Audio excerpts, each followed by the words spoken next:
The heavy oak doors of the cathedral at Aachen are closed against the winter wind, sealing the warmth inside.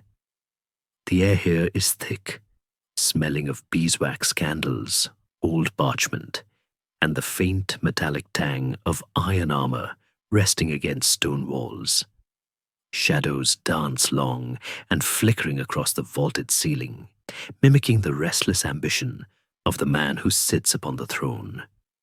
Outside, the world is wild and untamed, a vast expanse of dark forests and frozen rivers. But inside, there is order. There is light. We are drifting back 12 centuries deep, to a time when the map of Europe was being drawn in ink and blood. Close your eyes. Let the weight of your own day slide off your shoulders, like a heavy cloak falling to the floor. Imagine yourself standing in the corner of this great hall, unseen, a quiet observer of history. The stone floor is cool beneath your feet, and the rhythmic chanting of monks in the distance is a low, soothing hum, like the ocean far away. You are safe here, protected by the stone and the silence. Before you get comfortable, take a moment to like the video and subscribe. But only if you genuinely enjoy what I do here. Let me know your city and local time in the comments so we can see where everyone is listening from. Charlemagne, the towering king of the Franks and Lombards, is immortalized in history as the Pater Europae, the father of Europe.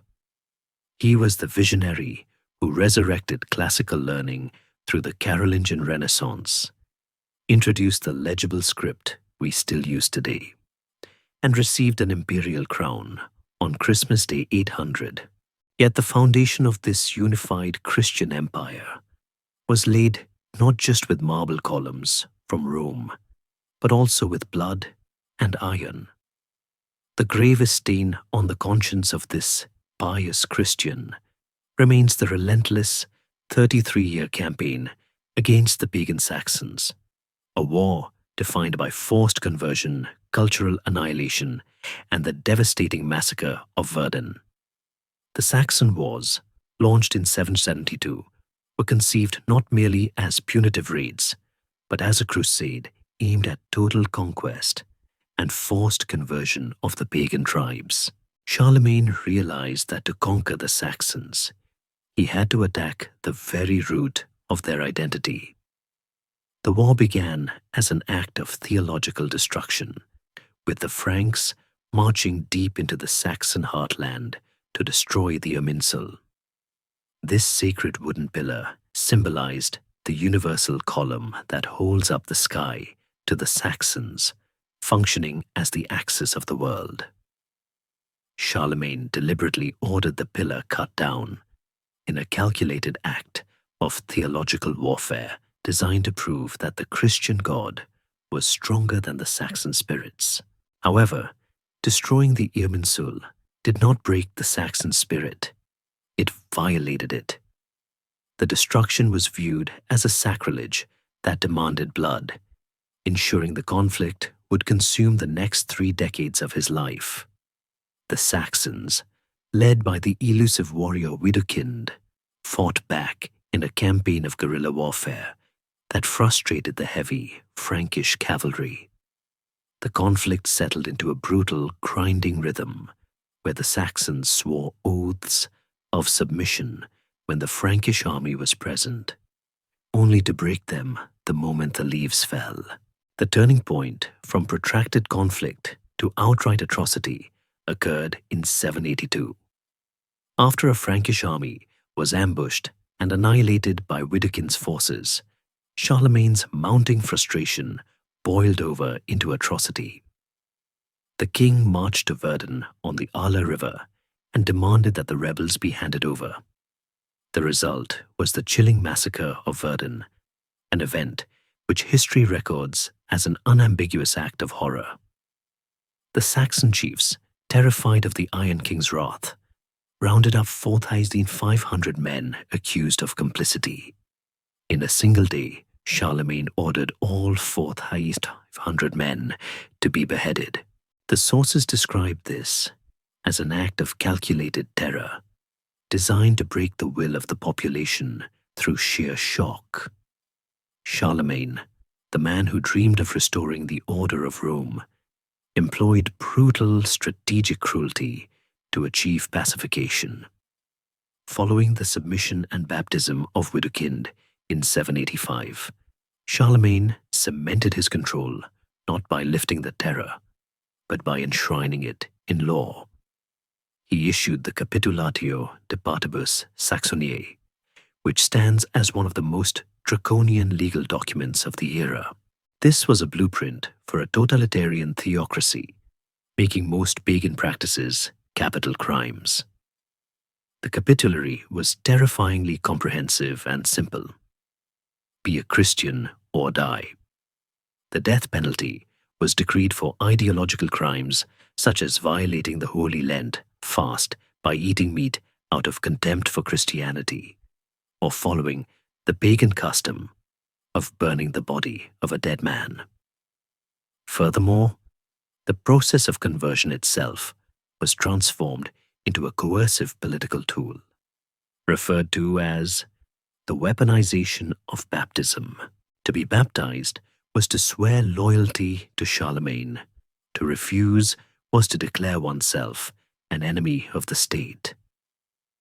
The baptismal font effectively became a border crossing, policed by priests flanked by soldiers counting new souls like tax revenue. The profound contradiction inherent in this policy, using state terror to enforce the religion of love, did not go unnoticed within Charlemagne's own court. Despite his own piety, the emperor received gentle but firm criticism from his chief intellectual advisor, Alcuin of York, the scholar imported from Northumbria to lead the Carolingian Renaissance. Alcuin, appalled by the draconian methods and the capitulary, wrote a letter to the king asserting that faith should be an act of will, not of necessity. He warned Charlemagne that you can force men to be baptized, but you cannot force them to believe. Alcuin feared that converting the Saxons at sword point would only breed resentment and rebellion. In arguing against the demand for tithes from a newly conquered and starving people, Alcuin suggested that it was far better to be a preacher than a predator. Charlemagne, however, in his zeal, believed he was operating within a higher moral framework. Viewing his vast territory as a ecclesia, he felt personally responsible for the spiritual fate of every soul within his lands. He saw the massacres and forced conversions as a necessary means to a divine end, believing that if he had to kill the body to save the soul from hellfire, he considered it a fair trade. Despite the baptism of Widukind in 785, Charlemagne's fear that the body would not follow the head proved true, leading to further revolts in 792 and 798. Finally, losing his patience entirely, Charlemagne initiated a policy of mass deportation, ethnic engineering on a massive scale.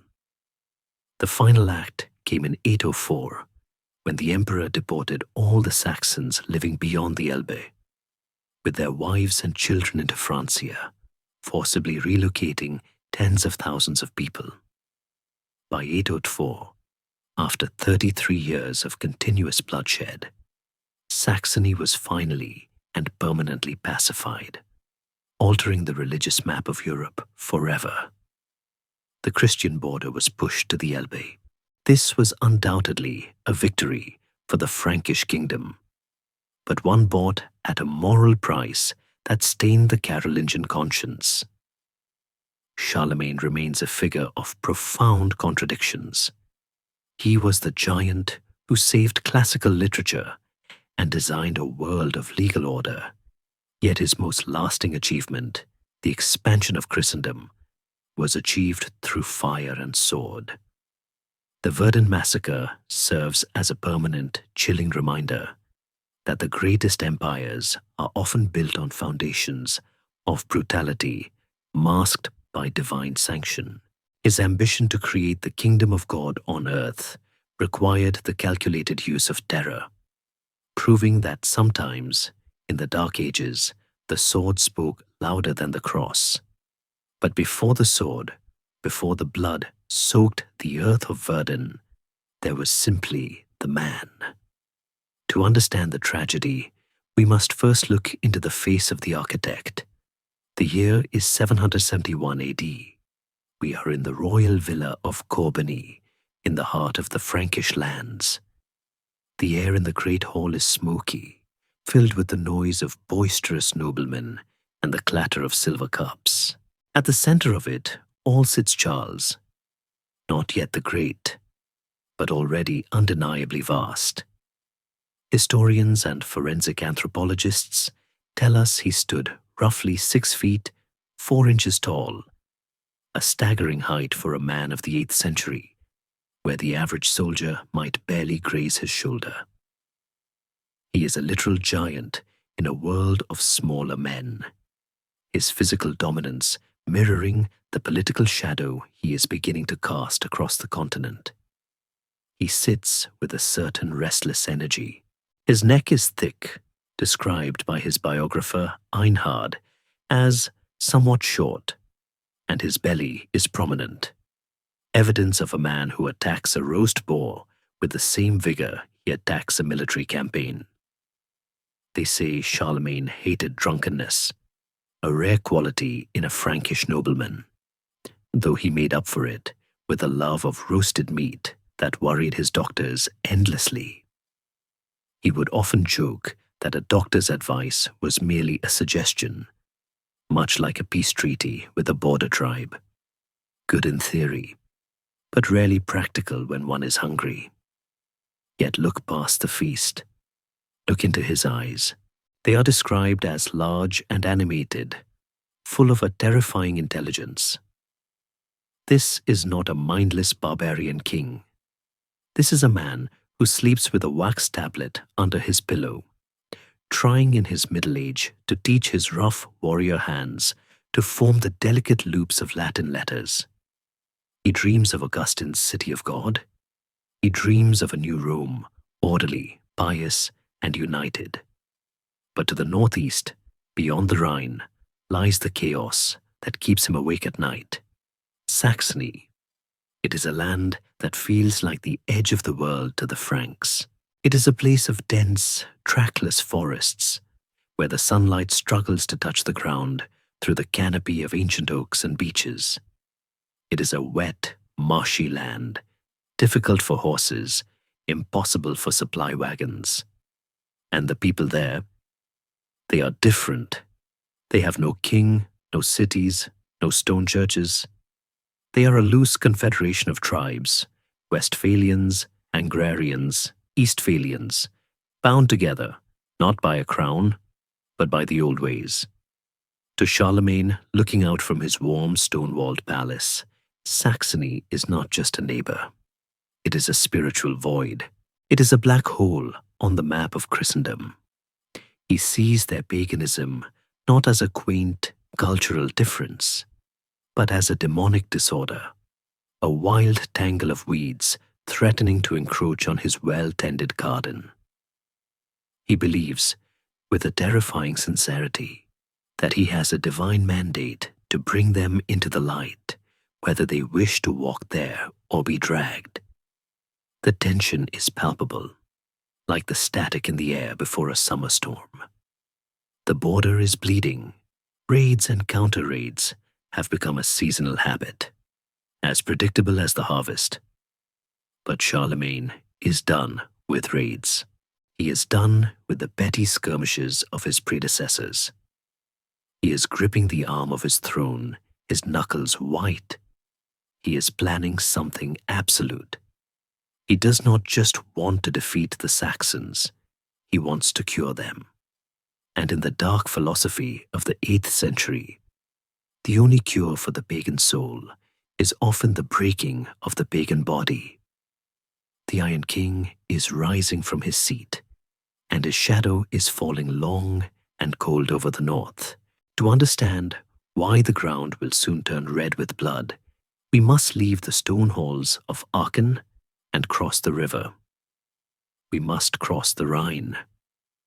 In the mind of the 8th century, the Rhine is not merely a body of water. It is a scar on the earth that separates two realities. To the west lies Francia, a land of rising cathedrals, written laws, and the memory of Rome, where men try to tame the world with geometry and scripture. But to the east, across the grey churning water, lies Saxony. And here, the world is not tamed. Here, the world is still wild, breathing and watching. Fly with me now, like a sparrow over the water. The moment you cross the riverbank, the light seems to change. The open fields and vineyards of the Franks give way to a brooding oceanic expanse of green. This is the great primeval forest of Germania, a landscape so dense and ancient that the Roman legions of Varus vanished into it 7 centuries earlier, swallowed whole by the trees and the silence. It is a place of twilight, even at noon. The air here smells of damp moss, decaying leaves, and pine resin, a scent that is sharp, clean, and indifferent to human ambition. The Saxons who dwell here do not build cities. To them, the Frankish stone towns are like prisons, or worse, tombs for the living. They live in scattered hamlets, in long houses made of timber and wattle, hidden in the clearings like secrets kept by the forest. They are a people of the wood, bound to the rhythm of the seasons rather than the hours of a church bell.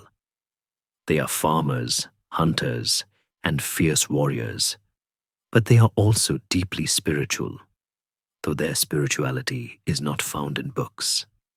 They have no Bible, no written commandments carved in stone.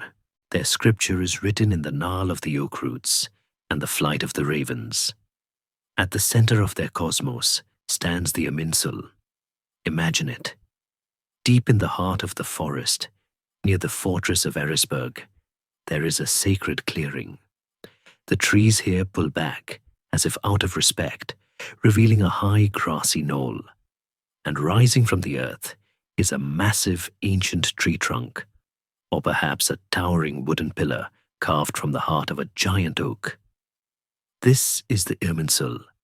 The name itself whispers of power, Irmin meaning great or mighty, and Sul meaning pillar. To the Saxons, this is not just a piece of wood. It is the axis mundi, the pivot point of the universe. They believe that this pillar, physically and spiritually, supports the vault of the heavens. It connects the world of the living with the world of the gods above and the dead below.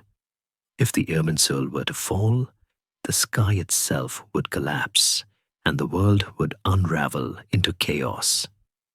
It is difficult for us, living in a world of steel skyscrapers and satellite maps, to grasp the visceral power of this belief. But try to feel it.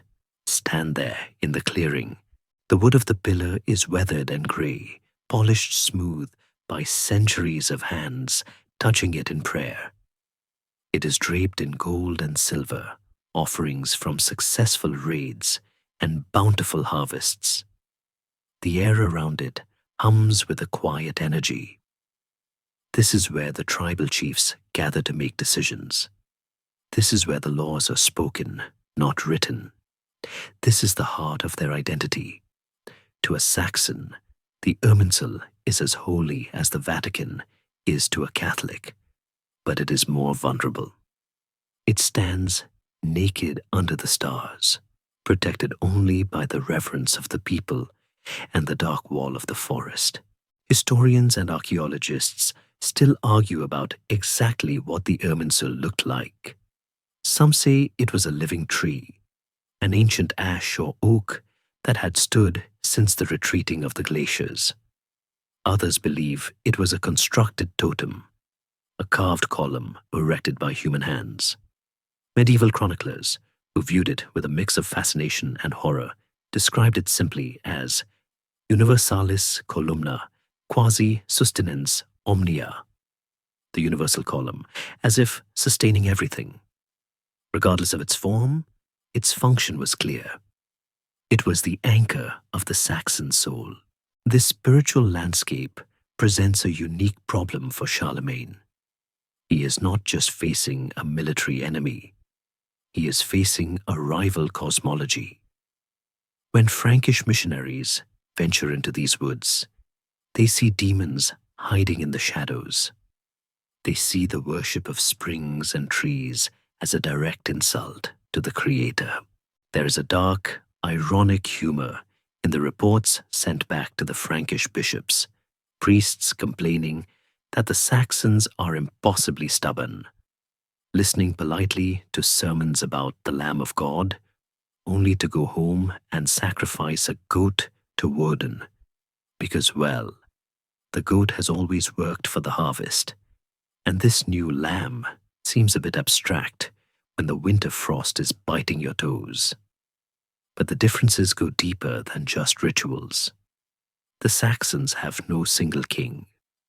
They are a loose confederation of tribes: the Westphalians, the Angarians, the Eastphalians, and the Nordalbindians. They are like a hydra.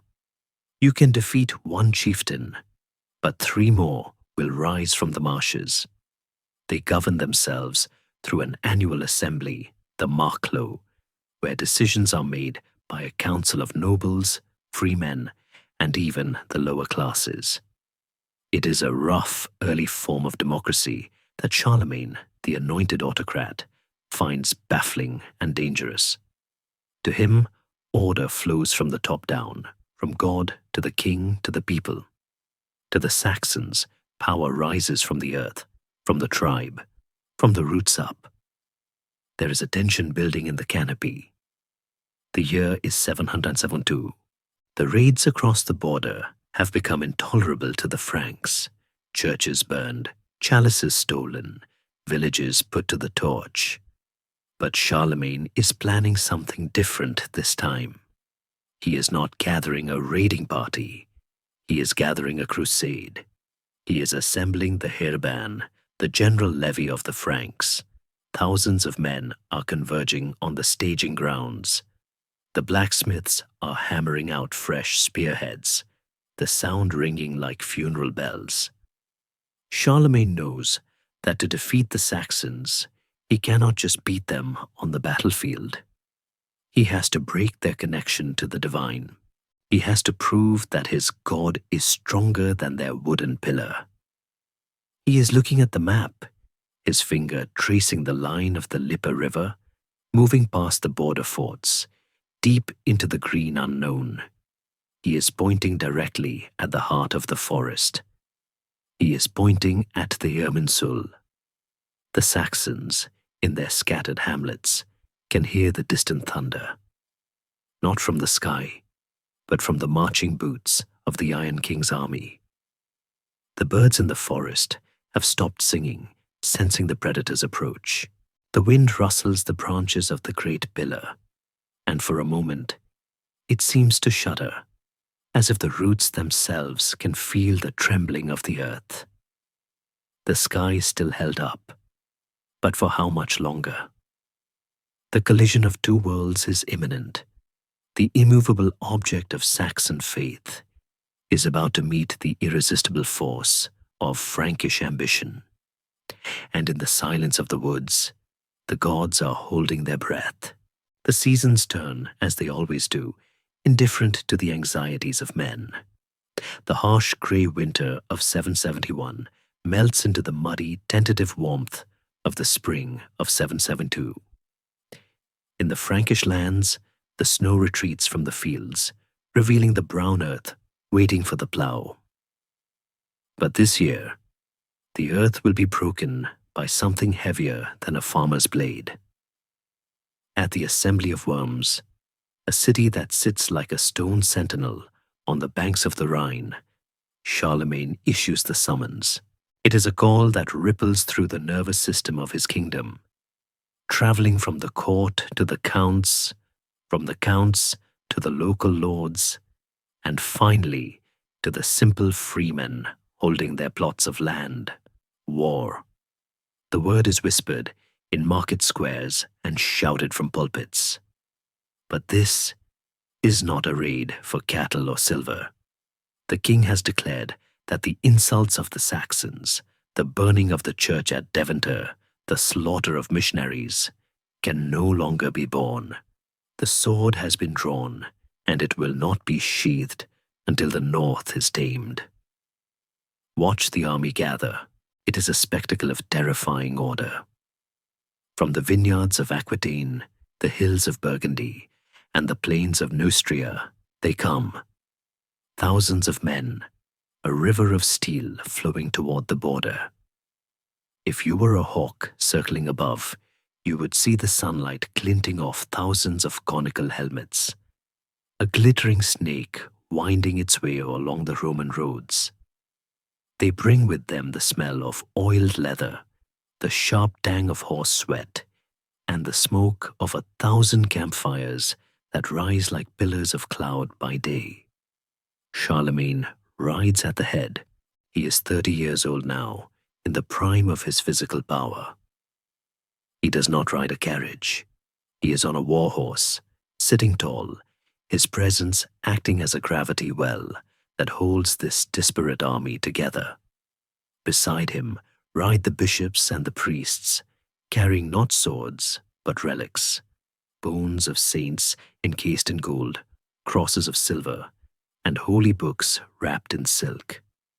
This is the visual definition of the Frankish experiment, the warrior and the priest, the iron and the scripture marching in lockstep. To Charlemagne, they are the same weapon. One strikes the body, the other captures the soul. They cross the Rhine at a ford near Mainz, the horses splashing through the cold water, breaking the reflection of the sky. As they step onto the eastern bank, the world changes.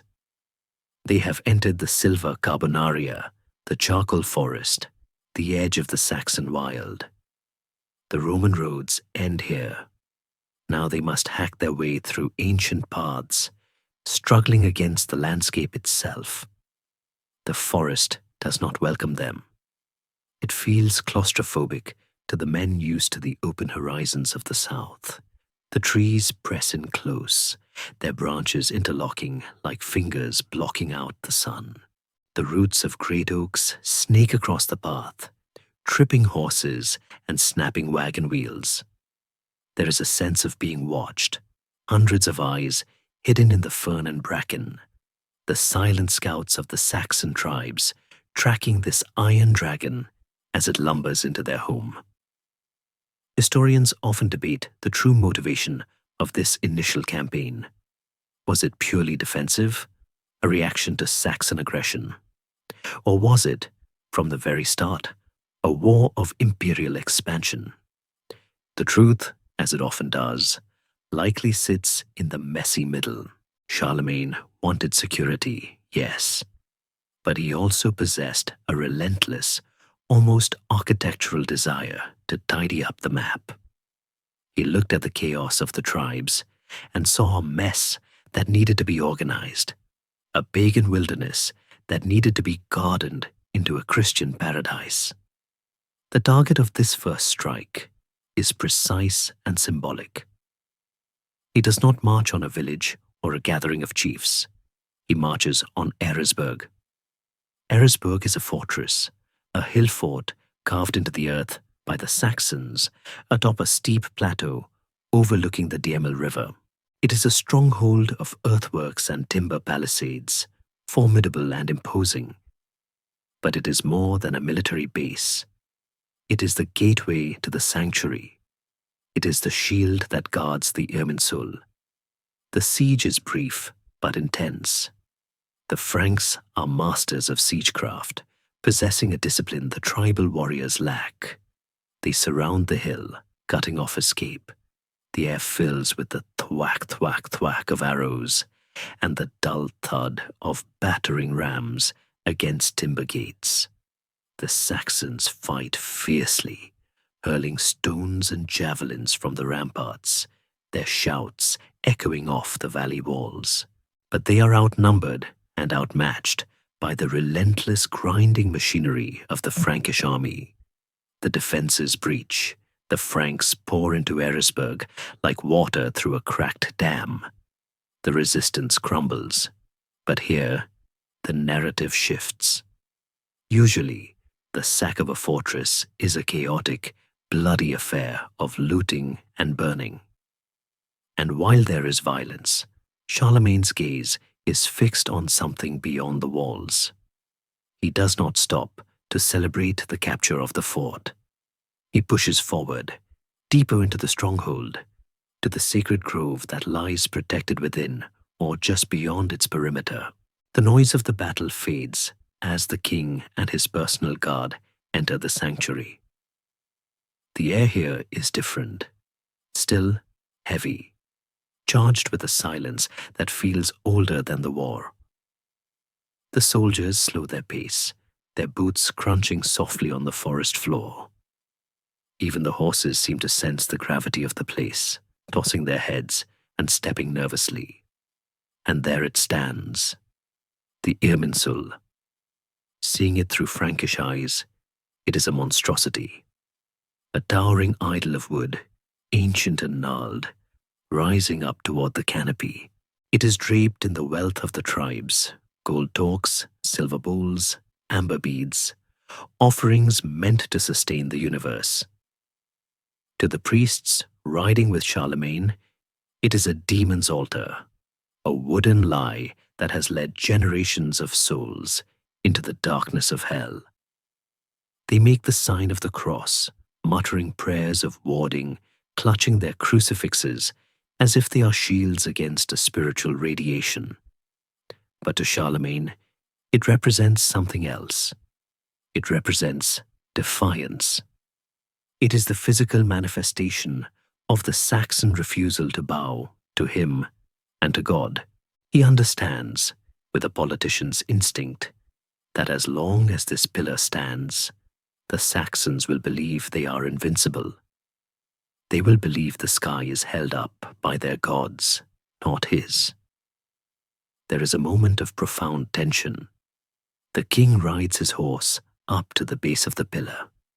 He looks up, his neck craning to see the top, where the wood meets the leaves. The contrast is stark. The man of iron and velvet, representing the new order of Europe, facing the silent, brooding wood of the ancient North. It is the moment where the timeline splits.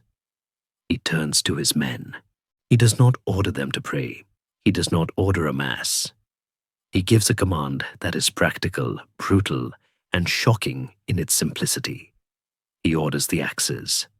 Cut it down. The command hangs in the air. For a split second, there might have been hesitation.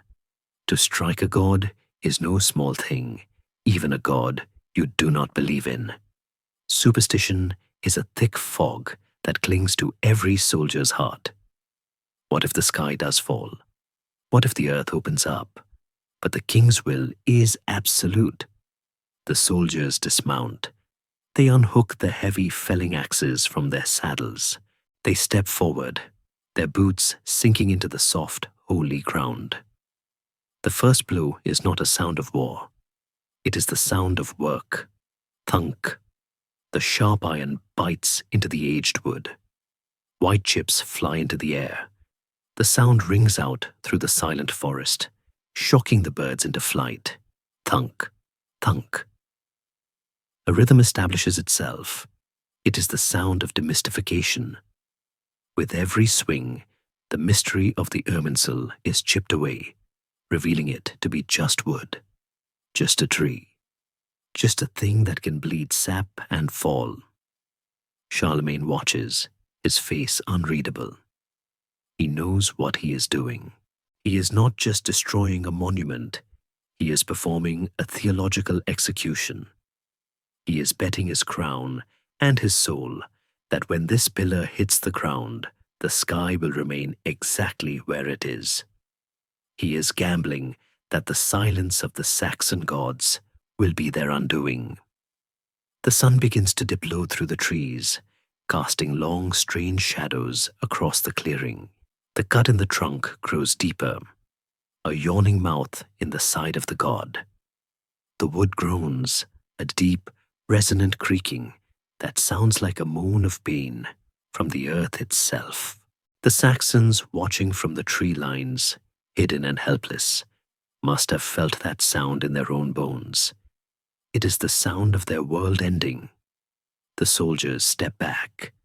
A final crack echoes like a thunderclap. The great pillar sways, defying gravity for a heartbeat. And then, with a rushing whoosh of displaced air, it begins to fall. The crash, when it comes, is not just a sound. It is a physical blow to the stomach. It is the sound of a mountain breaking its own bones. The massive trunk, severed from its base, slams into the earth with a violence that shakes the teeth in the soldiers' heads. A cloud of dust, dry rot, and ancient pollen explodes upwards, billowing out like the smoke of a cannon blast, momentarily obscuring the sun.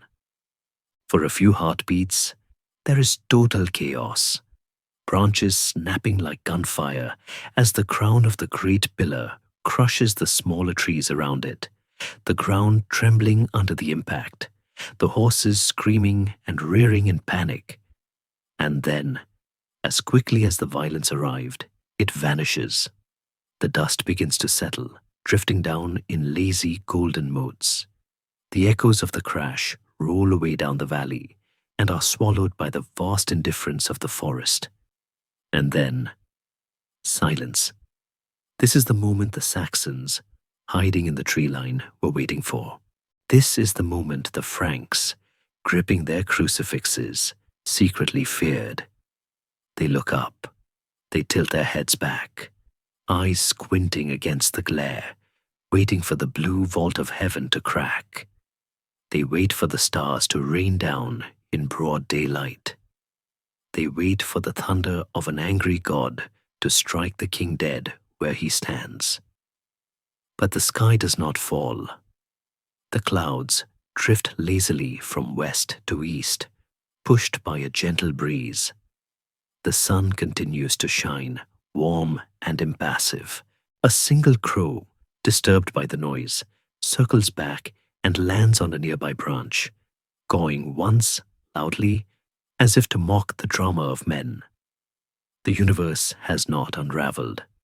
The axis of the world has been snapped, and yet the world keeps spinning. The psychological weight of this non-event is heavier than the timber itself. For the Saxons, it is a catastrophic heartbreak, a silent realization that their gods are either dead, asleep, or powerless against this new King of Heaven. For the Franks, it is a rush of adrenaline, a divine validation that sends a roar of triumph tearing through their throats.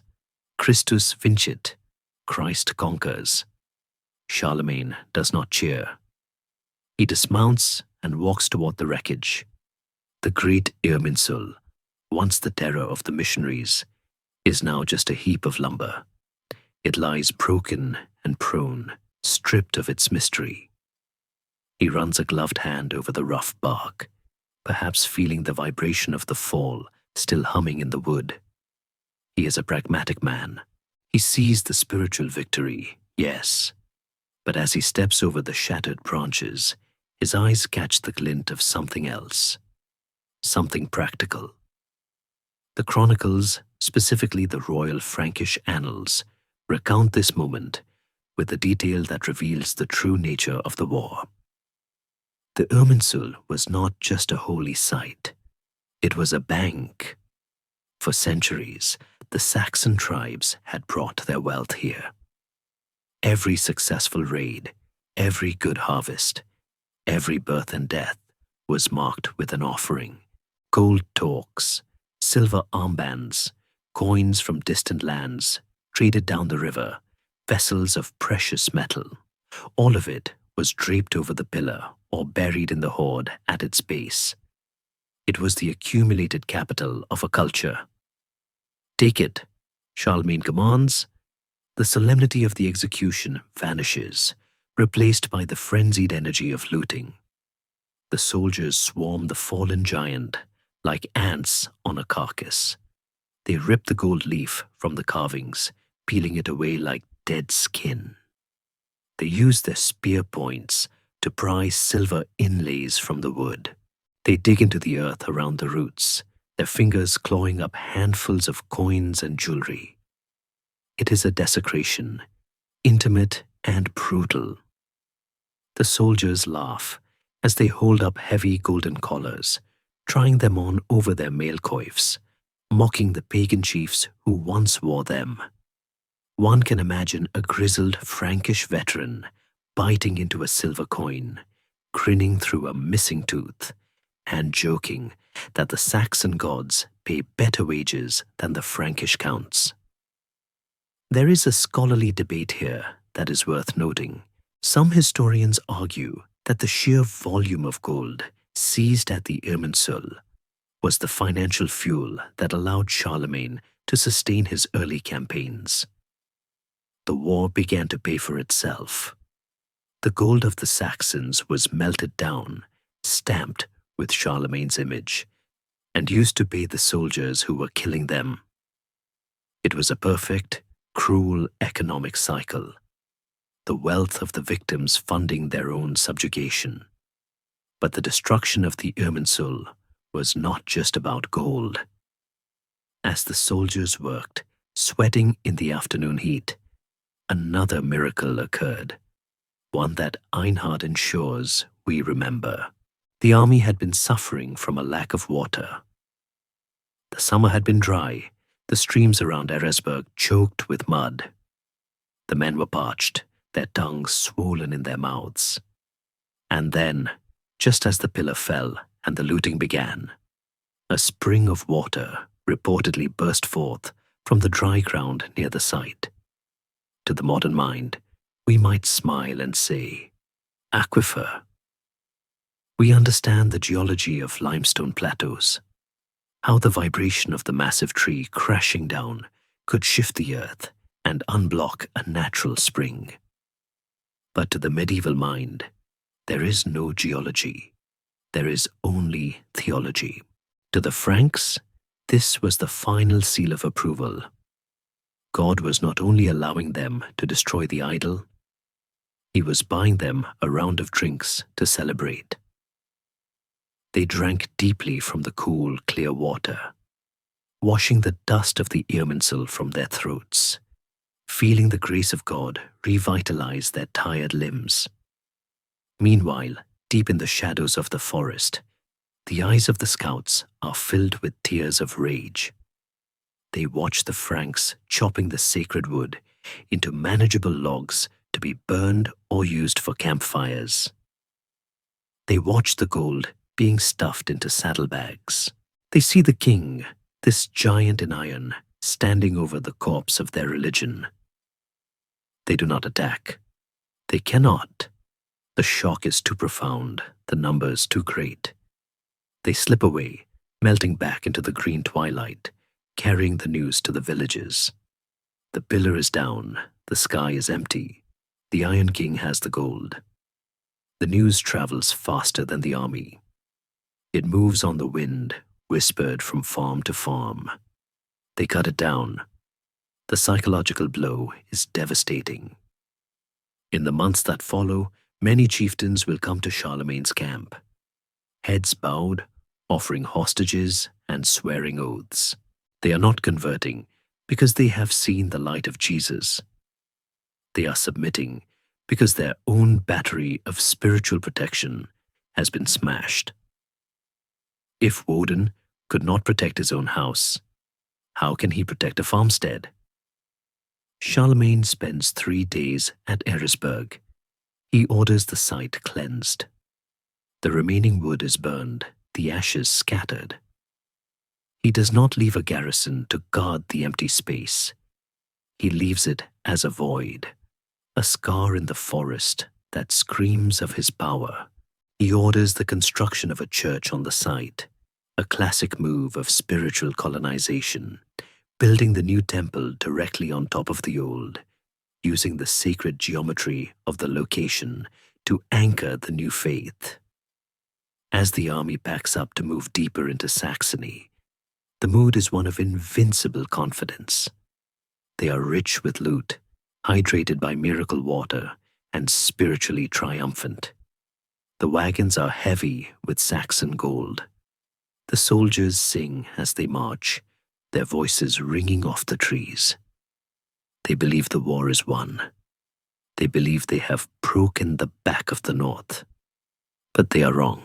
They have broken wood, and they have stolen metal. But they have not broken the people. In fact, they have done something far more dangerous. By destroying the centralized symbol of Saxon faith, they have decentralized the resistance. They have turned a structured religion into a personal vendetta. They have taken away the Saxons' fear of losing their holy site, because it is already lost, and left them with nothing but a cold, hard desire for revenge. Charlemagne rides at the head of the column, the gold of the Irminsul arguably funding the very stirrups he stands in. He looks at the sky, satisfied. He does not see the storm gathering. He does not know that, in the deep woods, a man named Widukind is sharpening his sword. He does not know that, by cutting down the pillar, he has not ended the war. He has merely started the blood feud. The wood is silent now, but the forest is screaming.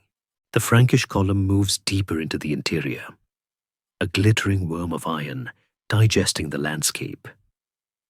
They leave Eresburg behind, a smoldering memory, and push toward the Weser River. The mood in the ranks is initially high. The gold of the Irminsul weighs pleasantly in their pouches, and the story of the miraculous spring is already growing taller with every retelling. To the soldiers, the war feels effectively over. They have kicked down the front door, smashed the idol, and watered their horses on holy ground. Surely, the Saxons will now come streaming out of the woods, white flags in hand, begging for baptism and bread. But the woods remain silent. As the days stretch into weeks, the silence changes texture. It shifts from the silence of submission to the silence of a held breath. The deeper they march, the more the forest seems to close ranks against them. The paths, already narrow, seem to strangle the supply wagons. The mud, deep and sticky, sucks at the hooves of the destriers, turning the pride of the Frankish cavalry into stumbling beasts of burden. The trees, ancient oaks with branches like twisted limbs, pressing close, blocking out the sun and turning high noon into a permanent, gloomy twilight. It is here, in this claustrophobic green hell, that the Franks meet their true enemy. It is not an army they can see. It is a presence they can feel. His name is Widukind. History is strangely quiet about the man himself. We have no coins with his likeness, no statues carved from life, no detailed descriptions of his face or his voice.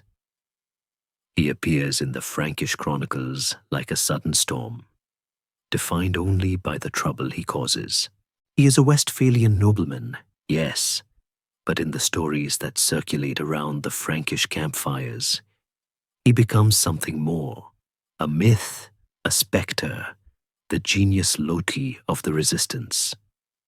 While Charlemagne is a man of stone and sunlight, visible from miles away in his camp of silk pavilions, Widukind is a man of shadow and smoke. He is the ghost in the forest. Widukind understands something that Charlemagne, with his Roman manuals of war, is slow to grasp. You cannot fight a hurricane with a sword.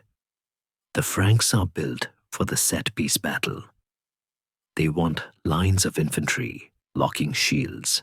They want open fields where their heavy cavalry can thunder charge, the sheer kinetic energy of iron and horseflesh shattering the enemy line.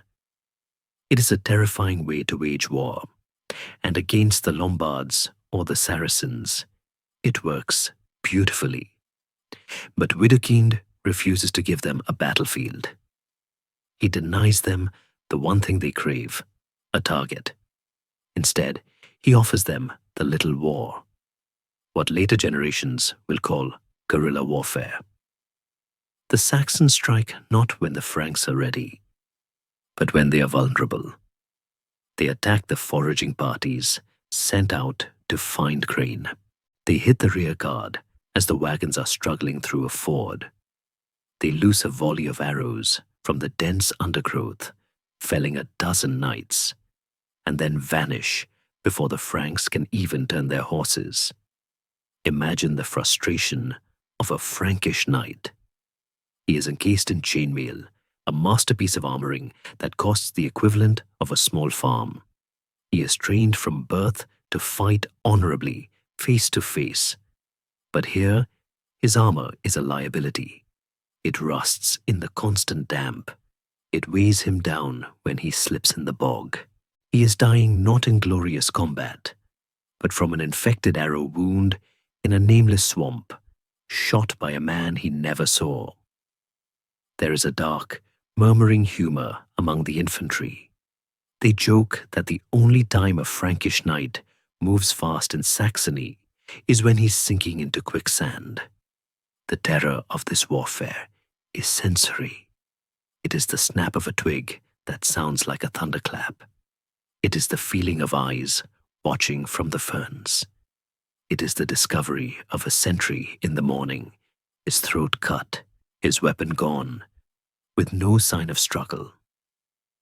Widukind's men move through the forest with a terrifying fluidity. They know every deer trail, every hidden ford, every hollow tree. They can disperse instantly, melting into the landscape, only to reform 10 miles away to strike again. They are like water. The harder Charlemagne strikes them, the more they splash and slip through his fingers.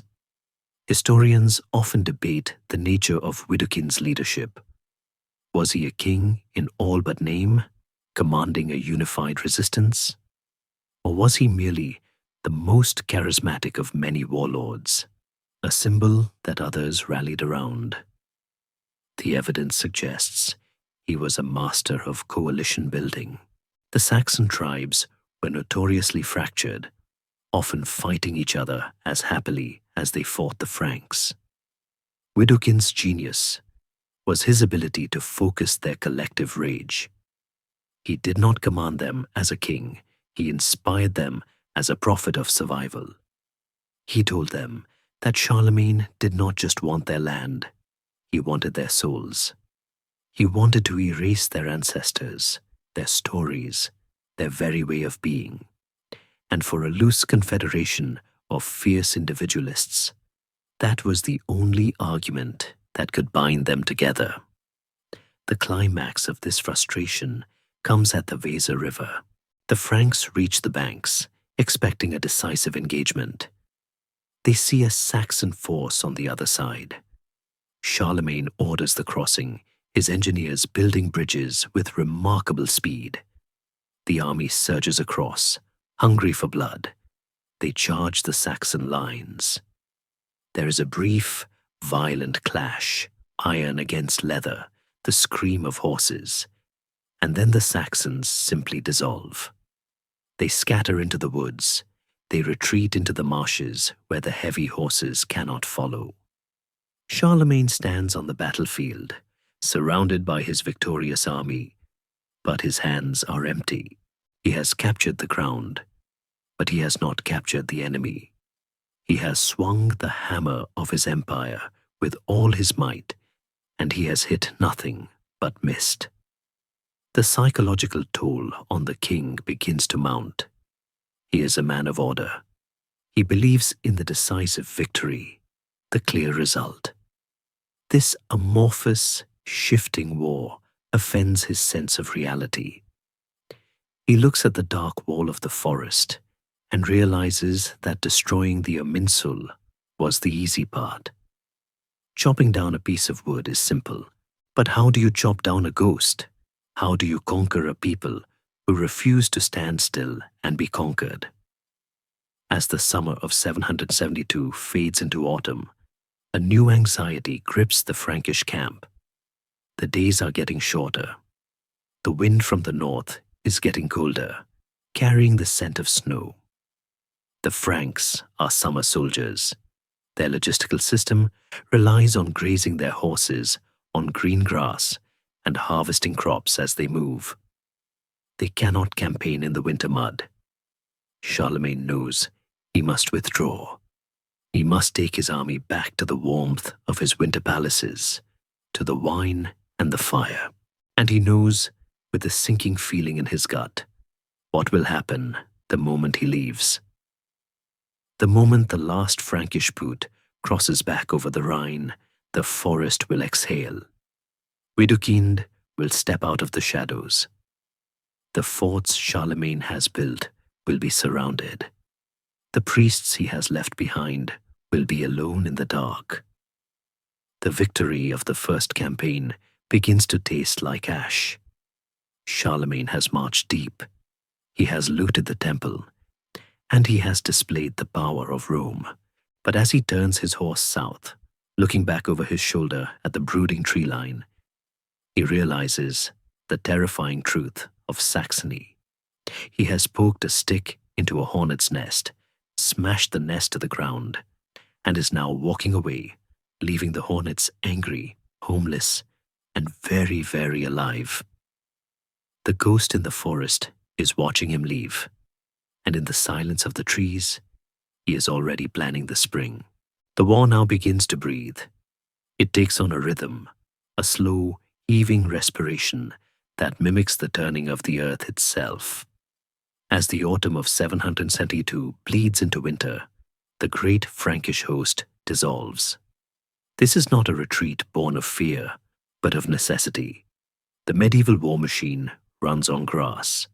The thousands of horses that carry Charlemagne's iron knights need massive amounts of fodder to survive, and as the green fields of Saxony turn brown and brittle under the frost, the fuel for the engine runs dry. The king has no choice. He turns his back to the north and rides south to his winter palaces at Herstal and Thionville, to the warmth of hearth fires and the administration of an empire that stretches to the Pyrenees. And as the Franks recede, the Saxons advance. It is a hydraulic inevitable. When the pressure lifts, the water rushes back in. Winter is the Saxon season, when the snow begins to fall, burying the Roman roads and turning the forest paths into treacherous slides of ice. The advantage shifts to the men who know the land. The heavy Frankish cavalry, so terrifying on the open plains of summer, becomes useless in the deep drifts. A destrier in 4 feet of snow is just a very expensive, very cold statue. But the Saxon warriors, moving on snowshoes or wrapped in furs, are at home. They emerge from the deep woods like wolves returning to a den that has been temporarily occupied by a bear. They move through the white silence to the forts Charlemagne has left behind. These wooden garrisons, manned by shivering Frankish soldiers who are miles from home and terrified of the dark, are isolated islands in a hostile sea. The attacks come at night, under the cover of blizzards. A sudden rush of shadows over the palisade, the crackle of fire, the scream of men dying in the cold. One by one, the pinpricks of Frankish control are snuffed out. The churches built on the sites of pagan shrines are burned to the ground, the smoke rising black against the grey sky, carrying the smell of reclaiming. By January, The map of Saxony is almost entirely pagan again. But then the world turns. The sun climbs higher. The ice melts into the rivers, swelling the Weser and the Elbe. The mud dries into hard-packed earth. The grass shoots up, green and sweet, and with the grass comes the king. This becomes the brutal, grinding pattern of the decade. Historians sometimes refer to it as the Frankish summer, Saxon winter. It is a war of tides. Every spring, the Mayfield, the traditional assembly of the Frankish army, is called. The summons goes out, the swords are polished, and the ironworm crawls back north. Charlemagne returns with overwhelming force, smashing the winter rebellions, retaking the forts, and forcing the chieftains to kneel once more. And every autumn, he leaves, and the rebellion sprouts again, like weeds in an untended garden. There is a profound psychological weariness in this repetition. Imagine being a Frankish soldier. You are a farmer from Aquitaine or a vineyard worker from Burgundy. Every year, just as your own crops are needing attention, you are called up to march hundreds of miles into the same damp, dark forest. You fight the same people. You burn the same villages. You rebuild the same fort you built 3 years ago, which the Saxons burned down last winter. You stand in the mud, looking at a sullen Saxon chieftain, swearing an oath on a stack of holy relics, and you look in his eyes and you know. You know that the moment you cross the river, he will wash the oath off his hands and pick up his spear. It is the myth of Sisyphus brought to life in military history. Charlemagne is pushing a boulder up a hill of mud, only to have it roll back down every winter. Scholarship on this period often debates Charlemagne's intent during these early years. Did he plan for a 30-year war? Almost certainly not. The Frankish annals from this time have a tone of constant, frustrated surprise. They report each campaign as if it were the final one. The Saxons were crushed, they say. The Saxons submitted. And then, a year later, the perfidious Saxons rebelled again. There is a sense of mission creep, a punitive raid turning into a conquest, turning into an occupation, turning into a cultural crusade. Charlemagne is caught in a trap of his own making. He cannot win quickly, but his prestige will not allow him to quit. He is holding a wolf by the ears. He cannot hold on forever, but he dares not let go. The nature of the violence begins to change during these swinging seasons. In the beginning, there was a certain chivalry, or at least a standard operating procedure. But as the years drag on, 774, 775, 776, the patience of the king begins to fray. The soft humor of the court, jokes about the Saxons being allergic to baptism like cats are to water, begins to sour into genuine hatred. The Franks stop seeing the Saxons as wayward pagans and start seeing them as oath-breakers, men without honor who mock God with their false promises. And in the medieval mind, an oath-breaker is lower than a murderer. A murderer kills a man. An oath-breaker kills the truth. On the Saxon side, the resistance hardens from defense into hatred. They see the Christian love the missionaries preach, and then they look at the scorched earth of their fields. They see the tithes, the 10% tax demanded by the church, and they see it not as a religious duty, but as theft.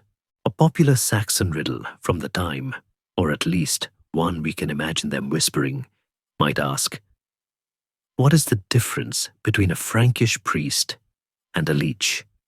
The answer, a leech falls off when it's full. The conflict becomes total. It is no longer just about armies. It is about survival. The Franks begin to target the food supply, burning crops to starve the rebels out. The Saxons retaliate by targeting the symbols of the new order, slaughtering priests and desecrating altars. The middle ground, the possibility of peaceful coexistence, is being eroded by the friction of the two grinding tectonic plates. Yet, amidst this brutality, life persists in strange ways. There are moments of bizarre normalcy. Trade continues to trickle across the lines. A Frankish smith might sell a good iron knife to a Saxon trader who pays in furs that will end up warming a lady in Paris. There are truces where soldiers from both sides water their horses at the same stream, eyeing each other with a mixture of hostility and exhausted camaraderie. They are men, after all. They share the same rain, the same mud, the same lice. But the seasons always turn. The truce always ends. The horn blows. By 776, the scale of the conflict expands. Charlemagne realizes that the simple march and burn strategy isn't working. He needs to change the geography itself. He begins to build not just forts, but cities. He establishes Paderborn, deep in enemy territory. He holds his assemblies there, forcing the Saxon nobles to come to him, to watch the Frankish mass, to see the power of the state on display. He is trying to impose a new reality on them, to make the presence of the empire as permanent as the seasons. But the Saxons are watching. They are learning. Wedekind is still out there, the ghost in the machine. He is observing the Frankish tactics, noting their reliance on supply lines, their arrogance, their predictability. He sees the king's frustration growing. He sees the cracks in the armor. The war has settled into a stalemate of rhythms, a deadly dance where neither partner can lead and neither can leave the floor. But the music is about to change. The tempo is about to speed up. The frustration that has been simmering in Charlemagne's gut for a decade is reaching a boiling point. The pious king is tired of the game. He is tired of the lies. The seasons of war have hardened him, turning the young conqueror into a grim patriarch who is beginning to believe that if the Saxons will not learn to live as Christians, they must be taught how to die as pagans. And so, the stage is set for the escalation. The rhythmic breathing of the war is about to turn into a gasp of horror. The snows of winter and the grass of summer are about to be stained a color that does not wash away with the rain. The definition of insanity, they say, is doing the same thing over and over again and expecting a different result. By 776, Charlemagne, a man of terrifying intellect, has realized he is flirting with this definition. The summer marches and winter retreats are a strategic treadmill. He is burning calories, but he is not moving the map. The Saxons are like water. They displace when he steps in and rush back to fill the void the moment he lifts his boot. To conquer water, you cannot use a sword. You must use a vessel. You must build a dam. And so, the Iron King changes the game. He stops being merely a warrior and becomes what he was always meant to be, a Roman. He reaches back into the dusty shelves of his library, metaphorically speaking, and pulls out the manuals of the old legions, Vergicius, perhaps, or the accounts of Caesar in Gaul. He remembers how Rome tamed the wild peoples of the past. They did not just kill them, they paved them. They built roads that shot like arrows through the chaotic forests. They built walls that turned open horizons into closed cells. They imposed geometry on nature. The order goes out to the army. The Heerban of 776 is different. They still carry spears and shields, yes, but now slung over their backs. They carry the heavy, dull tools of labor: pickaxes, shovels, saws, and hammers. The sound of the invasion changes. The high-pitched scream of battle is replaced by the rhythmic, dull thud-thud-thud of construction. It is a sound that frightens the Saxons far more than a war cry. For a war cry promises a fight, but a hammer promises a neighbor. Charlemagne begins a massive program of fortification. He does not just rebuild the burnt ruins of Eresburg. He expands it. He orders the construction of a new fortress at Sigeberg, commanding the confluence of the Ruhr and Lena rivers. These are not temporary marching camps with flimsy tents and shallow ditches. These are permanent scars on the land. Imagine the scene at Sigeberg. The Frankish engineers, men with dirt under their fingernails and geometry in their heads, lay out the lines. They strip the hillside of its ancient trees, the very trees the Saxons hold sacred, and turn them into palisades. They dig deep trenches, piling the earth high to create ramparts that loom over the river. They build watchtowers that stare unblinking into the deep woods, eyes that never sleep. To the Saxon warriors watching from the tree line, this is baffling and terrifying. The Franks are behaving like beavers with swords. They are gnawing at the landscape, reshaping the earth to suit their needs. A Saxon fighter relies on mobility, on the ability to strike and vanish. But you cannot ambush a wall. You cannot terrify a ditch. These fortifications act as anchors, weighing down the fluid resistance of the tribes. They block the trade routes. They guard the fords. They create zones of control where the king's writ runs 365 days a year, not just during the summer campaign. There is a subtle, dry humor to be found in the clash of these two lifestyles. The Saxons, who live in breathable wooden longhouses that move with the wind, likely view these Frankish stone and earth boxes with confused pity. Why, they might wonder, would a man want to live inside a rock? Does he not miss the breeze? Does he not want to see the stars? To them, the Franks are voluntarily entombing themselves. But to the Franks, looking out from their high wooden walkways, the walls are civilization. Inside is bread, wine, prayer, and safety. Outside is the wolf, the devil, and the mud. The pinnacle of this new strategy rises in 777. Charlemagne moves deep into the territory of the Paderborn district and orders the construction of a city. Not a fort, a city. He calls it Carlsberg, Charles's city, though history will remember it as Paderborn. This is a breathtaking act of hubris. He is planting a capital city right in the middle of the enemy's heartland. It is like building a cathedral in the middle of the ocean.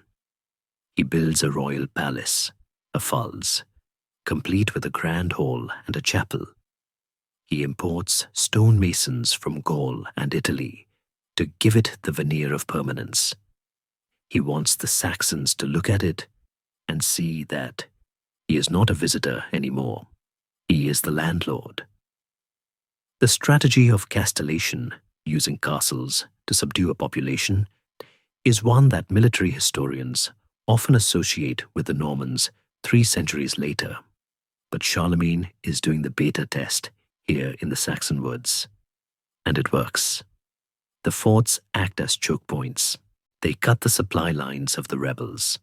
A Saxon warband can no longer move freely from the Angrarian lands to the Westphalian lands without crossing under the shadow of a Frankish tower.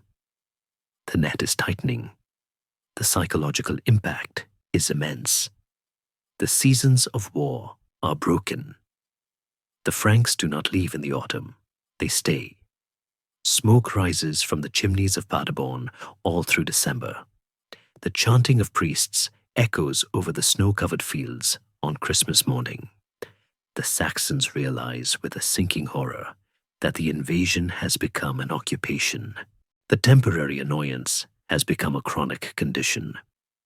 This strategic shift leads to a massive assembly in Paderborn in 777. It is intended to be the final act of the drama. Charlemagne sits on his throne in his new palace, surrounded by the trappings of imperial power, silks, gold, and the terrifying silence of his heavy guard. The Saxon chiefs come in. They have no choice. Their forts are taken, their movements are blocked, and their people are starving because the Frankish garrisons control the grain stores. They kneel. It is a pageant of submission. One by one, the fierce leaders of the forest, men with names like Hesse and Bruno, bow their heads and place their hands between the hands of the king. They swear oaths of loyalty. They accept baptism, the water poured over their heads by bishops who look at them with a mixture of triumph and sanitary concern. It looks like the end. To any observer standing in the hall of Paderborn in 777, the Saxon wars are over. The map has been colored in. The cross has replaced the pillar. The fortress has replaced the grove. Charlemagne is so confident in this victory that he brings his family, his wife Hildegard, and his children to Paderborn. He holds a great synod, a meeting of the church, right there in the wolf's den.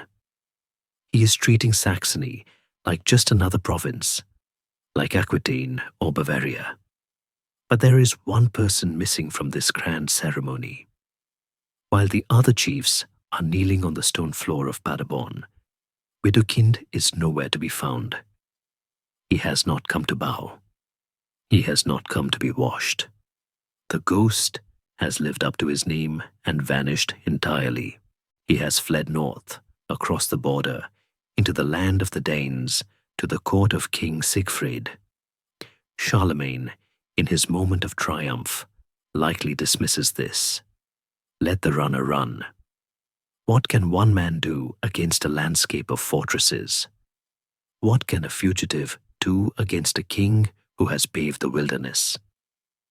The king looks at his strong walls, his loyal garrisons, and his baptized subjects, and he feels safe. He feels that the geometry of Rome has finally defeated the chaos of the forest. But he has forgotten the lesson of the forest. Walls do not just keep enemies out. They can also trap you inside. And by driving Widukind into exile, he has not removed the infection. He has merely allowed the virus to mutate.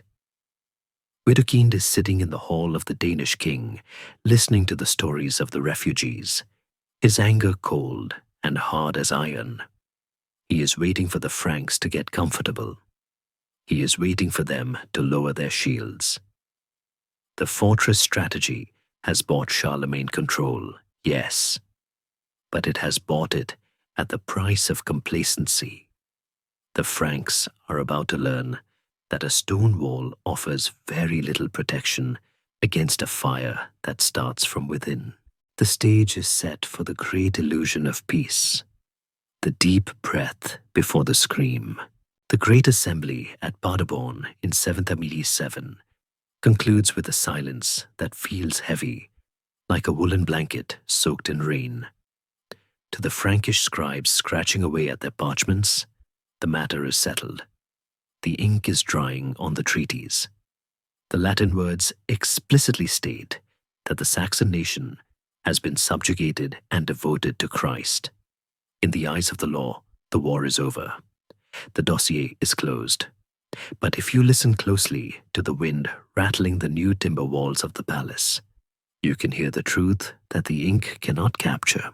You can hear the hollowness of the words that have just been spoken.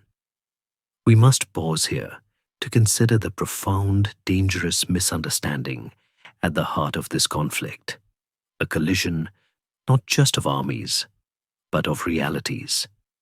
To Charlemagne and his nobles, an oath is the fundamental atomic particle of society. Their entire world is built on fidelitas. The feudal system, the church, the marriage bed, everything relies on the sacred weight of a promise. When a man places his hands on the bones of a saint or the cover of a gospel book and swears loyalty, he is forging a chain that binds his soul to God and his body to the king. To break such an oath is not just a crime. It is a metaphysical suicide. It is to erase one's name from the book of life. The Franks believe, with a terrifying literalism, that a perjurer will be struck down by lightning or wither away from disease. But the Saxons, they are kneeling on the stone floor, yes. They are mumbling the Latin phrases, their tongues stumbling over the alien syllables of the Trinity. They are letting the bishops sprinkle the holy water on their brows. But inside their chests, their hearts are beating a different rhythm.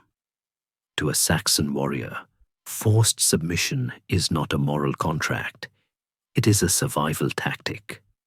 An oath sworn with a sword at your throat is not an oath. It is a ransom paid in breath. There is a grim, quiet humor in imagining the internal monologue of a Saxon chieftain named Hesse or Bruno during this ceremony. He looks at the box of saints' bones he is forced to touch. To him, they are just dried bits of a dead stranger. He looks at the king, this giant who speaks of a god of peace, while holding a drawn sword. The chieftain thinks, I will say whatever words you want me to say so that you will take your iron men and leave my farm. And the moment you are gone, I will wash your water off my head and go back to being free. They view these oaths not as chains, but as leaves in the wind, coloring the ground for a season, only to be swept away by the first storm. Charlemagne, blinded by his own legalism, takes the bait. He believes the theatre. He is so convinced that Saxony is pacified that he makes a fatal strategic error. He turns his back. The year is 778. The king's gaze drifts south toward the Pyrenees and the glittering cities of Muslim Spain. He receives an invitation from the governor of Zaragoza to intervene in the complex politics of Al-Andalus. The prospect of a quick, glorious campaign against the Saracens, a crusade that would later inspire the Song of Roland, is too tempting to resist. It promises gold, glory, and a respite from the dreary, muddy slog of the northern forests. He gathers the flower of the Frankish army, the best knights, the veteran commanders, and he marches south. He leaves Saxony garrisoned, yes, but he takes the fear with him. The Iron King is gone. The moment the dust of his rear guard settles on the horizon, the atmosphere in Saxony changes. It is a subtle shift at first, like the drop in pressure before a tornado. The Saxon peasants stop bringing grain to the Frankish forts. The local guides designated to help the garrisons suddenly forget the way through the marshes. The eyes of the villagers, once lowered in submission, now look up, hard and cold. And then he returns, Widukind. He comes back from Denmark not with an army, but with a spark. He crosses the border like a contagion. He does not need to recruit men. He only needs to appear. The news of his return travels through the forest network faster than a horse can gallop. The king is gone. The ghost is back. Widukind finds a land that is dry tinder, waiting for a match. The resentment against the Franks is universal. The tithe, the mandatory 10% tax to the church, has enraged the farmers. The forced labor to build the hated forts has exhausted the young men. The suppression of the old gods has offended the elders. Widukind taps into this reservoir of fury. He tells them that their oaths were lies told to a liar and therefore valid. He tells them that the Frankish god is a god of tax collectors, not warriors. The rebellion of 778 is not a collection of skirmishes. It is an explosion. It begins in the valley of the Rhine, spreading rapidly to the Weser. The Saxons do not just attack, they scour. They are trying to erase the memory of the occupation. They attack the church at Fritzlar, a symbol of St. Boniface's mission, and attempt to burn it down. There is a legend, likely Frankish propaganda, that two angels appeared in white robes to protect the church, frightening the Saxons away. But angels or not, the message is clear. The Peace of Paderborn was a hallucination. The Frankish garrisons, stripped of their best troops who are marching to Spain, are overwhelmed. They are isolated islands in a rising sea of violence. The faithful Saxon nobles who had sworn such solemn oaths just months before. They are now leading the charge, their Frankish titles discarded, their baptismal names forgotten. They are riding with Widukind. The news reaches Charlemagne in Spain, but it reaches him too late. He is bogged down in a disastrous campaign at Zaragoza, where the gates he was promised would open remain shut. As he retreats through the mountain pass of Roncesvalles, his rear guard is ambushed and annihilated by the Basques, a tragedy that will become the stuff of legend. He is bleeding in the south while his empire burns in the north. It is the low point of his reign. The father of Europe looks at his map and sees it fraying at both edges.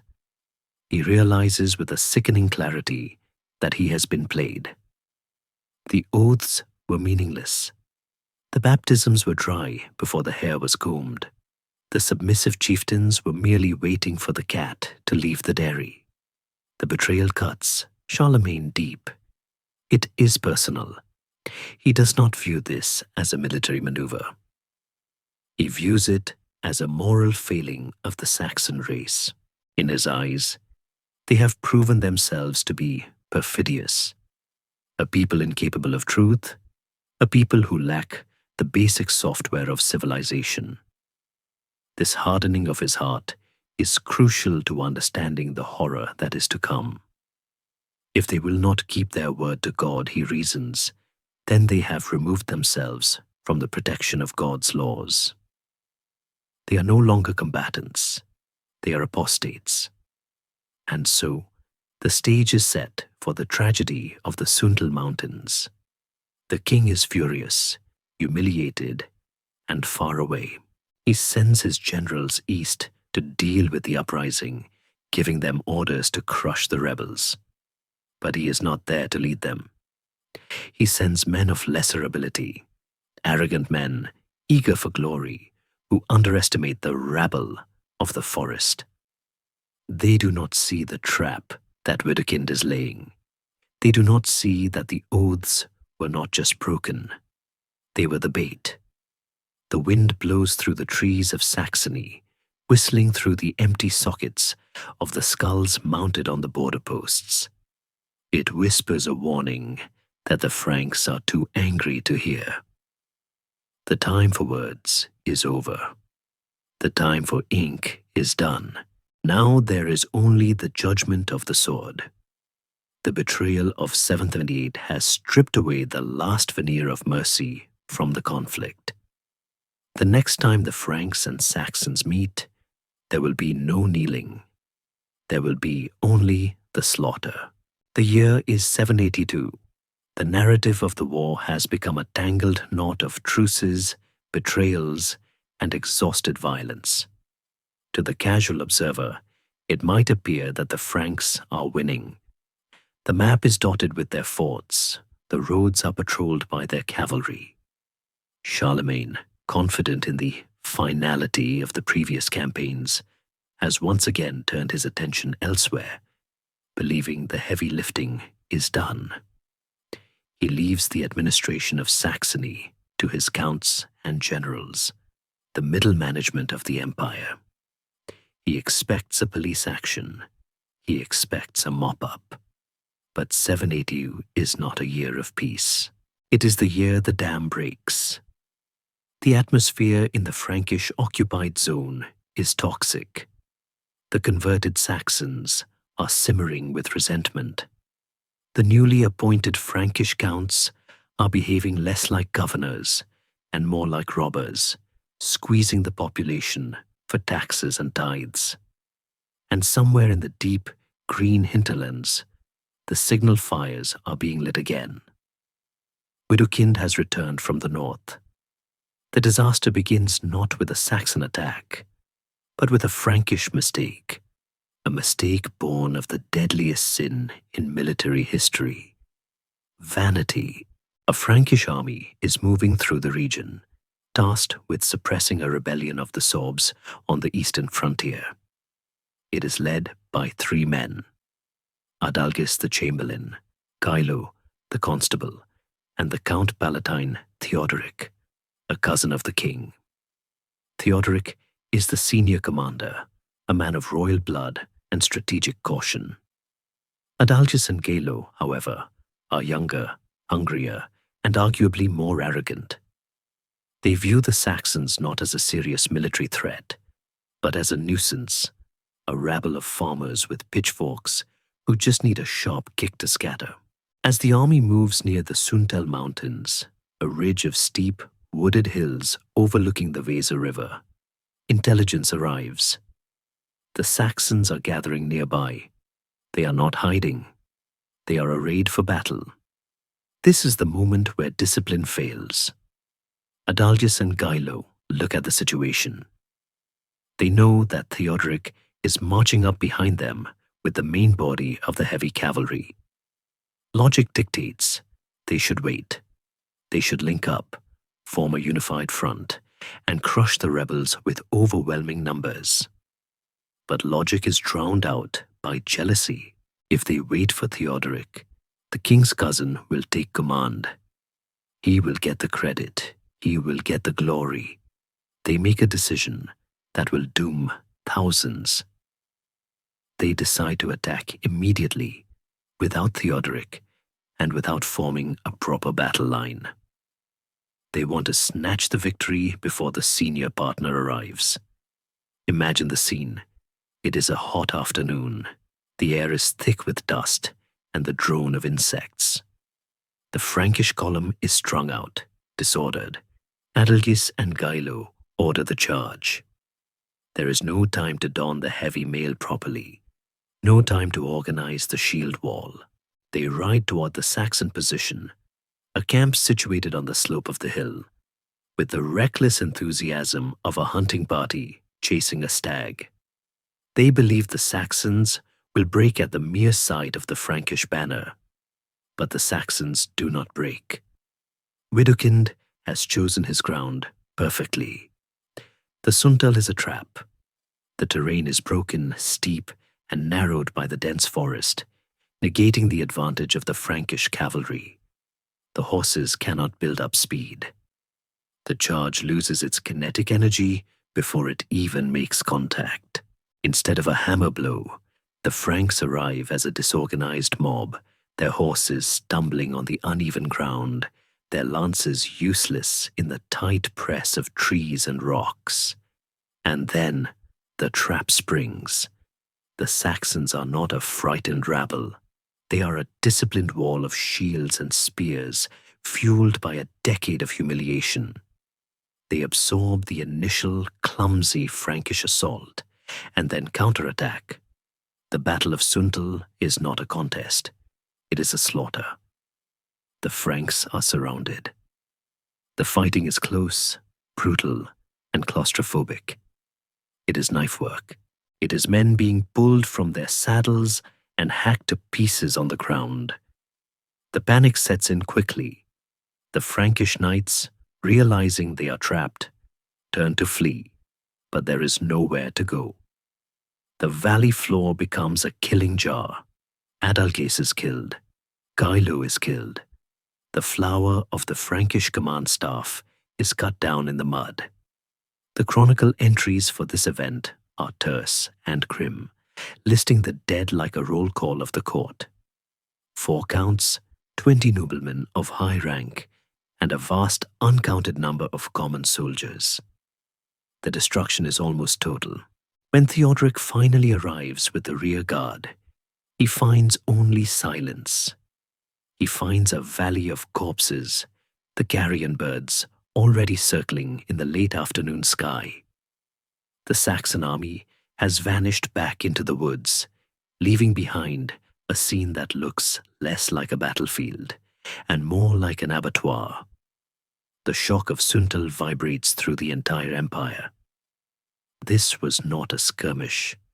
This was the annihilation of a field army. It was the worst defeat Charlemagne had ever suffered, and perhaps the worst he would ever suffer. The myth of Frankish invincibility is shattered.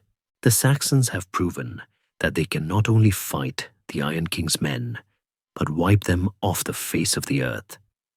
But there is a darker implication. By killing the king's envoys, his chamberlain, and his constable, the Saxons have crossed a line. In the medieval code, this is no longer war. It is treason. It is lèse-majesté. They have not just killed soldiers, they have struck at the body of the king himself. Charlemagne receives the news while he is at Auxerre. We do not know his immediate reaction. The sources do not record if he screamed or wept or sat in stony silence, but we can judge his reaction by what happens next. The king who rides north in the aftermath of Suntal is not the pragmatic conqueror of the early years. He is not the politician of Paderborn. He is a man possessed by a cold, Old Testament fury. He moves with terrifying speed. He gathers a new army, stripping the garrisons, calling up every available man. He marches into Saxony not to fight, but to punish. The Saxons, perhaps realizing they have woken a dragon they cannot kill, do not offer battle. Widukind, seeing the sheer size of the force approaching and knowing he cannot win a second miracle victory, flees once again to the north, vanishing into the Danish mists. This leaves the Saxon people alone to face the consequences. The rank and file of the rebellion, the minor chieftains, the village headmen, the farmers who picked up spears, are left holding the bag. Charlemagne sets up his camp at a place called Verden, where the Aller River flows into the Weser. It is a grey, flat landscape, marshy and bleak. He summons the remaining Saxon chiefs. These are the men who did not flee, the men who perhaps thought they could negotiate, or who had nowhere else to go. He demands the rebels. He does not ask for an explanation. He does not ask for a treaty. He demands the bodies of those who slaughtered his men at Suntal. The Saxon chiefs are terrified. They see the look in the king's eyes. They see the thousands of Frankish soldiers standing in formation, swords sharpened, waiting for a single word. They realize with a sickening jolt that the king is willing to kill everyone if he has to save themselves, to save their villages from being burned to the ash. They turn on their own. They begin to round up the men. They go into the hamlets and the camps, dragging out the warriors who had fought at Suntal. They bring them in chains to the Frankish camp. 10 men, 100 men, 1,000 men. The numbers keep growing. The line of prisoners stretches for miles along the riverbank. By the time the sun begins to set, there are 4,500 men gathered on the banks of the Aller. They are disarmed, bound, and kneeling in the mud. They are the harvest of the Suntal disaster. Charlemagne stands before them. He is the judge, the jury, and the executioner. The disaster at Suntal was the crime. Verden is the sentence. The air is heavy with the smell of wet earth and fear.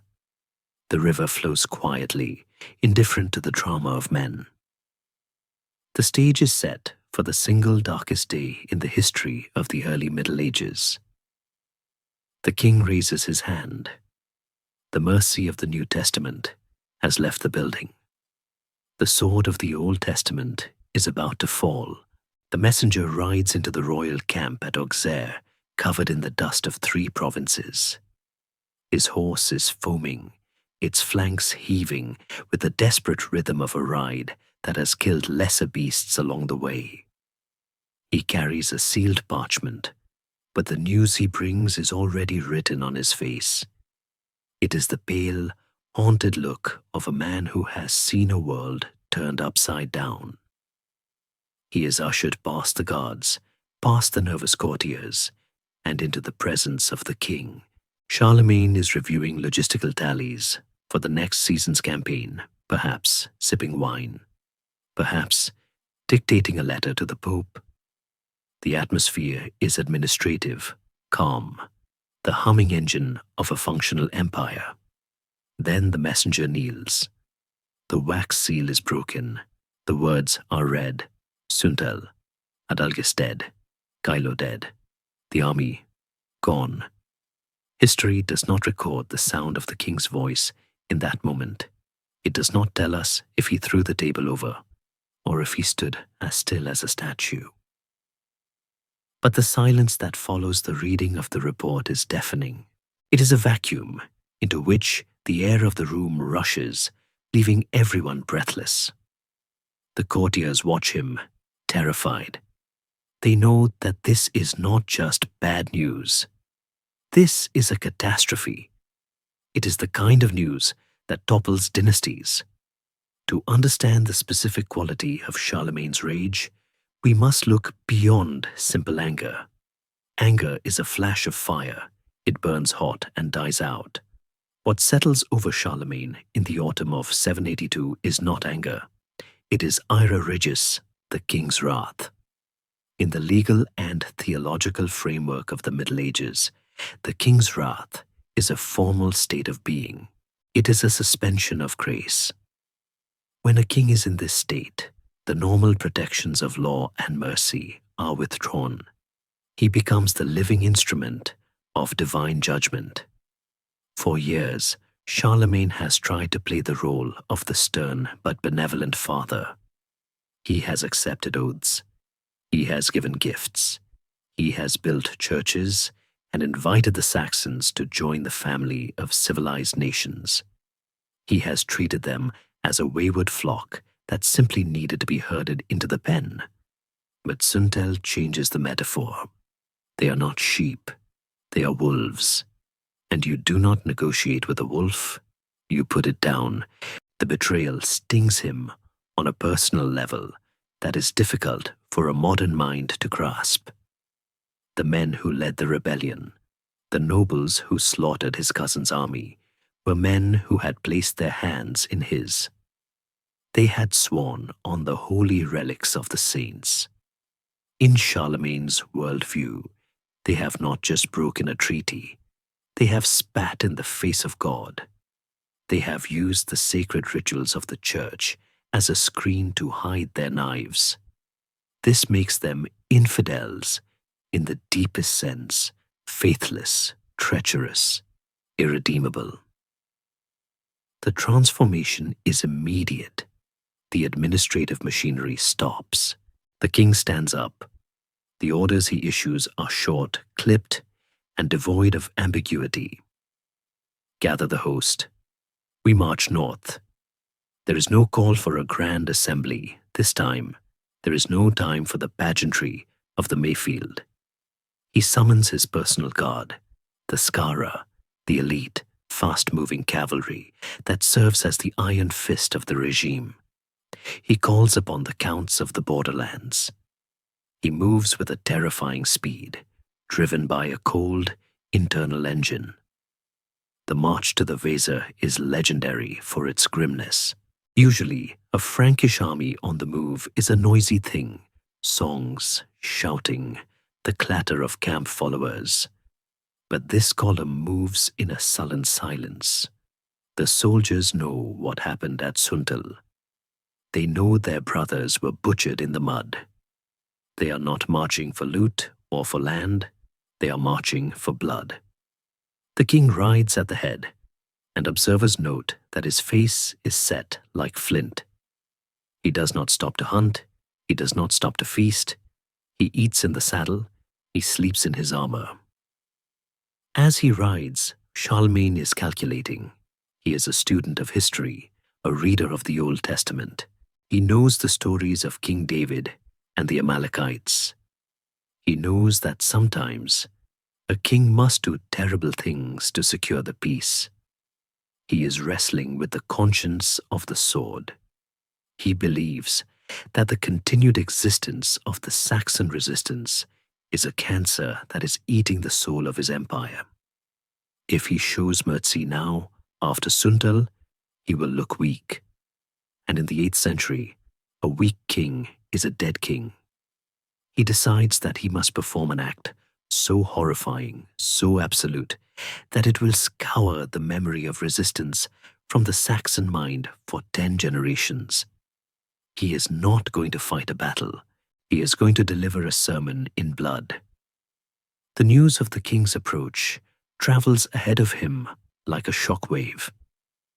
The Saxons, still celebrating their victory at Suntal, suddenly feel the temperature drop. Widukind, the architect of the slaughter, proves once again that his survival instinct is sharper than his honor.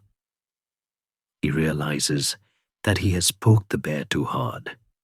He cannot stand against the full wrath of Charlemagne when the king is present in the flesh.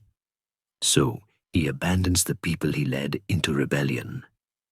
He slips away north, across the Elbe, into the safety of the Danish marshes. This is the tragedy of the Saxon commoner. They are left alone. The ghost has vanished, and the Iron King is at the door. Charlemagne arrives at the confluence of the Aller and the Weser rivers. The location is significant, Verden. It is a crossing point, a place of trade and transit. Now, it will be a place of judgment. He sets up his camp. It is a sprawling city of tents, organized with rigid Roman discipline. The banners snap in the cold autumn wind. The smoke of the fires drifts across the river, carrying the scent of roasting meat to the starving Saxon villages on the other side. He does not attack. He waits. He sends out heralds to the remaining Saxon chieftains, the men who stayed behind, the men who are now trembling in their halls. The message is simple. Come to me. Bring the guilty. It is the ultimate power move. He is forcing the Saxons to become their own police force.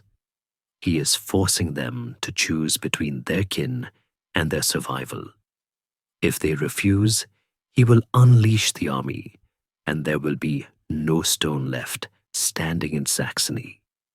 If they comply, they become complicit in his justice. They become broken. The waiting is the worst part. The tension in the Frankish camp is palpable. The soldiers sharpen their swords with a rhythmic shh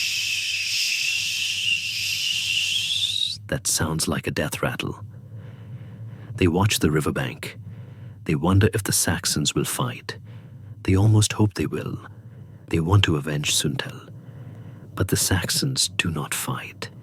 The spirit of the rebellion has been broken by the departure of Widukind and the sheer, overwhelming presence of the king.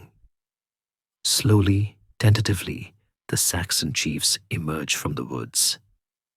They come not with weapons but with prisoners. They bring them in groups, men with their hands bound behind their backs, stumbled along by their own tribal leaders.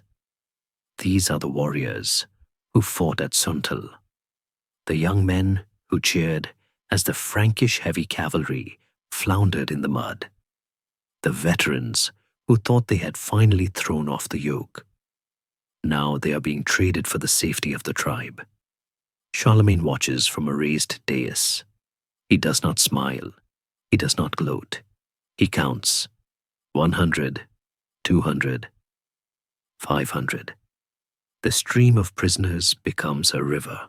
They are herded into a holding pen constructed in the center of the camp. They are stripped of their weapons, their armor, their dignity. They kneel in the mud, shivering in the autumn chill. They look up at the Frankish soldiers surrounding them, and they see no pity in those eyes. They see only the reflection of their own doom. The king's rage has not abated.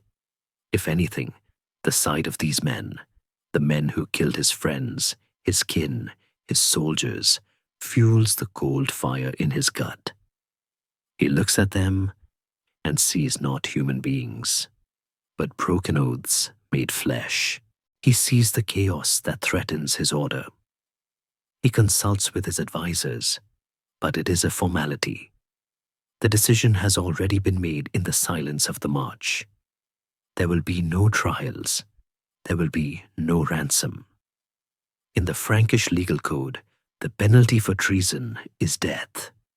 And since the entire rebellion was an act of treason against the anointed king, the sentence is universal.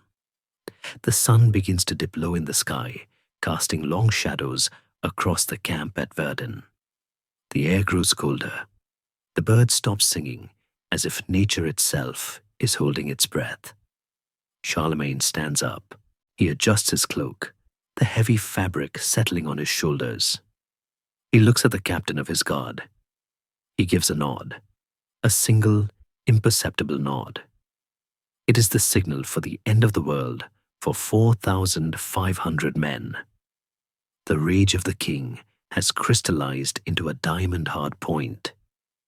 He is about to do something that will stain his soul and his history forever. He is about to prove that the father of Europe is also capable of devouring his children. The march is over. The judgment is here. The geography of history is often written in water. Rivers are the arteries of trade, the borders of empires, and all too often, the graves of armies. We find ourselves now on the banks of the Aller River, near the point where it surrenders its waters to the Weser. The place is called Verden. In the local dialect, the name might derive from a word meaning ford or crossing, a mundane descriptor for a spot where cows and carts once splashed peacefully from one bank to the other. But in the October of 782, Verden is not a crossing. It is a cul-de-sac. The sky is a bruise of purple and charcoal, hanging low over the flat, marshy landscape. A biting wind whips off the North Sea, rattling the reeds and stinging the faces of the men who stand in ranks of iron.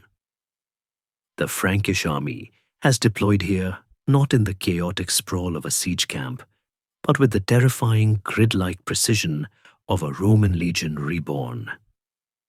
The tents are arranged in perfect rows, the streets between them measured to the inch.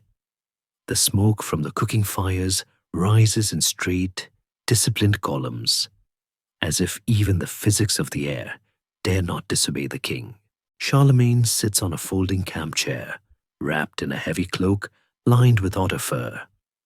He is watching the river. He is waiting. He has issued his ultimatum to the Saxon nobility, and the time for their answer is bleeding away with the fading light. The demand he sent out was terrifyingly simple. He did not ask for land. He did not ask for gold. He did not ask for hostages to be educated in monasteries. He demanded bodies. He demanded the specific men who had raised their swords at Suntal. The message delivered to the trembling Saxon elders was a masterclass in coercive diplomacy. Deliver the oath breakers to me, or I will consider every village, every farm, and every living soul in this province to be complicit in treason. It is a prisoner's dilemma played out on the scale of a nation. The Saxon chiefs, the Edelingui, are trapped. Their great war leader, Wedukind, has fled to Denmark, leaving them exposed to the storm. They look at the Frankish army, a machine that has ground its way across Europe, and they look at their own decimated forces. They make the only calculation that survival allows. They choose to collaborate, and so the gathering begins. It starts as a trickle. Out of the tree line, emerging from the grey mist of the forest, come the first groups. They are not led by Frankish jailers. They are led by their own kin. It is a sight that twists the stomach. Saxon chiefs, men who had once toasted these warriors in the mead halls, now herding them like cattle toward the Frankish lines. Imagine the scene through the eyes of a young Saxon warrior. He is 20 years old. He fought at Suntel. He remembers the rush of adrenaline as the Frankish heavy cavalry floundered in the mud. He remembers the victory cry. He thought he was a hero.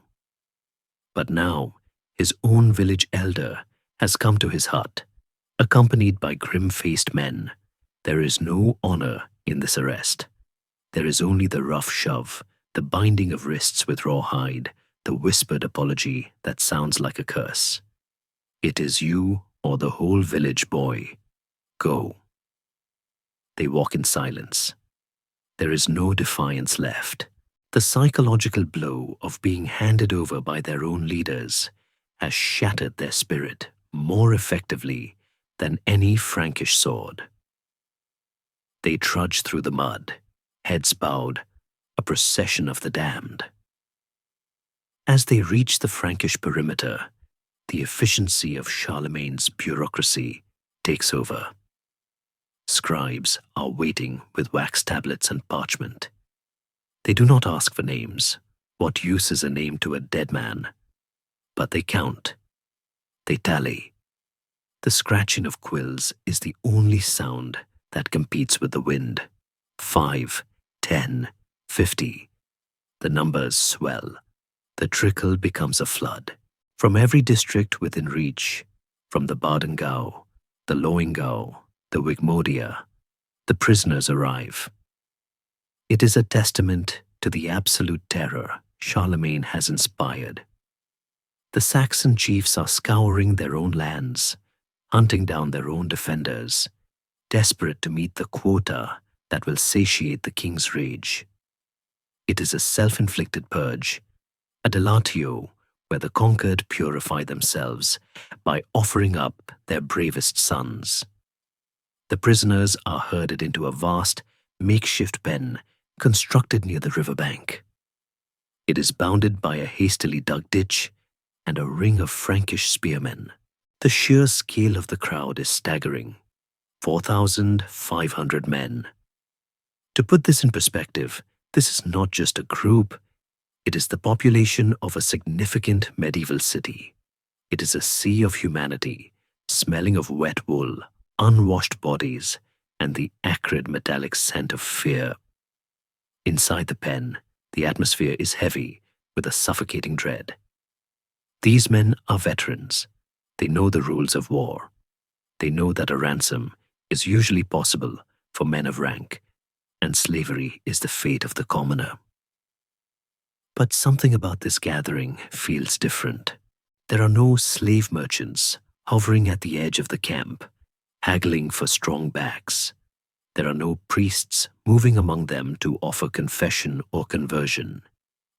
There is only the silent staring wall of Frankish iron. A low murmur runs through the crowd. Men recognize each other from the battle at Suntel. Did you see?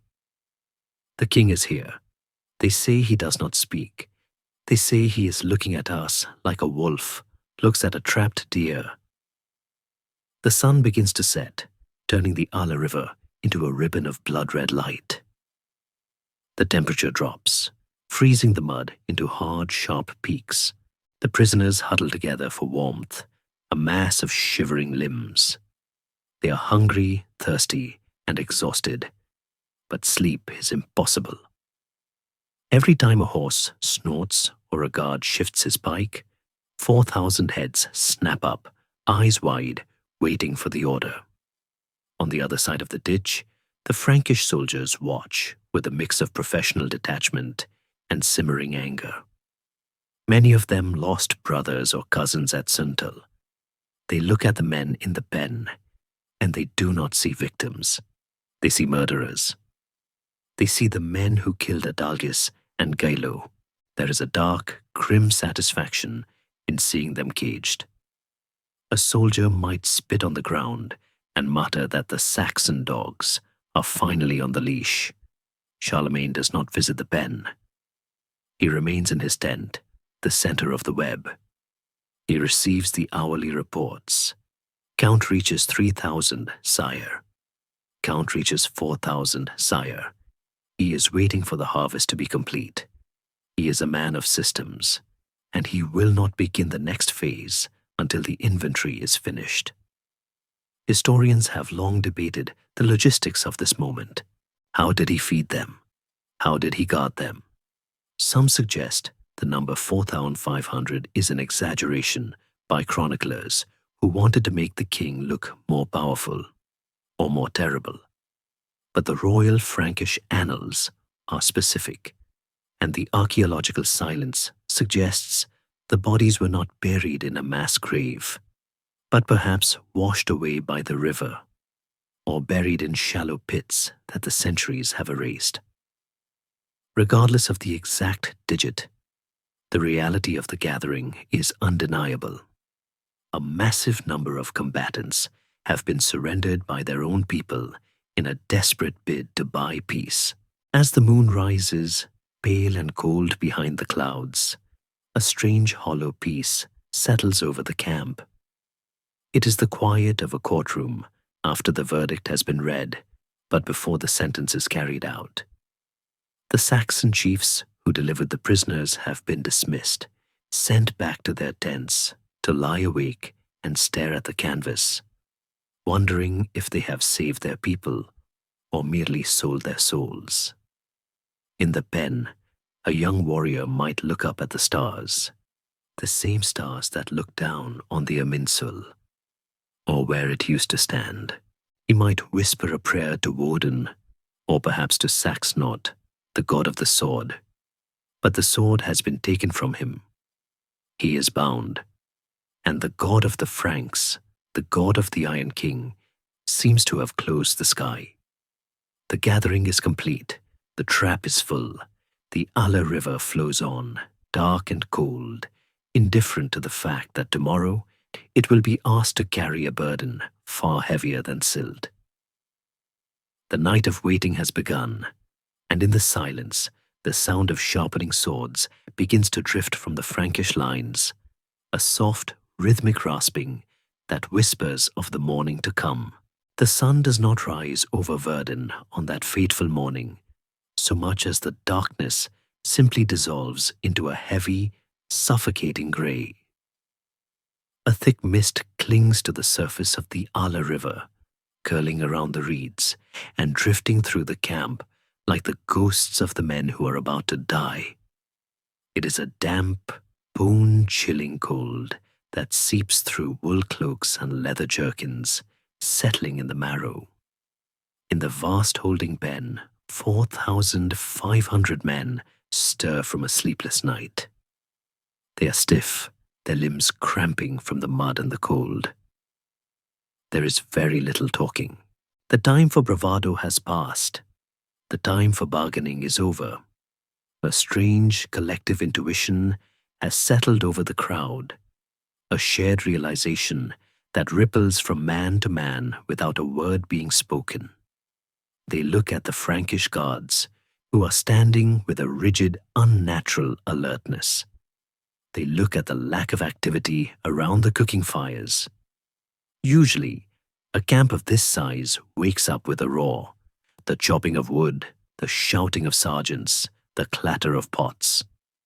But today, the Frankish camp is moving with a hushed, deadly purpose. This is the day of silence. It is a silence born of administrative efficiency. Charlemagne has given the order, and the machine of the Frankish state has engaged its gears. This is not a battle where chaos reigns. This is a procedure. The king's officers, the comites, move among the tents with wax tablets, ticking off logistical requirements. Swords need to be inspected. Squads need to be rotated. The disposal of bodies needs to be planned. It is the banality of horror. The logistics of a massacre require as much planning as the logistics of a feast. At the center of the camp, Charlemagne attends morning mass. It is a surreal juxtaposition that defines the era. The king kneels in his portable chapel, surrounded by the smell of incense and the soft chanting of the liturgy. He prays to the God of mercy, the Prince of Peace. He asks for strength to do what he believes is necessary.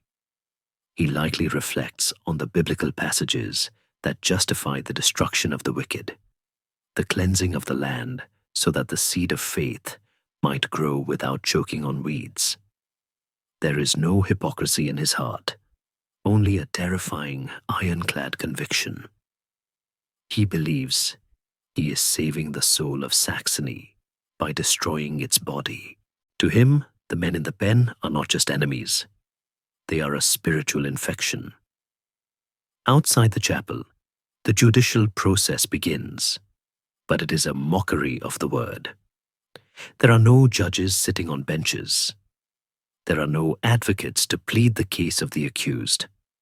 In the Frankish legal tradition, a trial is reserved for those who exist within the protection of the law. But by breaking their oaths sworn before God, these Saxons have cast themselves out of the legal universe. They are outlaws in the most literal sense, outside the protection of the law. They have no rights to defend. They are merely biological obstacles to the peace. Historians and legal scholars have long argued over the precise legal framework Charlemagne used to justify this. Was it capitis damnatio, capital punishment for treason, or was it ius belli, the right of war? The distinction matters little to the man kneeling in the mud. What matters is the absence of the placitum, the public assembly where a freeman could speak his mind. Today, the only voice that matters is the silent nod of the king. A group of Frankish priests approaches the pen. They do not carry bread or water. They carry crucifixes. They walk along the edge of the ditch, murmuring the last rites en masse. They are absolving the souls of the men their king is about to kill. It is a strange, dark mercy, ensuring that the victims go to heaven, even as they are sent there by the sword. Some of the Saxons, those who had been baptized years before, might cross themselves instinctively. Others, the die-hard pagans, who still wear the hammer of Thor hidden under their tunics, likely spit on the ground. They do not want the Frankish heaven. They want the halls of their ancestors. But even the spitting is done quietly. The fear is too great for noise. Around mid-morning, the movement begins. It is not a sudden rush, but a slow, hydraulic pressure. The Frankish soldiers open the gates of the pen. They do not shout. They simply gesture with their spears. Move. The prisoners are brought out in batches, groups of 30 or 40. This is done to prevent a stampede, to keep the numbers manageable. The Saxons are bound together with ropes, a long chain of human misery.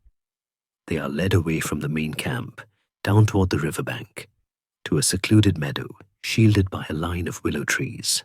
The separation is the cruelest part. Brothers are torn from brothers. Fathers watch as their sons are led away in the first wave, knowing they will never see them again. There are moments of heartbreaking intimacy, a hand squeezed, a forehead touched to a forehead, a whispered be brave. But there is no resistance. The Saxon spirit, so fierce in the ambush, so resilient in the winter, has been crushed by the weight of the inevitable. They are like cattle sensing the slaughterhouse. The smell of death is already in the air, paralyzing the will to fight. The Frankish soldiers escorting them are grim-faced. These are not sadists. They are professionals. Many of them are tired of this war. They are tired of the mud, the ambushes, the constant fear of a knife in the dark. They look at the Saxons and they see the cause of their misery.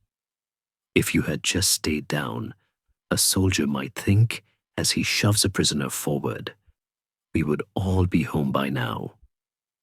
There is a dark, cynical humor that circulates in the ranks, a defense mechanism against the horror. We are just helping them keep their vows, one might mutter, and they promise to give their lives to God. We are just expediting the delivery. As the first group disappears behind the willow trees, a hush falls over the remaining thousands in the pen. They strain their ears. They are waiting for the sound. And then it comes.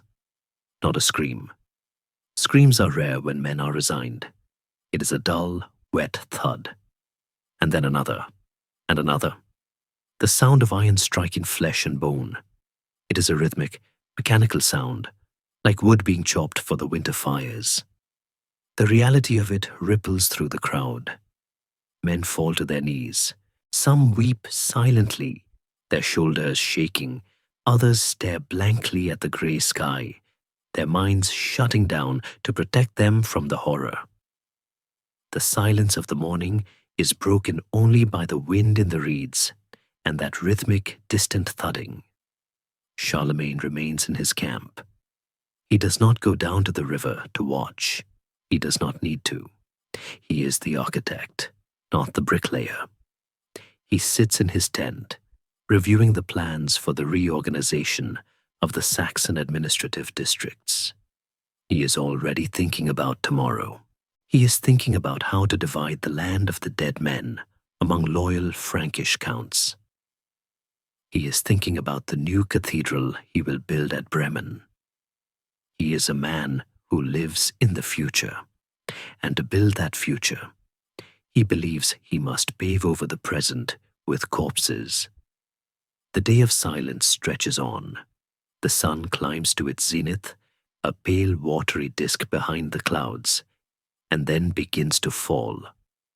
The lines of men moving to the river never seem to end. It is an industrial process of elimination.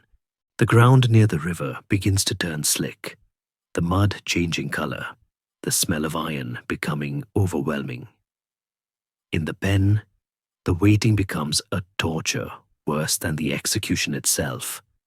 To stand for hours, inching closer to the gate, knowing that every step is a second lost from your life. To watch the sun move across the sky and know it is the last time you will see it. To hear the wind and know you will soon be part of the earth it blows over.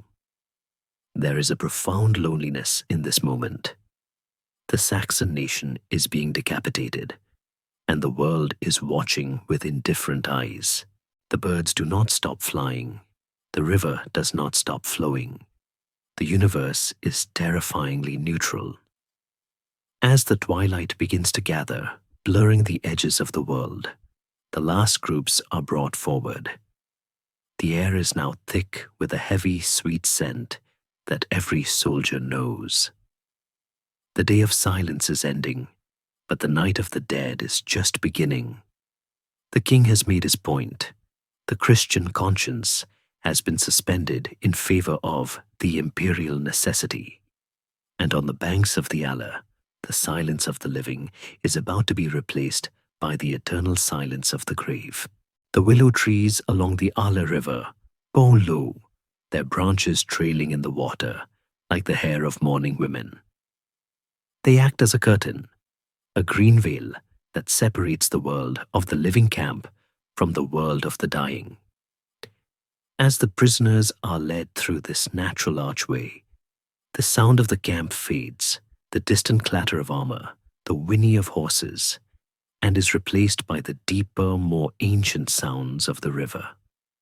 The water laps against the mud, a rhythmic hush, hush, hush, that sounds strangely like a lullaby, a soft promise of sleep. The air here is different. It is heavy, metallic, and sweet, a scent that triggers a primal alarm in the hindbrain of every living creature. Yet there is nowhere to run.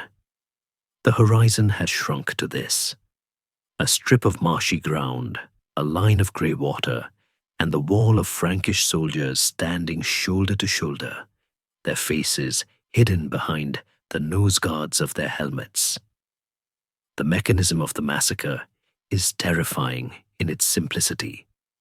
There are no scaffolds, no elaborate torture devices. Charlemagne, the pragmatist, has chosen the sword. It is the tool of the warrior, the symbol of his class, and today the instrument of his justice. The executioners are selected from the king's own household guard, men chosen for their strength and their discipline. They stand in pairs along the riverbank, their boots sinking deep into the soft earth. They have removed their heavy cloaks and rolled up the sleeves of their tunics, revealing arms thick with muscle, now slick with sweat, despite the autumn chill. They do not speak. They do not taunt the victims. They work with the grim, rhythmic efficiency of threshers in a wheat field during a storm. The prisoners are brought forward in lines. They are forced to their knees. The mud of the riverbank is cold and wet, soaking through their trousers, chilling them one last time before the end. For many, this physical sensation, the cold wetness of the earth, is the last thing they will ever feel. Some of the men are weeping quietly, tears cutting tracks through the grime on their faces. Others are catatonic, their eyes fixed on the middle distance, seeing something far beyond the river.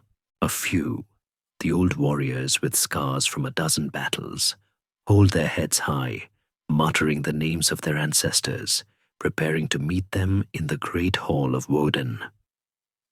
But there is no struggle. The fight has been drained out of them by the betrayal, by the waiting, by the sheer inevitability of the moment. The sword rises, the sword falls. It is a sound that history tries to forget, the dull, wet impact of iron on flesh. It is not the ringing clash of battle, it is the sound of a butcher shop. The bodies slump forward, some splashing into the shallows, others piling on the muddy bank. The blood does not spray, it flows. It pours from the severed arteries, hot and bright, steaming in the cold air. It runs in rivulets through the mud, seeking the lowest point, finding the river. And the river accepts it. The grey water of the Ala begins to stain, turning a swirling, violent crimson that drifts downstream, carrying the life of the Saxon nation toward the sea.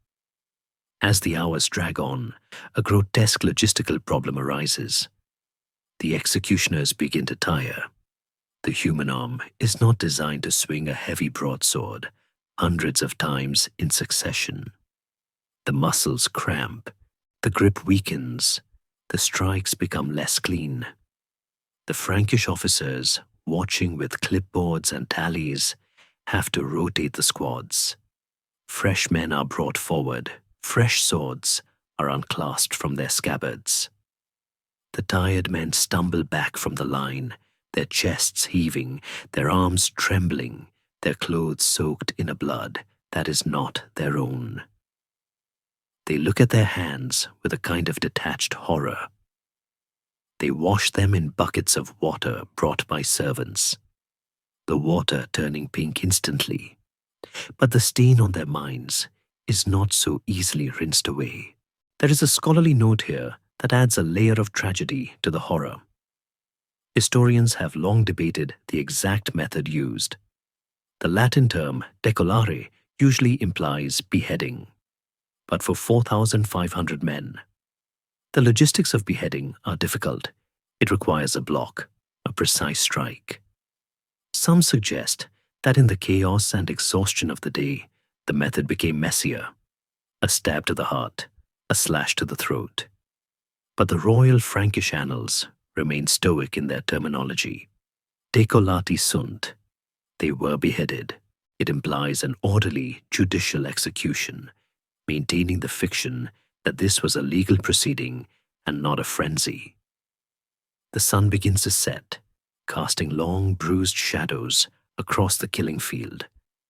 The light turns a strange, sickly violet. The pile of bodies grows, a grim wall of flesh that separates the executioners from the river. The soldiers have to step over the dead to reach the living. The mud becomes a slurry of earth and blood, slippery and treacherous. Men slide and stumble. It is a scene from a nightmare, painted by Hieronymus Bosch. The darkness, the mud, the tangled limbs, the relentless mechanical motion of death. And yet, there are moments of profound, quiet humanity amidst the carnage. A Frankish soldier, perhaps seeing a Saxon boy who looks like his own son, might hesitate for a fraction of a second, a flicker of mercy that is quickly extinguished by the bark of an officer. A Saxon warrior, kneeling in the blood of his kin, might close his eyes and simply whisper, "It is finished." Finding a strange peace in the end of the fear, there is a sense of shared trauma between the killer and the killed. They are bound together in this terrible intimacy. The executioner looks into the eyes of the man he is about to kill, and for that brief moment, they are the only two people in the universe. As twilight deepens into true night, the work continues by torchlight. The flickering flames cast dancing shadows on the water, making the red ripples look like liquid fire. The air is thick with smoke and the metallic tang of blood, a smell that will hang over Verden for weeks. The silence of the waiting pen is now absolute. It is empty. The thousands of men who stood there this morning are now silent mounds on the riverbank or drifting shapes in the current. Finally, the last man is brought forward. He is alone. The long line behind him is gone. He kneels in the dark, illuminated only by the sputtering torch of a guard. The executioner, exhausted to the point of collapse, raises his sword one last time. There is a grunt of effort, a final thud, and then silence. The massacre is over. The soldiers lower their weapons. They stand in the darkness, breathing hard, the steam rising from their bodies. They look at each other, their faces masks of soot and blood, and they do not cheer.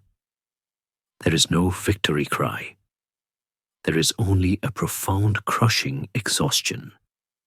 They have done the king's bidding. They have pacified the rebellion. But they also know, in the quiet places of their hearts, that they have done something that cannot be undone. They have crossed a line. Charlemagne, in his tent, receives the final report. Done. He nods. He lightly eats his dinner. He says his prayers. He sleeps. But the river does not sleep. The Aller flows on, carrying its terrible cargo toward the Weser, and from the Weser to the North Sea. The water is the only witness that sees the true scale of the tragedy. In the days to come, fishermen miles downstream will find their nets heavy with a catch they did not seek. The bodies will wash up on the mudflats, pale and silent accusations against the new Christian empire. The massacre of Verden is the dark heart of Charlemagne's reign. It is the moment where the city of God was built on a foundation of skulls. It is the proof that the path to civilization is often paved with barbarism. The river runs red in the moonlight, a winding scar through the landscape, whispering the story of the day the Iron King tried to kill a nation, and in doing so, created a wound that would never truly heal. The bodies are gone, but the memory has sunk into the mud, deep and permanent, waiting to rise again in the stories of the survivors. The sun rises over Verden like a reluctant witness, pale and shivering behind a veil of morning mist. It climbs slowly, as if afraid to illuminate the ground below. But the light, indifferent and inevitable, eventually touches the earth. It reveals a landscape transformed. The camp is quiet now, the frenetic energy of the execution gone. The holding pen stands empty, a muddy scar on the field, the trampled earth bearing the footprints of thousands who walked in but never walked out. The willow trees along the riverbank are still, their leaves heavy with the dampness of the fog, dripping water that looks too much like tears. But it is the silence that hits you first. The day before, the air was filled with the sounds of men, the murmur of the condemned, the bark of orders, the dull thud of the sword. Now, there is only the wind. It whistles through the reeds with a hollow, lonely sound. It is a silence so profound, so heavy, that it feels like a physical weight pressing down on the chest. It is the silence of a house after a funeral, magnified to the scale of a province. Nature, however, is not silent. The sky above the Aller River is alive with a dark, swirling energy. The crows have come. They arrive in the thousands, drawn by the scent that hangs over the valley, a scent of iron and decay that the cold wind carries for miles. They circle in slow, patient loops, their black wings cutting silhouettes against the grey clouds. To the Frankish soldiers breaking camp, packing their tents with shaken hands, the birds are a grim omen. They are the clean-up crew of the battlefield, the only creatures who profit from the king's justice. Their cawing is harsh and mocking, a jagged counterpoint to the hush of the human world. Downstream, the river is doing its own work. The Aller has become a messenger.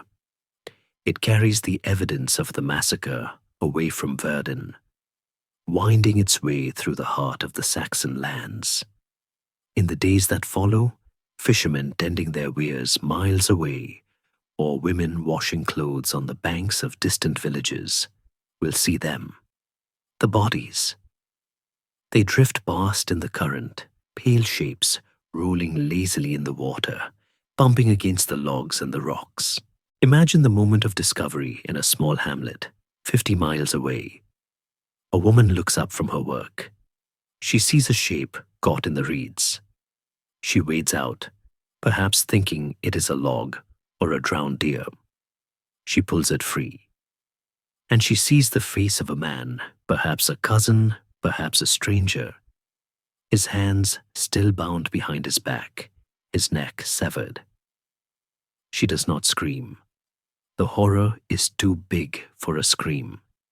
She simply stands there, the cold water swirling around her ankles, realizing that the rumors whispered by the wind are true. The king has not just defeated the army. He has eaten it. This is the true aftermath of iron. It is not the cleanup of the battlefield. It is the psychological shockwave that radiates outward, shattering the mind of the Saxon people. In the villages of Westphalia and Angria, a terrifying paralysis sets in. The men are gone, not just the warriors, but the fathers, the brothers, the sons. The workforce of a generation has been wiped out in a single afternoon. The harvest sits in the fields, rotting, because there are no hands to bring it in. The cattle wander stray because there are no herdsmen to watch them. The fabric of society, the daily rhythm of survival, has been torn apart. The survivors, The women, the children, the old men huddle in their long houses. They do not light fires, afraid that the smoke will draw the attention of the Frankish patrols. They speak in whispers. They wait for the door to be kicked in. The massacre of Verden has achieved exactly what Charlemagne intended. It has installed a permanent, freezing terror in the heart of every Saxon. He has taught them that resistance does not lead to a glorious death in battle. It leads to an anonymous slaughter in the mud. He has stripped war of its romance and revealed its naked, brutal core. Historians and psychologists, looking back at this period, speak of collective trauma. The Saxon identity, once proud and fierce, is fractured. They begin to doubt their own gods. Where was Woden? They ask in the dark. Where was Thunar? If 4,500 of their bravest could be butchered without a single lightning bolt striking the Frankish camp, then perhaps the sky is truly empty. Or worse, perhaps the Christian God is real, and he is a monster who demands blood. This spiritual crisis is more devastating than the loss of life. It creates a vacuum of faith, a hollow space in the soul where despair takes root. Charlemagne, for his part, does not linger. He is not a man to dwell on the macabre. To him, the massacre was a necessary surgical procedure, the amputation of a gangrenous limb to save the body of the empire. He believes the infection is gone. He orders the camp struck. The army marches away, leaving the river and the crows behind. He heads back to the Rhine, to his palaces, to the warmth of the hearth. He washes his hands of the mud of Verden, confident that he has finally solved the Saxon question. But as he rides south, a strange thing happens. The silence he leaves behind does not remain empty. It begins to fill with something else. Grief, when compressed by terror, turns into something hard and sharp.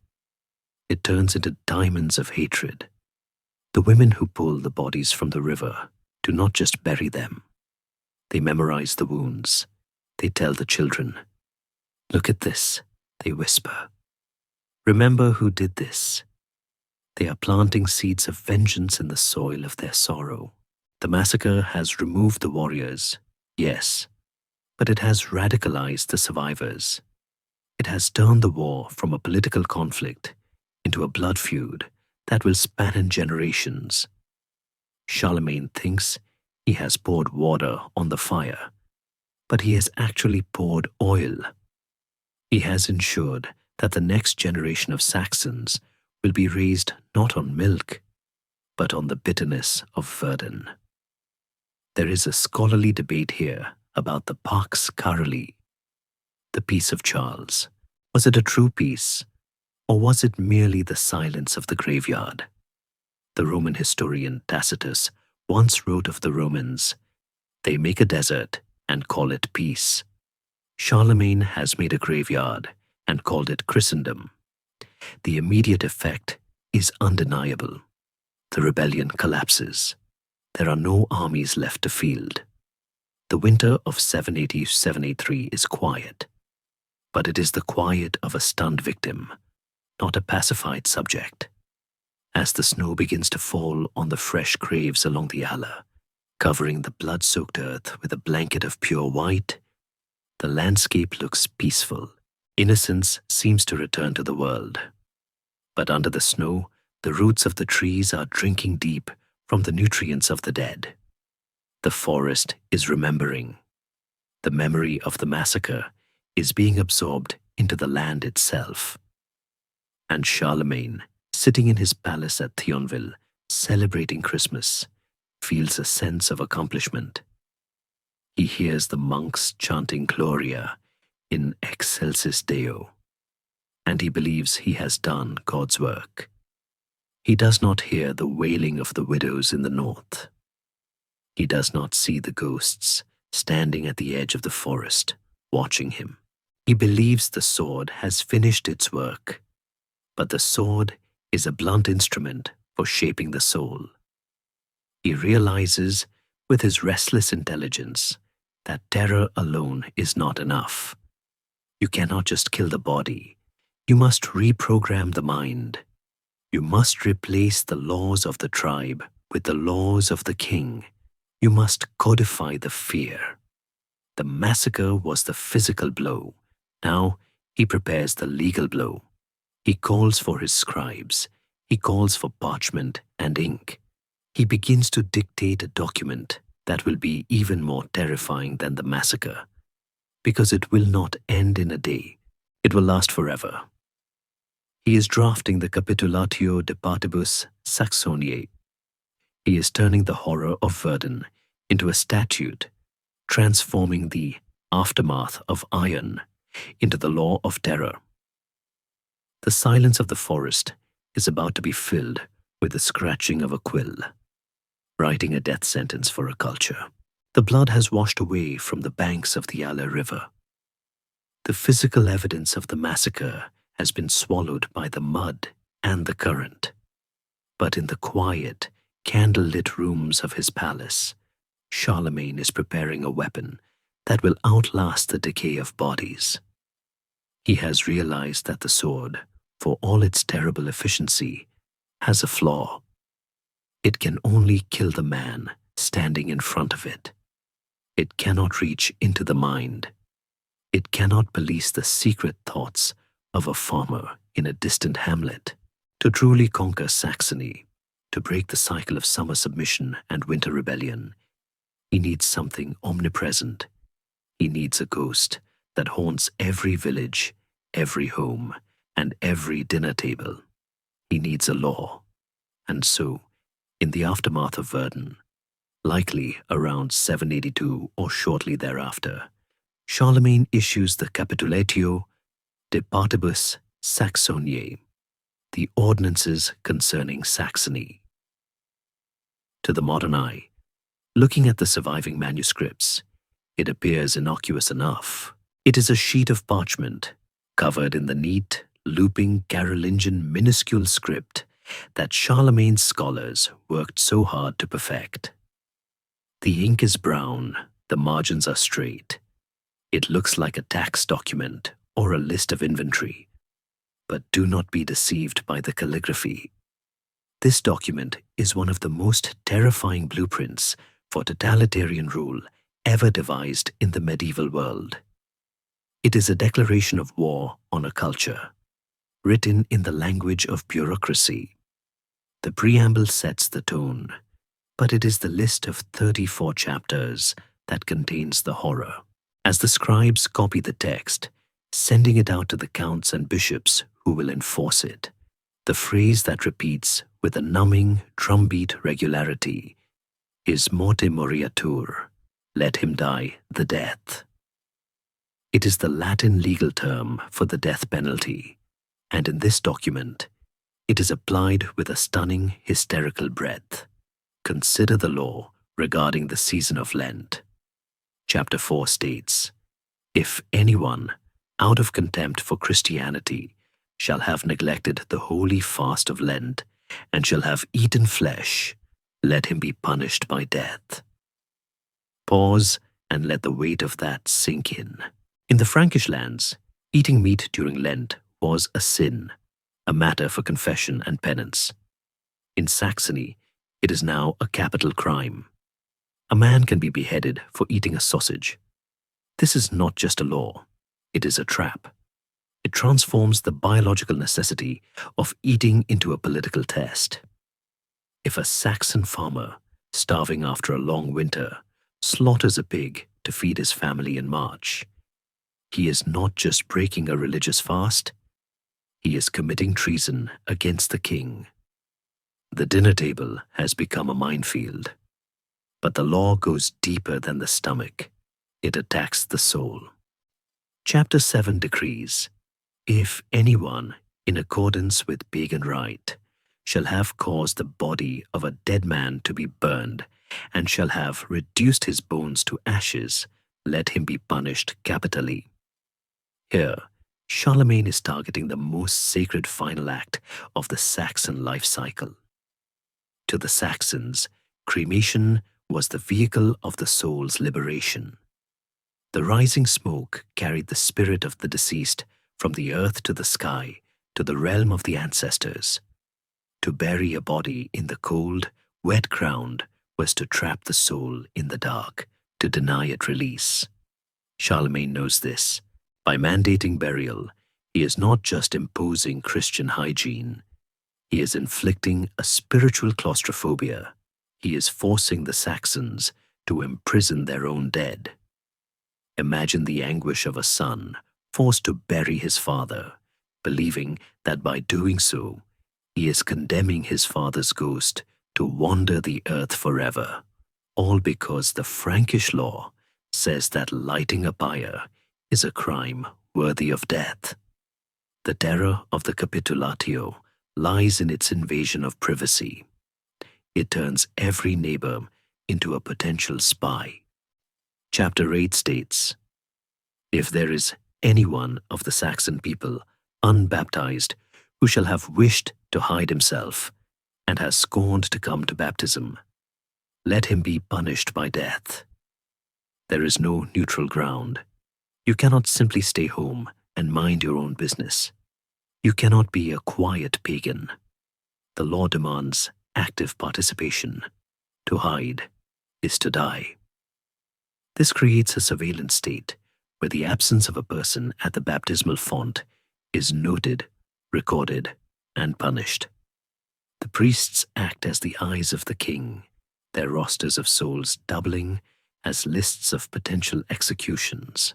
Historians have often argued about the intent of this law of terror.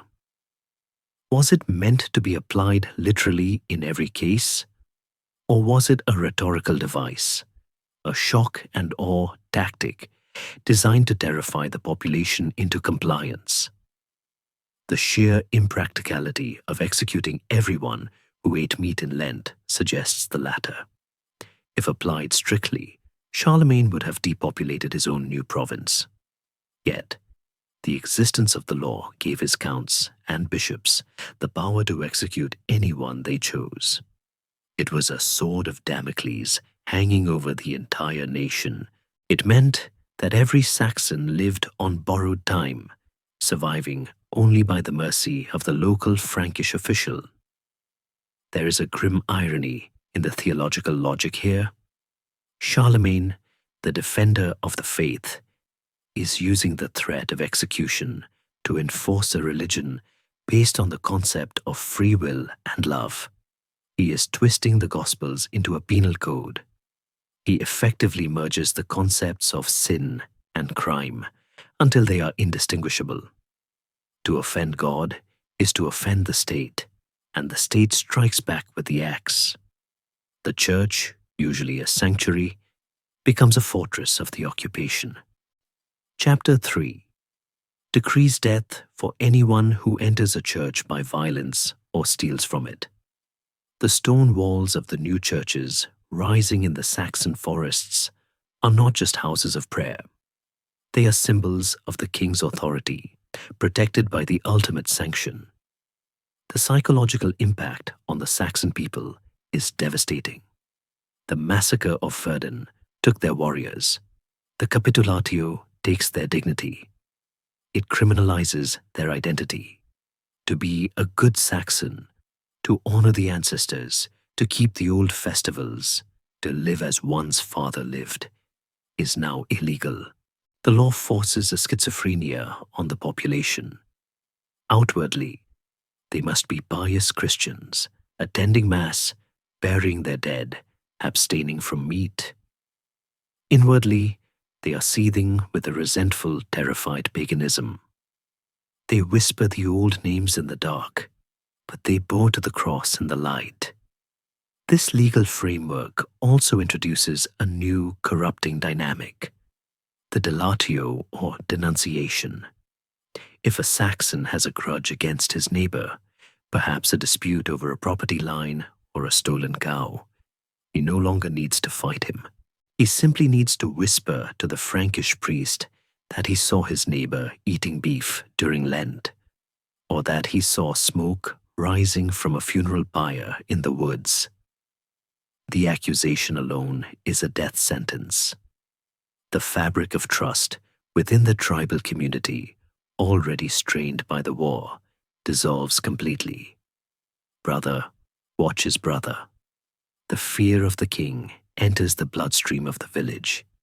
Even the sanctuary of the forest is no longer safe. Chapter 21 forbids the holding of assemblies in the woods, the traditional way Saxons governed themselves. The Marklo, the Great Council, is abolished. Politics is now the monopoly of the king. The Saxons are reduced from a political entity to a collection of subjects, their voices silenced by the scratch of the quill. Scholars often note a small disturbing clause near the end of the document. If anyone shall have sacrificed a man to the devil, and shall have offered him as a victim to the demons, let him be punished by death. This refers to human sacrifice, a practice the Franks accused the Saxons of. Whether or not the Saxons actually practiced this is debated. It may have been Frankish propaganda to justify the brutality, but by including it, Charlemagne paints the Saxons as monsters, as devil worshippers, legally justifying his own monstrous severity. He is the righteous king slaying the beast. As the winter of 785 approaches, the capitulatio settles over the land like a heavy, suffocating snow. The rebellion has been crushed, yes, but the peace that follows is the peace of the dungeon. The Saxons are not converted, they are broken. They have learned that the Frankish God is not a God of forgiveness, but a God of rules, rules written in a language they do not speak, enforced by men they do not know, carrying penalties they cannot escape. Charlemagne, sitting in his warm study, likely reviews the document with satisfaction. He sees it as a masterpiece of order. He has tidied up the chaos. He has replaced the messy organic customs of the tribe with the clean straight lines of imperial law. He does not see the terror in the eyes of the mother hiding a piece of dried venison under the floorboards. He does not feel the grief of the son digging a hole in the wet earth for his father's body. He only sees the success of his system, but he has created a pressure cooker. By blocking every avenue of traditional expression, by making daily life a capital crime, he has ensured that the Saxon spirit has nowhere to go but inward, where it festers. He has built a dam against the river of Saxon culture, but the water is rising behind the wall, and while the law can kill a man for eating meat, it cannot make him love the king. It can only make him fear, and fear, as Charlemagne will eventually learn, is a brittle foundation for an empire of God. The ink is dry, the law is set, and the weaponization of baptism is about to begin in earnest. If the capitulatio de partibus Saxonia was the chain that bound the Saxon nation, then baptism was the padlock that snapped it shut. In the wake of the massacre and the new laws, the rivers of Saxony, the Lippe, the Weser, the Elbe, are transformed once again. They have served as borders, as trade routes, and as graves. Now they become the font of a forced rebirth. The Frankish administration, moving with its characteristic relentless efficiency, initiates a program of mass conversion that is unprecedented in European history. This is not the gentle spreading of the good news by barefoot apostles. This is an industrial process, a spiritual assembly line where pagans enter on one bank and subjects exit on the other. Imagine the scene at a ford on the Lippe River in the spring of 783. The Frankish army has secured the perimeter. their spears creating a corridor of iron.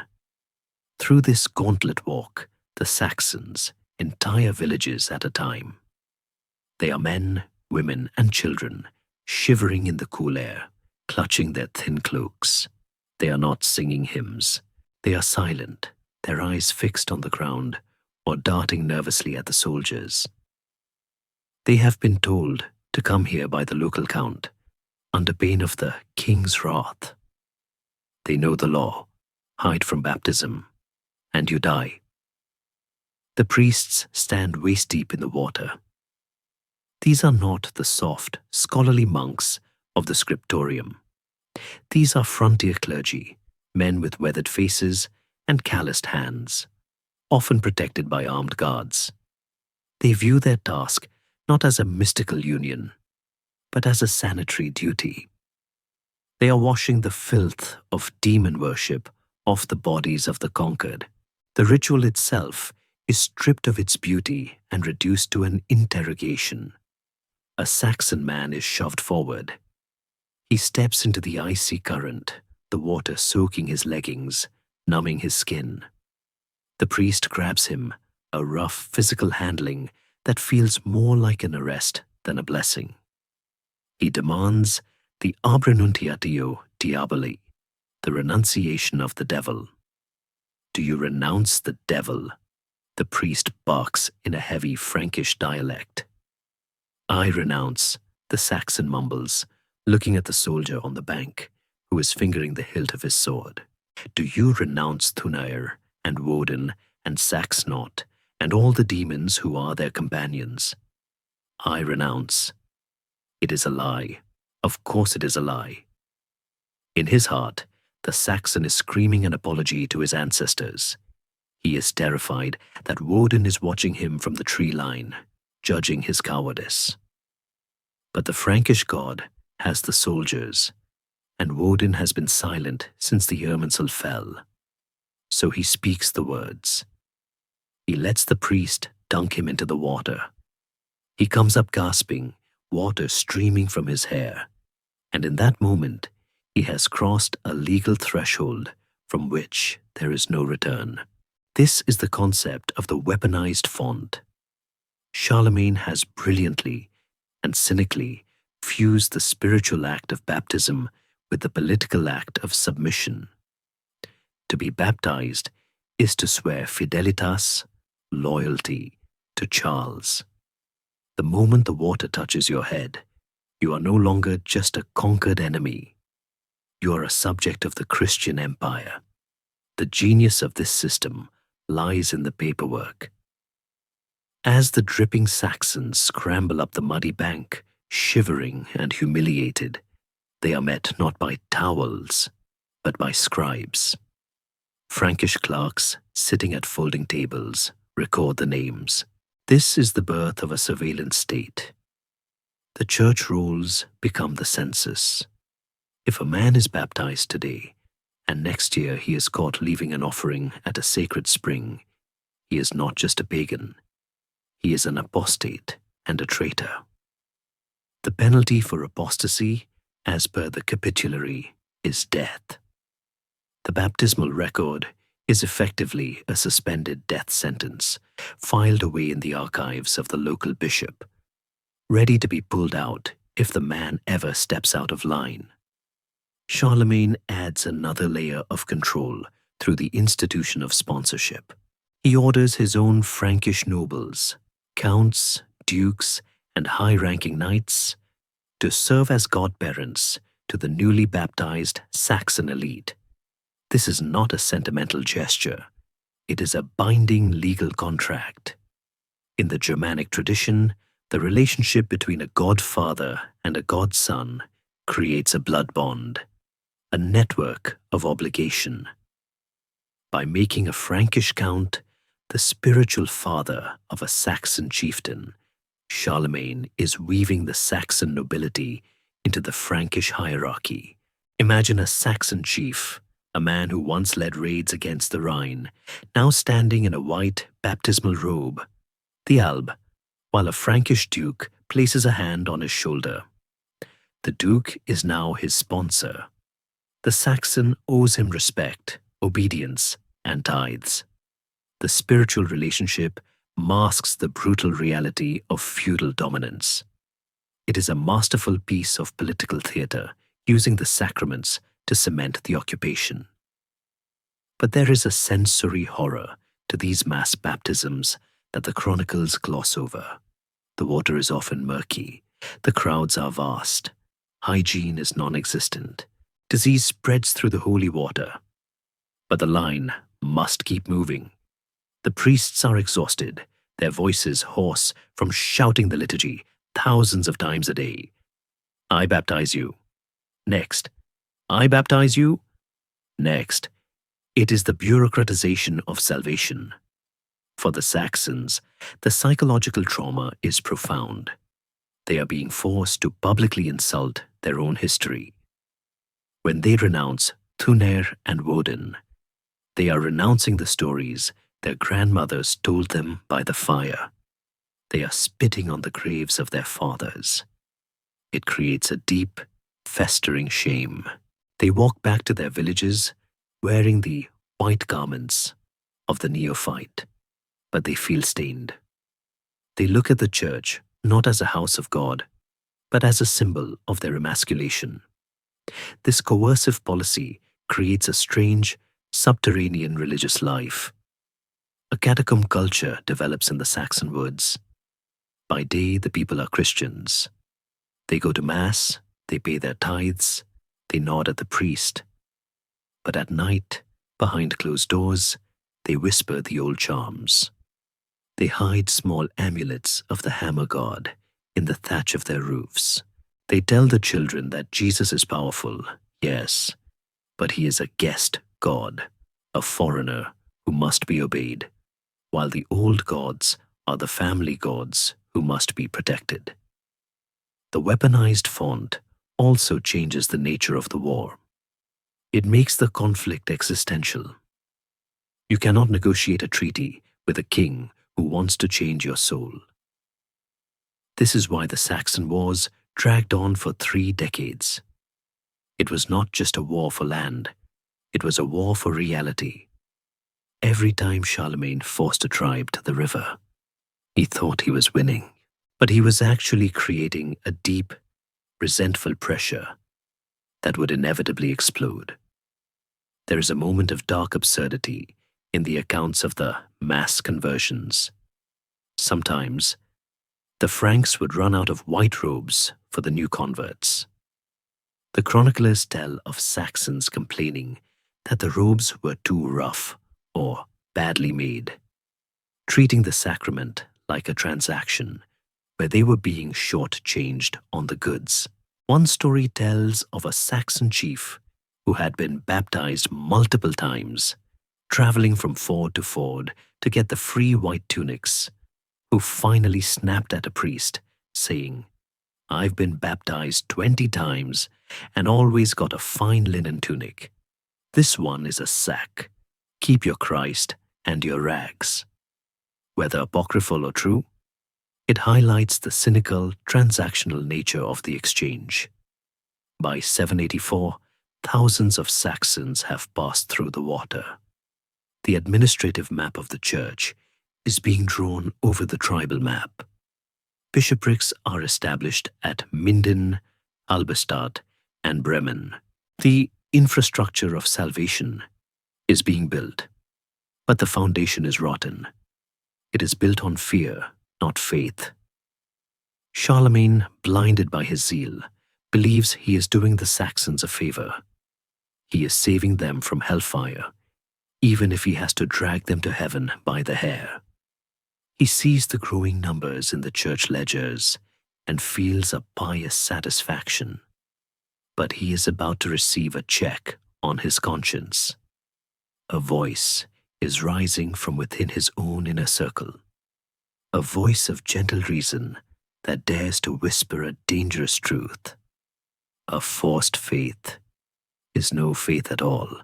The font has been weaponized, the river has been used, and the people have been washed. But water only cleans the skin. It does not change the heart.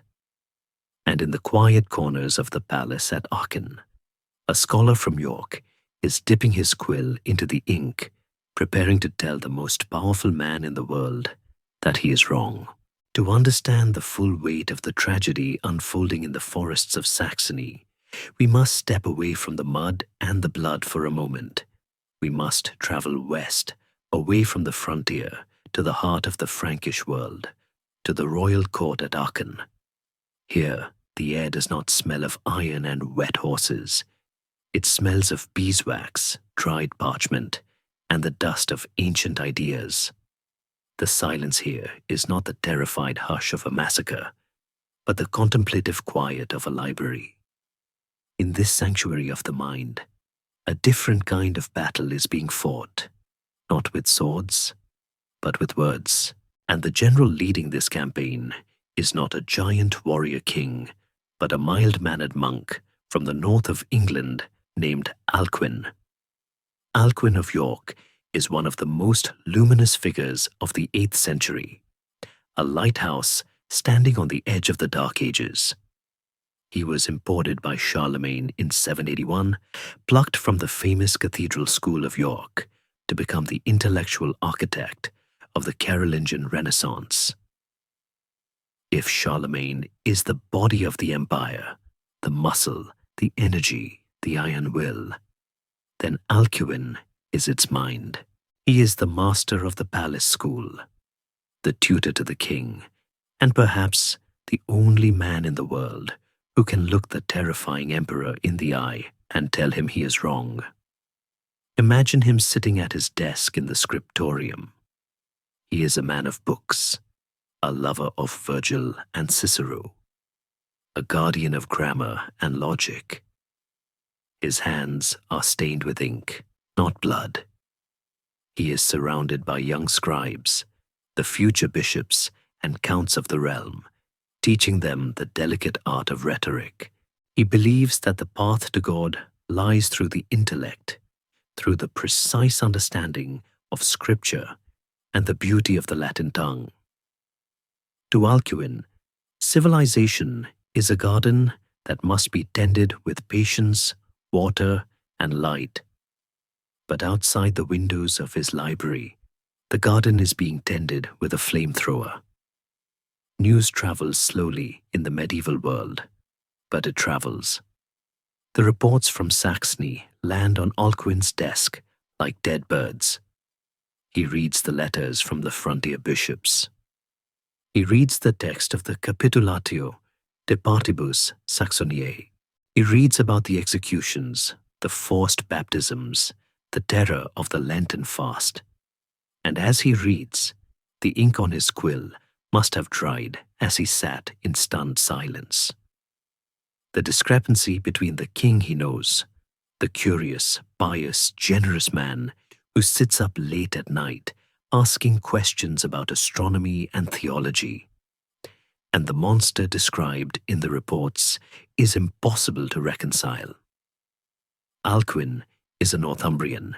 He comes from a tradition of Christianity that was spread by Irish and Anglo-Saxon monks, men like Aidan and Cuthbert, who walked the hills with nothing but a staff and a smile, winning souls through example and kindness. The idea of conversion by the sword is alien to him. It is a theological abomination. He understands a fundamental truth that the Iron King has missed. You can conquer a man's lands. You can enslave his body. You can even force his tongue to speak the creed. But you cannot conquer his heart with a blade. There is a scholarly debate here about the role of the intellectual in the corridors of power. Alcuin is the prototype of the conscience of the court. He is in a precarious position. He serves at the pleasure of an autocrat. To criticize the king is dangerous. To criticize the king's war while the war is ongoing is almost suicidal. Yet Alcuin realizes that his duty to God outweighs his duty to Charles. He sees that the methods being used in Saxony are not just cruel, they are counterproductive. They are planting a hatred that will outlive the empire. He begins to speak. At first, it is subtle. It is in the form of gentle correction during their evening discussions. Charlemagne loves to debate. He calls Alcuin Flaccus, after the Roman poet Horace, and allows him to speak freely. Alcuin uses this privilege. He hints that perhaps the yoke of Christ should be light, as the Gospel says, and not a heavy iron collar. He suggests that a starving man cares more about bread than he does about the intricacies of the Trinity. But as the atrocities mount, specifically the Massacre of Verden and the draconian laws of 785, Alcuin's voice grows firmer. He realizes that hints are not enough. He sees the weaponized font and he recoils. He writes to his friends back in England, pouring out his frustration. Faith, he famously writes, is a free act of the will, not a forced act. We must appeal to the conscience, not compel it by violence. You can force men to be baptized, but you cannot force them to believe. This phrase, fides ex voluntate, non ex necessitat, is a thunderclap of humanism in a brutal age. It is a radical assertion of individual spiritual liberty in the 8th century, where the collective will of the tribe or the king is everything. Alcuin is arguing for the sanctity of the private soul. He is telling the most powerful man in Europe that his power stops at the skin of his subjects. The relationship between Charlemagne and Alcuin is one of the most fascinating body dynamics in history. Charlemagne is the man of action, impulsive, physical, prone to Old Testament rage. Alcuin is the man of reflection, cool, logical, deeply New Testament. They need each other. Charlemagne needs Alcuin to give his empire legitimacy and class. Alcuin needs Charlemagne to protect the church and fund the libraries. But this dependence creates tension. When Alcuin looks at the Saxon policy, he sees the king failing his own potential. He sees a man trying to build the city of God using the blueprints of Babylon. There is a touching, almost humorous humanity in their letters. Alcuin often chides the king like a disappointed schoolmaster. He scolds him for being too harsh, for losing his temper, for eating too much roast meat when he should be fasting. Charlemagne, surprisingly, takes it. He grumbles, he argues back, but he listens. He respects the mind of the scholar, even when that mind is telling him he is acting like a barbarian. But the voice in the wilderness is lonely. Most of the Frankish court is drunk on victory. The counts and generals see the Saxon loot flowing into the treasury and they cheer. The bishops, many of whom are essentially warriors in mitres, see the baptism numbers and claim a great harvest for the Lord. Alcuin is the only one asking the cost. He is the only one pointing out that a baptized corpse is still just a corpse. He begins to formulate a specific argument against the tithes. This is the mandatory 10% tax levied on the Saxons to support the new church. To the Franks, it is standard procedure. To the Saxons, who are struggling to rebuild their burnt farms, it is extortion. Alcuin writes directly to the king using a brilliant metaphor. He asks, "Did the apostles demand tithes from the new converts? No. They gave milk to the babes in faith, not solid food." He argues that by demanding money from a conquered people before they even understand the religion, Charlemagne is confirming their worst suspicions, that the church is just a greedy landlord in a funny hat. It is better, Alcuin advises, to lose the tithe than to lose the soul. This is the courage of the true intellectual. Alcuin is risking his position, his comfort, and perhaps his life to defend the rights of a people he has never met. a people who would likely burn down his library if they got the chance. He defends the Saxons not because he likes them, he views them as uncouth pagans, but because he loves the truth. He understands that the integrity of Christianity itself is at stake. If the cross becomes a symbol of terror, then the message of the gospel is inverted. Charlemagne hears him, but he does not stop. Not yet. The momentum of the war is too great. The king is too invested in his policy of iron. He believes that Alcuin, for all his brilliance, is soft. He thinks the scholar doesn't understand the harsh realities of ruling a frontier. You stay in your library, Flaccus, the king might think. I will deal with the wolves. But the seed has been planted. The words of the scholar are lodging in the mind of the king. Faith is an act of will. It is a nagging thought that will not go away. As the years of the Saxon wars drag on, as the rebellions keep flaring up despite the massacres and the laws, Charlemagne will begin to wonder if the little monk from York was right. He will begin to see that the sword can kill the body, but only the word can wake the soul. For now, however, Alcuin stands at the window of the palace, looking east. He is a solitary figure, a small candle burning against the vast dark night of the war. He dips his quill into the inkpot, the scratch of the nib on parchment, the only sound in the room. He is writing another letter. He is fighting the only way he knows how, with grammar, with logic, and with the stubborn, quiet insistence of the Christian conscience. He is the moral anchor of the empire, trying desperately to hold the ship steady while the captain steers it into the storm. The quill scratches against the parchment, a sound like a mouse scurrying behind a wainscot.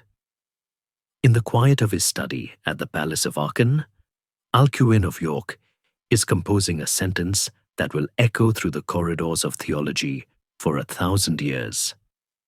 The year is likely around 796, though the thoughts have been fermenting in his mind since the blood dried at Verden. The air in the room is stale, smelling of old wax and the vinegar-based ink that stains his fingers.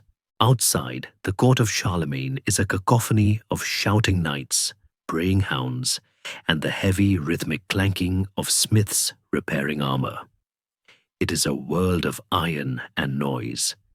But here, in this pool of silence, Alcuin is crafting a weapon made of softer stuff. He is arming himself with a preposition. Fides ex voluntate, non ex necessitat.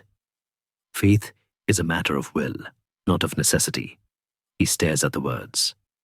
They are simple, elegant, and devastatingly dangerous.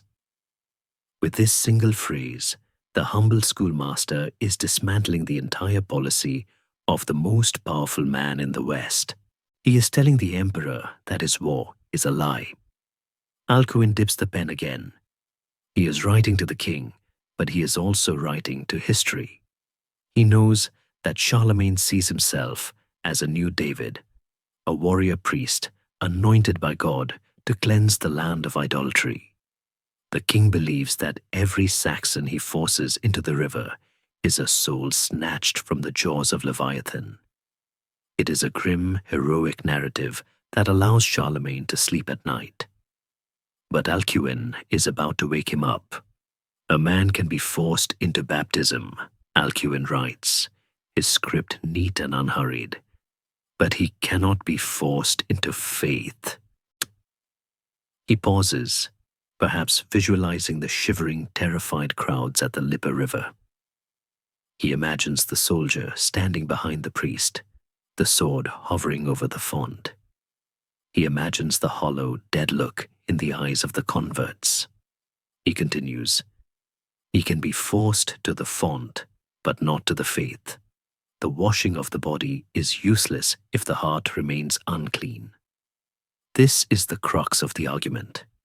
Alcuin is essentially telling Charlemagne that he is managing a theater, not a church. He is producing a pageant of salvation with actors who haven't read the script and hate the director. It is a bold, almost insolent critique. To tell a king that his conquests are geographically successful but spiritually bankrupt is a risk that few men would take. But Alcuin relies on their friendship, a bond forged over late-night discussions about astronomy and logic. He knows that Charles respects the truth, even when it tastes like bitter medicine. There is a scholarly debate worth noting here regarding the sources of Alcuin's thought. He is not inventing this humanism out of thin air. He is channeling St. Augustine. Augustine had argued centuries earlier that belief must be an act of free choice. But Alcuin is applying it to a specific, bloody context. He is taking abstract theology and turning it into political protest. He is the first public intellectual to stand up and say that state terror is a poor delivery system for the gospel. The letter continues, moving from the theological to the practical. Alcuin attacks the tithes, the hated tax. He uses a metaphor that is both tender and cutting. He quotes the Apostle Paul, reminding the king that new converts are babes in Christ who need milk, not solid food. Let the preachers be preachers, not predators, he writes. The Latin is even sharper. Praedicatoris, non praedatoris. It is a pun, a play on words that would have made the clever king smile even as it stung. Alcuin is accusing the Frankish clergy of being wolves in shepherd's clothing, more interested in fleecing the flock than feeding it. If the light yoke of Christ and his sweet burden were preached to the stubborn Saxons with as much determination as the payment of tithes has been exacted, Alcuin notes with dry, devastating sarcasm, perhaps they would not have rebelled. Imagine the moment Charlemagne receives this letter. He is perhaps in his bath, the thermal springs of Aachen that he loved so well, surrounded by steam and silence. A servant hands him the parchment. He breaks the seal. As he reads, the steam seems to clear. The king's brow furrows. He is a man of immense physical pride, used to being told he is the greatest, the wisest, the strongest.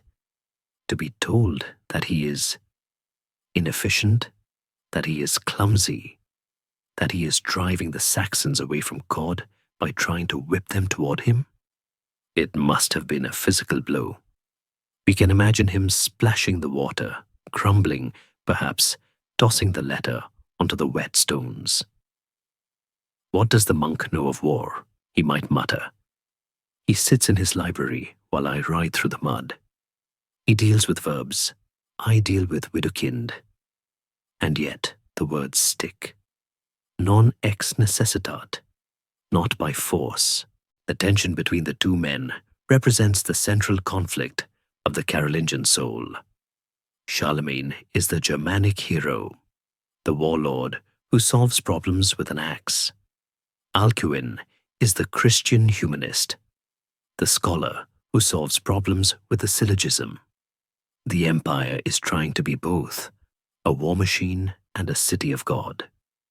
The friction between these two identities is where the sparks of the Renaissance are flying. Alcuin does not stop with one letter. He campaigns. He writes to the king's other advisors. He writes to the bishops. He builds a coalition of conscience. He argues that the harshness of the capitulatio, the death penalty for eating meat, is madness. Instruction should come before baptism. He insists, you must teach a man why he should love Jesus before you threaten to kill him if he doesn't. Otherwise, you are just training a parrot to say prayers. There is a gentle, soft humor in imagining Alcuin's persistence. He is like a mosquito in the king's ear. Every time Charlemagne boasts of a new tribe subdued, Alcuin is there, nodding politely and then asking, "And did you send teachers, sire? Or just tax collectors?" He plays the role of the nagging superego to Charlemagne's rampant AD. He chides the king for his love of roasted meat, for his many wives, and for his love of the sword, all with a twinkle in his eye that says, "I love you, you great lumbering giant, but you are making a mess of things." The impact of this dissent is not immediate. Charlemagne does not wake up the next day and recall the armies. The war grinds on. The laws remain on the books. But the seed has been planted deep in the king's mind. The conscience of the court has spoken, and it has introduced a doubt that will grow like a vine, slowly cracking the stone foundation of the terror policy. Charlemagne begins to realize that he cannot just be a king of iron. He must be a king of wisdom. The court at Aachen watches this interplay with held breath. The military hawks, the counts who profit from the war, who see the Saxons as subhuman, despise Alcuin. They see his mercy as weakness. They whisper that the Englishman has gone soft, that he has been in the library too long. Let him come to the frontier, they sneer. Let him try to debate a Saxon with a spear. But Alcuin holds his ground. He knows that he is right. He knows that history will judge the method as well as the result. He stands at his desk, wiping the ink from his fingers, looking out at the rain falling on the palace courtyard. He has fired his arrow. It has struck the king's armor. Now he must wait to see if it pierces the heart. The letter is filed away. The king goes back to his wars, but the atmosphere has shifted. The Christian conscience is no longer asleep. It is awake, it is articulate, and it is watching. And miles away, in the dark forests of Saxony, the people who are currently being hunted like animals have no idea that their greatest defender is a pale, ink-stained monk sitting in the very palace of their enemy, fighting for their right to say no. The war has now moved from the battlefield to the barn. It has moved from the clash of armies to the quiet, desperate struggle for the last sack of grain in a Saxon cellar. While Alcuin fights with his quill in the warm library of Aachen, a very different drama is playing out in the cold mud of Westphalia. It is here, on the ground, that the abstract debate between will and necessity becomes a physical reality. It is here that the Saxon peasant meets the two faces of the Frankish occupation, the preacher and the predator, the Dio. Imagine a small hamlet near the Lippe River, recovering from the winter snows. A missionary arrives. He is a man of the Alcuin mold, perhaps an Anglo-Saxon monk, sincere, barefoot, carrying nothing but a wooden cross and a satchel of dried herbs. He gathers the villagers in the center of the muddy square. He speaks to them in their own dialect, his voice soft, telling them stories of a carpenter's son who healed the sick and fed the hungry. He speaks of a god who is not a warrior like Woden, but a shepherd. For a moment, the Saxons listen. The message is strange, but it is gentle. It offers a kind of hope that their grim, fatalistic mythology does not. The preacher is trying to weave a net of words to catch their souls. But before the net can be cast, the thunder of hooves interrupts the sermon. The predator arrives. He is a Frankish count, or perhaps a bishop's reeve, accompanied by a dozen armed men. He does not carry a cross. He carries a tally stick. He has not come to give. He has come to take. He ignores the sermon. He points to the barns. He demands the tithe, the mandatory 10% of the harvest, the herds, and the labor that is now due to the church. The mood in the square shatters. The gentle words of the missionary are drowned out by the squealing of pigs being dragged from their pens and the weeping of women watching their winter stores disappear into Frankish wagons. The Saxon peasant looks from the monk to the soldier and sees a terrifying contradiction. One man offers him eternal life, the other takes his immediate livelihood. One speaks of giving to the poor, the other robs the poor to feed the rich. In the mind of the Saxon, the two figures merge into one monster. The god of the Franks is a god who speaks of love while picking your pocket. This dynamic, the collision of the gospel with the tax code, is the great tragedy of the later Saxon wars. Alcuin, with his razor-sharp intellect, identifies this as the single greatest obstacle to peace. He realizes that the tithe is doing more damage than the sword.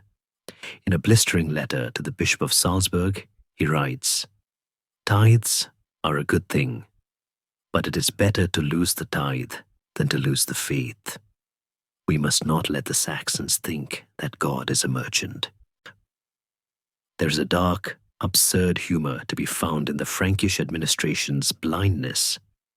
They seem genuinely confused as to why the Saxons, who have just been offered the keys to the kingdom of heaven, are so angry about losing a few cows.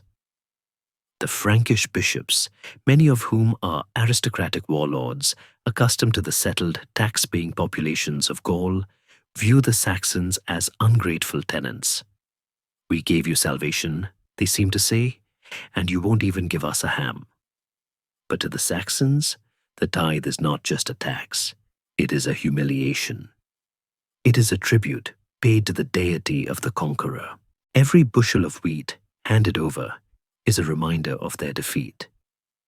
A popular Saxon grumble from the time likely went something like this: "The Frankish priests say their God is the bread of life. If so, why does he need all of mine?" Charlemagne, sitting at the center of this web, is beginning to feel the vibration of the fly. He is a pragmatist. He looks at the ledgers. He sees that the cost of garrisoning Saxony to enforce the tithe is higher than the value of the tithe itself. He is spending gold to collect copper. The predator model is economically inefficient. Moreover, the intelligence reports are changing. The rebellions are no longer led by great warlords like Widukind, who is still hiding in Denmark, watching and waiting. They are local, spontaneous riots sparked by the tax collectors. A priest is killed because he demanded a widow's last chicken. A church is burned because the bishop tried to seize a sacred grove for a vineyard. The resistance has become granular, personal, and impossible to stomp out with a cavalry charge. The internal conflict within Charlemagne grows. He is torn between his role as the Josiah, the biblical king who smashes idols, and his role as the Solomon, the wise administrator who builds a stable state. He begins to see that Alcuin is right. You cannot preach to a man while you are standing on his neck.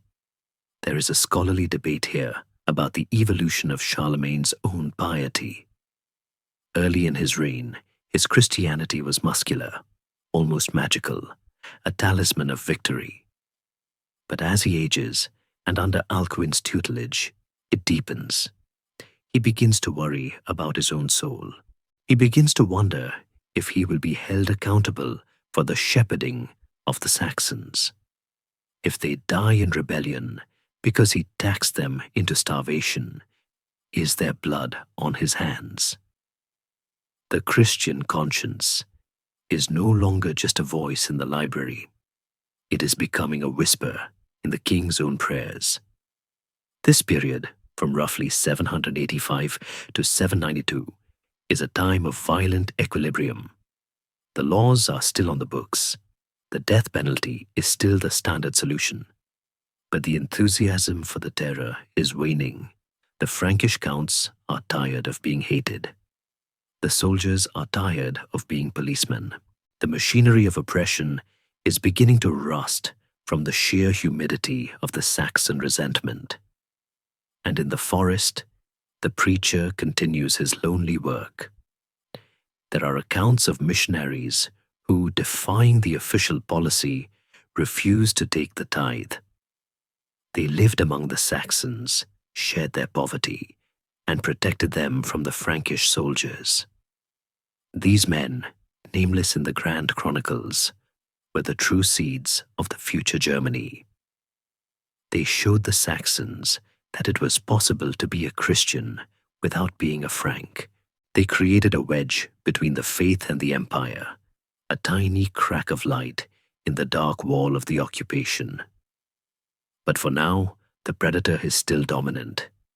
The wagons roll south, heavy with Saxon grain. The smoke rises from the burning huts of those who refuse to pay. The king's justice is still a hammer, but the arm swinging it is getting tired. And deep in the north, the old enemy is stirring. Widukind has heard the complaints about the tithes. He has heard the anger of the farmers. He realizes that the Franks have given him a gift. They have turned the people against the church. The stage is set for the final, desperate act of the resistance, fueled not by pagan zeal, but by the simple, universal hunger for bread and dignity. The war has now lasted for 12 years. A child born at the start of the conflict is now old enough to hold a spear, having known nothing but the rhythm of the summer invasion and the winter retreat. But in the winter of 784, that rhythm breaks. The season turns, the snow begins to fall, burying the forest in silence, and the Saxons wait for the familiar sight of the Frankish army packing its tents to head south. They wait for the reprieve, but the Franks do not leave. Charlemagne has changed the rules of the game. He realizes that as long as he treats Saxony as a seasonal hunting ground, he will never truly conquer it. He must become a resident. He orders his army to dig in. He spends the Christmas of 784 not in the warm stone halls of Höchstal or Aachen, but in the grim, drafty fortress of Eresburg, deep in the heart of the enemy territory. He celebrates the birth of the Prince of Peace, surrounded by the machinery of war, eating salted meat, his breath steaming in the cold air of the nave. This decision sends a terrifying signal to the resistance. It tells them that the Iron King is no longer a visitor. He is the winter itself. He has become a permanent feature of the landscape, as immovable as a glacier. And the target of this relentless presence is one man, Widukind. For a decade, Widukind has been a ghost. He has been the smoke that slips through Charlemagne's fingers. He has been the name whispered in the tavern and shouted on the battlefield. But a ghost needs a haunted house to inhabit, and Charlemagne is systematically dismantling the house. The king launches a manhunt that is unprecedented in the history of the North. He splits his army into smaller, mobile columns, flying squads of heavy cavalry that can move fast, tracking rumors and footprints through the snow. They scour the valleys. They kick in the doors of isolated farmsteads. They do not ask for taxes now. They ask for the rebel. The hunt for Widukind is a psychological siege. Charlemagne knows he cannot catch the man in a foot race. The forest is too vast, and Widukind knows every hollow tree and hidden cave. So, the king attacks his support network. He squeezes the population. He makes it dangerous to know Widukind. He makes it fatal to feed him.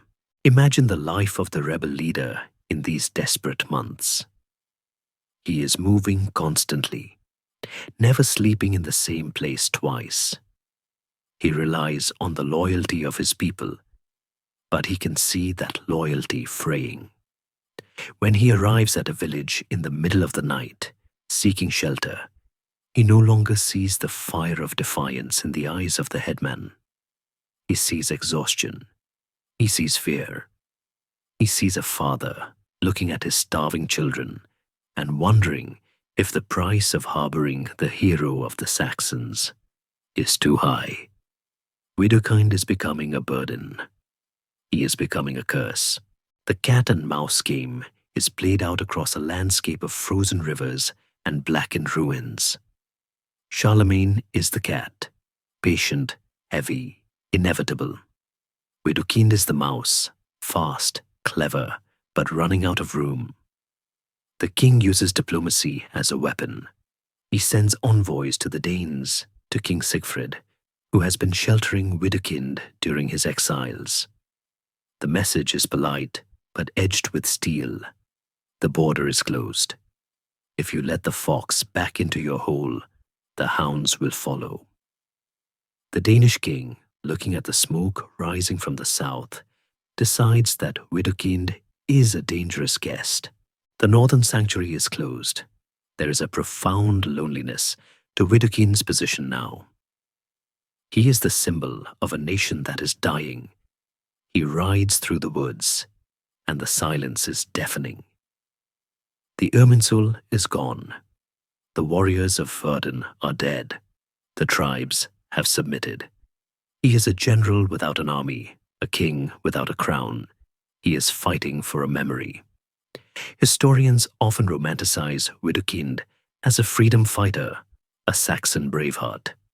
And he was. But he was also a pragmatist. He was a nobleman who understood power. As the winter of 784 bleeds into the spring of 785, he realizes that the math has changed. Resistance is no longer a strategy.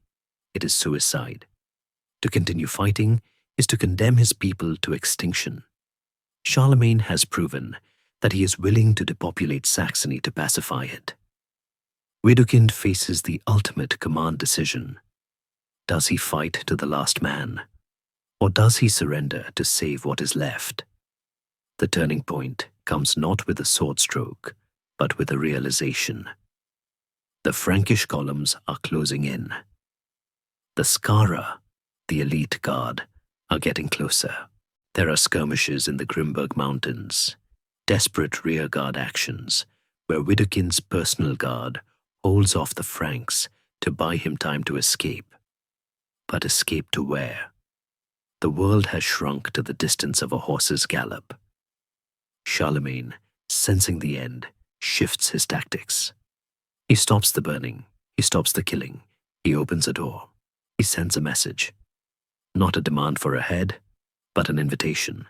He offers a safe conduct. It is a gamble. He is offering the arch-enemy a chance to come in from the cold, not as a prisoner in chains, but as a negotiating partner. This is the genius of Charlemagne the politician overcoming Charlemagne the warrior. He knows that killing Widukind would make him a martyr. A dead Widukind would be a saint of the resistance, his grave a shrine that would inspire rebellions for a century. But a living Widukind, a baptized Widukind, that would be the ultimate victory. To make the enemy kneel is power. To make the enemy join you is dominion. The hunt slows down. The swords are sheathed. The forest holds its breath. The messengers ride back and forth, carrying tokens of trust, hostages exchanged, oaths sworn on rings and relics. It is a delicate dance of trust between two men who have spent 10 years trying to kill each other. Finally, in the late spring of 785, the ghost stops running. Widukind sends word. He will come.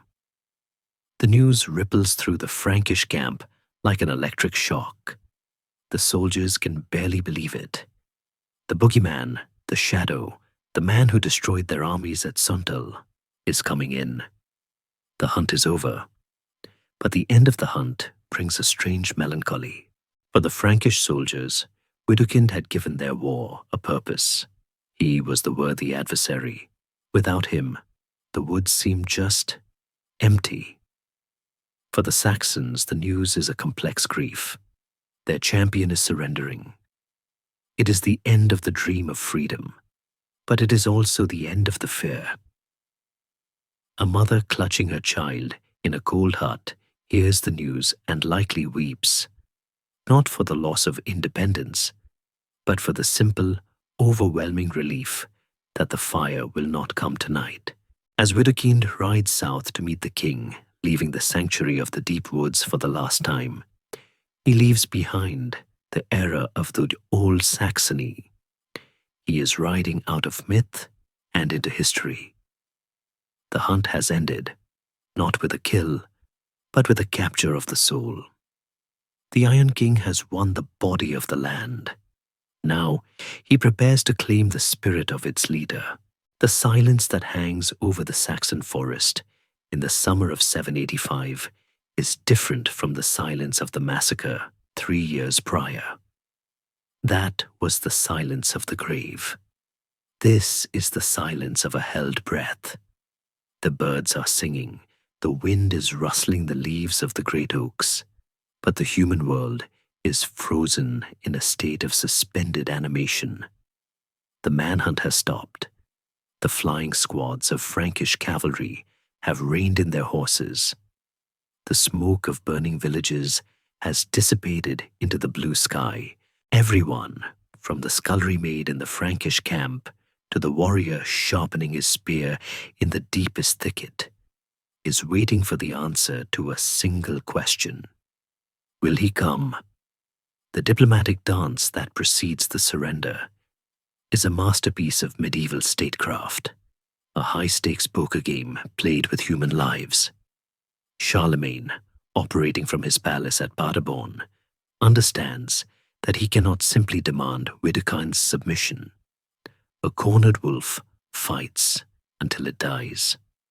To bring Widukind in alive, the king must offer him a bridge of dignity. He sends his most trusted diplomat, a high-ranking official named Amelwin, to make contact. Imagine the scene of the negotiation. It does not take place in a grand hall, but likely in a clearing near the border of the Badengau, a neutral zone between the iron of the empire and the wood of the rebellion. Amelwin rides out with a small escort, carrying no weapons, only the white flag of barley. He waits, and then, from the shadows of the trees, the legend emerges. Widukind in the flesh is likely smaller and more tired than the myth suggests. He is not a giant like Charlemagne. He is a survivor, scarred by 12 years of war, his face weathered by the wind and the worry. He is accompanied by Abio, his son-in-law and closest lieutenant. They look at the Frankish envoy with the cold, assessing gaze of men who have been hunted for a decade. They know that this could be a trap. They know that Frankish faith has been broken before.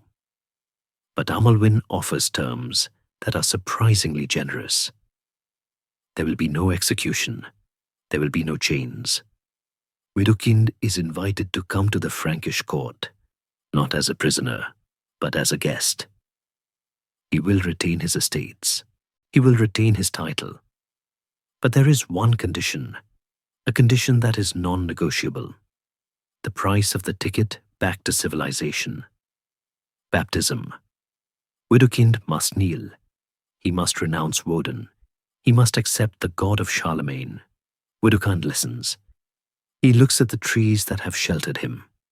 He looks at the few ragged men standing behind him. He knows the reality. The Saxon people are exhausted. The famine caused by the war is biting deep. If he refuses, the war goes on, and the Franks will simply grind the Saxon race into dust. If he accepts, the spirit of the rebellion dies, but the people live. It is the classic tragic choice, the death of the ideal or the death of the nation. He makes a counter-demand. It is a flash of the old defiance, a reminder that the wolf still has teeth. He refuses to trust the word of the king alone. He demands hostages. He insists that Charlemagne send high-ranking Frankish nobles to the Saxon side of the river to be held as collateral until Widukind returns safely. It is an audacious request, a rebel leader demanding hostages from the Emperor of the West. But Charlemagne, when he hears the terms, does not rage. He agrees. He understands the language of honor. He sends the hostages. This single act of pragmatic humility by the king seals the peace. It tells Widukind that this is real. The agreement is struck. The wolf is coming in. The journey from the Saxon frontier to the royal villa at Attigny in the Ardennes is a surreal procession. Widukind rides, not in a cage, but on a war horse. He is surrounded by a Frankish honor guard that acts as both protection and containment. As they move south, leaving the wild, trackless forests of Saxony and entering the paved roads and stone towns of Francia, Widukind is traveling through time. He is seeing the future that Charlemagne has built. He sees the stone churches rising in the villages.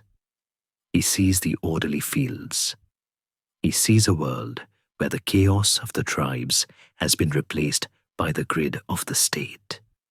For the Frankish people lining the roads, it is a spectacle. They crowd the ditches to catch a glimpse of the devil of the north. They expect a monster, a giant with horns. Instead, they see a weary nobleman with grey in his beard, riding with a stoic dignity. The demonization of the enemy dissolves in the face of the human reality. The arrival at Attigny is the climax of the diplomatic theatre. The royal villa is decked out in its finest silks. The bishops are there in their gold vestments. The counts are standing in rows, their armor polished to a mirror shine. Charlemagne waits. When the two men finally meet, the air must have crackled with tension. This is the collision of the irresistible force and the immovable object. Charlemagne the giant, the Christian emperor, the builder of the new Rome. Widukind, the guerrilla, the pagan, the spirit of the old wild Europe. They do not draw swords. They exchange the kiss of peace. It is a gesture that signals the end of an era. In that embrace, the Saxon wars, at least the existential phase of them, are effectively over. The wolf has been tamed. He has been brought inside the house. He sits at the king's table. He eats the king's bread. He drinks the king's wine. But there is a melancholy to this taming.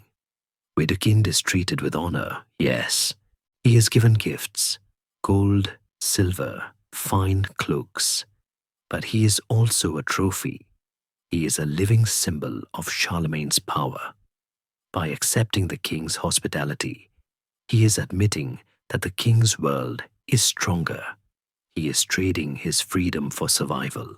The Frankish courtiers watch him with a mixture of curiosity and suspicion. They whisper behind their hands. Is it a trick? Will he pull a knife? But Widukind plays his part perfectly.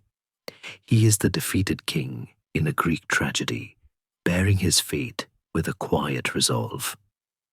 He knows that his role now is not to fight, but to endure. He has become a politician. Alcuin, watching from the sidelines, likely sees this moment with a deep sense of relief.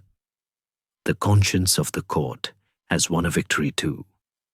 The sword has been sheathed in favor of the handshake. The predator has become the host. The policy of extermination has been replaced by the policy of integration. The night before the baptism is a time of quiet preparation. Widukind is instructed in the basics of the faith. He is told about the Trinity, the resurrection, the forgiveness of sins. One wonders what he thought of it all. Did he find comfort in the story of a god who died and rose again? Or did he see it as a strange, soft magic compared to the thunder of Thor? We will never know. Widukind leaves no memoirs. He speaks no words in the record after his surrender. He becomes a silent image in the stained glass of history. But the significance of his surrender echoes through the centuries.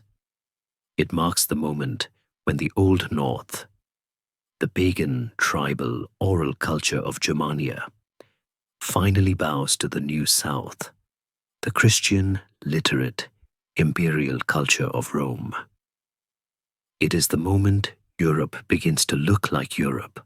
As the sun sets over Attigny, casting long shadows across the courtyard where the former enemies walk together, the world feels different.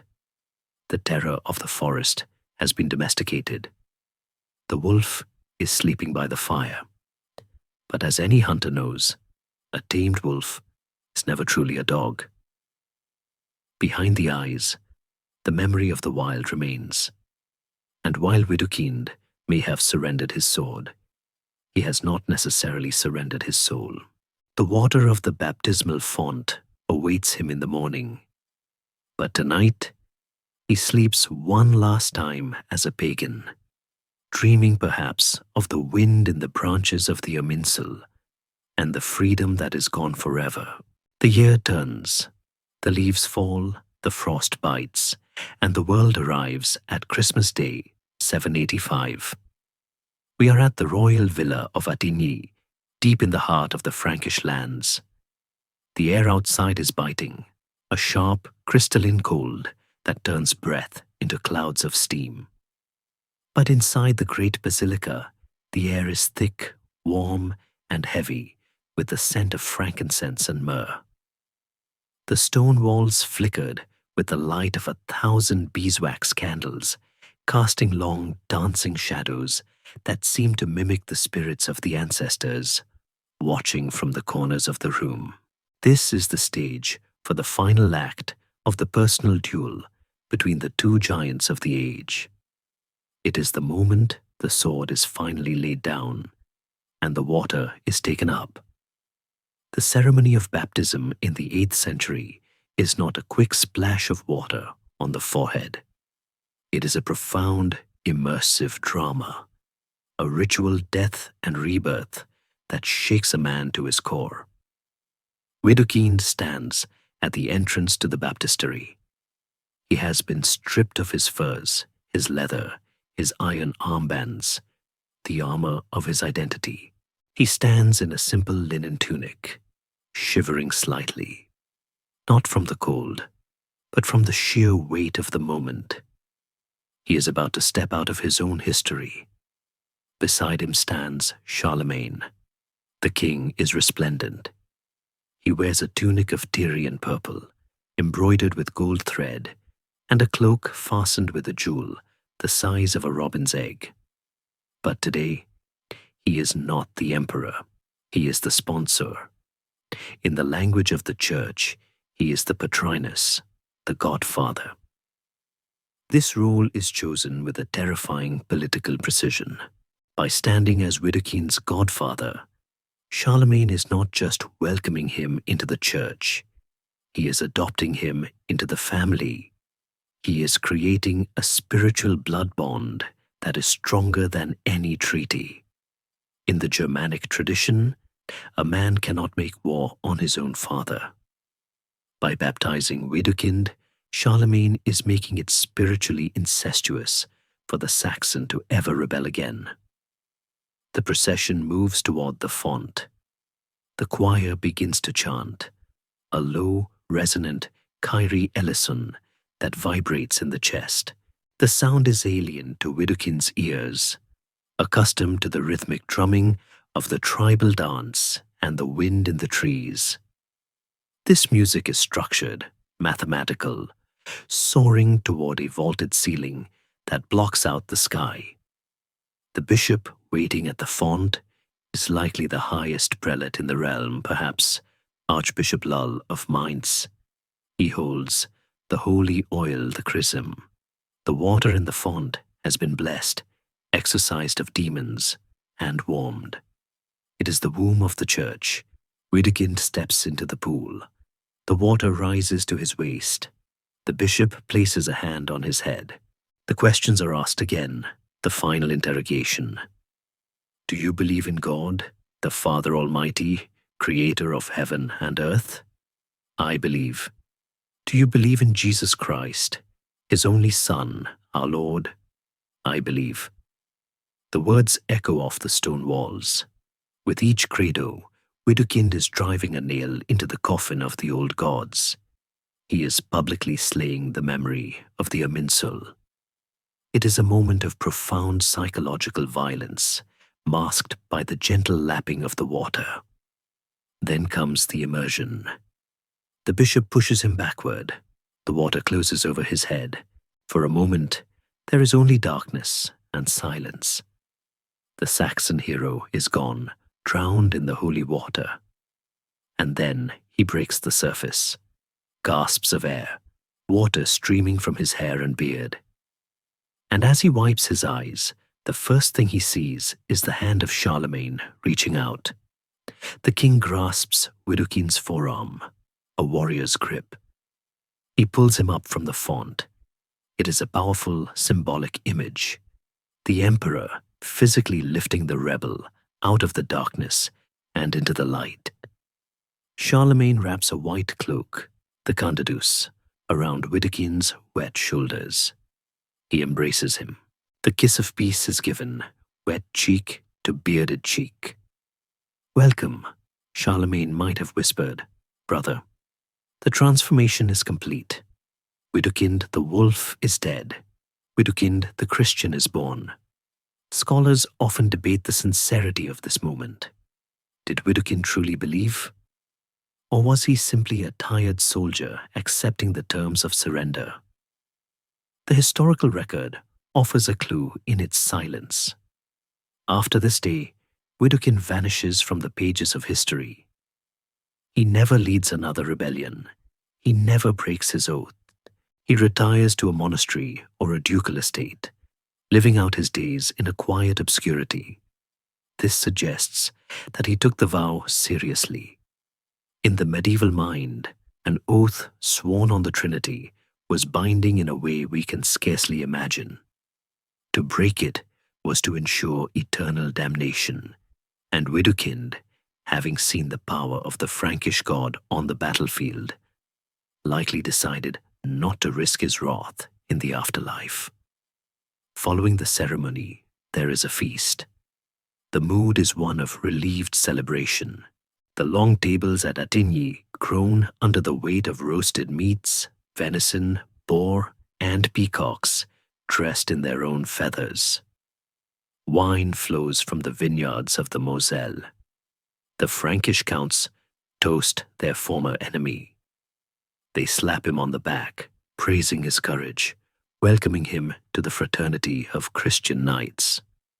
But one can imagine Widukind sitting at the high table, the white robe of the neophyte feeling strange and light against his skin. He eats the king's meat. He drinks the king's wine. He smiles when he is spoken to. But his eyes likely look past the tapestries and the stone walls. They look north. He knows that back in the forests of Westphalia, the fires are burning low. He knows that his submission has sent a shockwave through his people. He has saved them from extermination, yes, but he has also left them orphans. They can no longer look to him for salvation. They must now look to the cross. For Charlemagne, the baptism is the crowning achievement of his early reign. He has done what Rome could never do. He has tamed the German tribes. He looks at Widukind and sees not a rival, but a masterpiece. He has carved a Christian out of a block of pagan wood. He feels a sense of fatherly pride. He heaps gifts upon his new godson, relics, chalices, horses. He wants to show the world that it pays to be the king's friend. But there is a shadow in the room, unnoticed by the revelers. The peace that has been bought with water and wine is fragile. It rests on the shoulders of two men. But a nation is not two men. The thousands of Saxon warriors who did not get invited to the feast, who did not receive gold cups, who only feel the weight of the tithe and the lash of the law, they are not eating peacock tonight. They are eating the bitter bread of defeat. The Godfather strategy works on the leader, but it fails on the people. Charlemagne has decapitated the resistance by co-opting its head, but the body remains restless. The baptism of Widukind marks the end of the organized war, the war of armies and generals, but it marks the beginning of the insurgency, the war of angry farmers, hidden shrines, and resentment that festers in the dark. As the candles burn down in the great hall of Attigny, and the winter wind howls outside, the two men sit together, the conqueror and the converted. They are bound now, tied together by the invisible threads of the sacrament. But history has a way of fraying even the strongest knots. The water has dried on Widukind's forehead, but the memory of the blood at Verden is still wet in the soil. The wolf may be tamed, but the forest is still wild. History has a dangerous habit of mistaking silence for contentment. For 7 years following the baptism of Widukind, from 785 to 792, the chronicles of the Frankish kingdom fall strangely quiet regarding the north. The scribes at Aachen, usually so busy recording the movements of armies and the burning of villages, find their parchment blank when it comes to Saxony. They write the words, Saxonia pacata est. Saxony is pacified. To the official mind of the empire, the file is closed. The wolf has been tamed, the font has been filled, and the king has moved on to other, more glorious concerns. Charlemagne, believing the Saxon question finally answered, turns his restless gaze elsewhere. He looks south to Italy, where the politics of the Pope and the Lombards require his iron hand. He looks east to the Danube, where the Ava Khanate sits on a mountain of gold, threatening the border. He marches his armies to the Pyrenees and the Bavarian plains, confident that his rear guard is secure. He believes that the combination of Widukind's submission and the law of terror has finally broken the spine of the pagan resistance. But he is wrong. He has not created peace. He has merely created a pause. He has placed a heavy stone lid on a boiling pot and walked away, mistaking the lack of steam for a lack of heat. The peace of these 7 years is an unquiet peace. It is a peace of grinding teeth and clenched fists. On the surface, the machinery of the Frankish state hums along with efficient brutality. The network of counties is established, carving the organic tribal lands into administrative blocks ruled by Frankish counts or loyal Saxon collaborators. These men are the gears of the occupation. They sit in their new timber halls, counting the tax revenue, judging disputes by foreign laws, and sending glowing reports back to the palace. But scratch the surface, and the wound is still bleeding. The primary source of friction remains the tithe. We cannot overstate the visceral hatred the Saxon farmer feels for this tax. In a subsistence economy, where a bad harvest means death, giving 10% of your grain, your pigs, and your labor to a foreign church feels like robbery. It is not seen as a spiritual offering.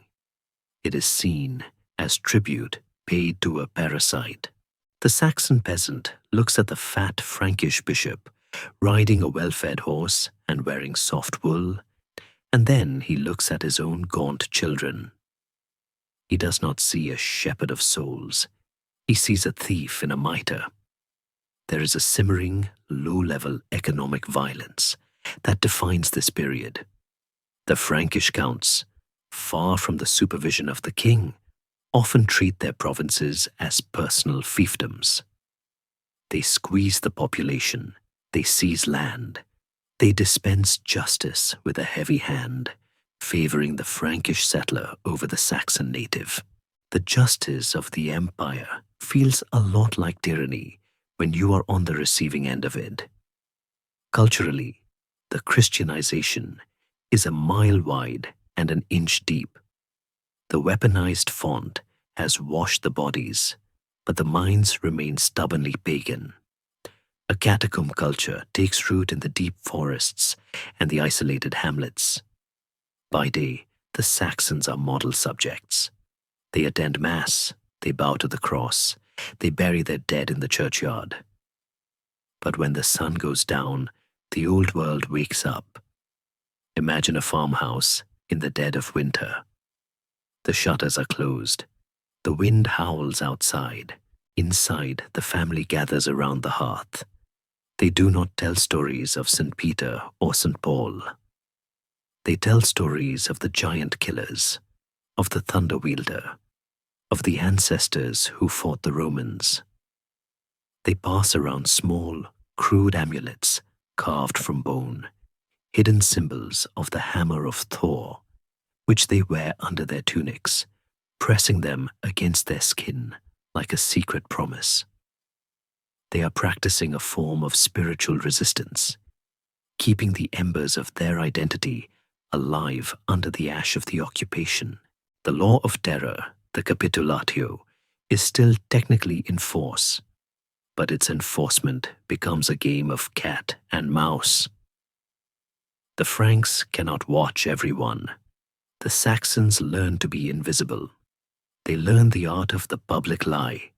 They become masters of malicious compliance, doing exactly what is asked of them, but with a slowness and a stupidity that maddens their masters. A bridge that needs building takes 3 times as long because the tools mysteriously break. A shipment of grain for the bishop accidentally falls into the river. It is a passive-aggressive insurgency, a rebellion of friction. The absence of Widukind also creates a dangerous vacuum.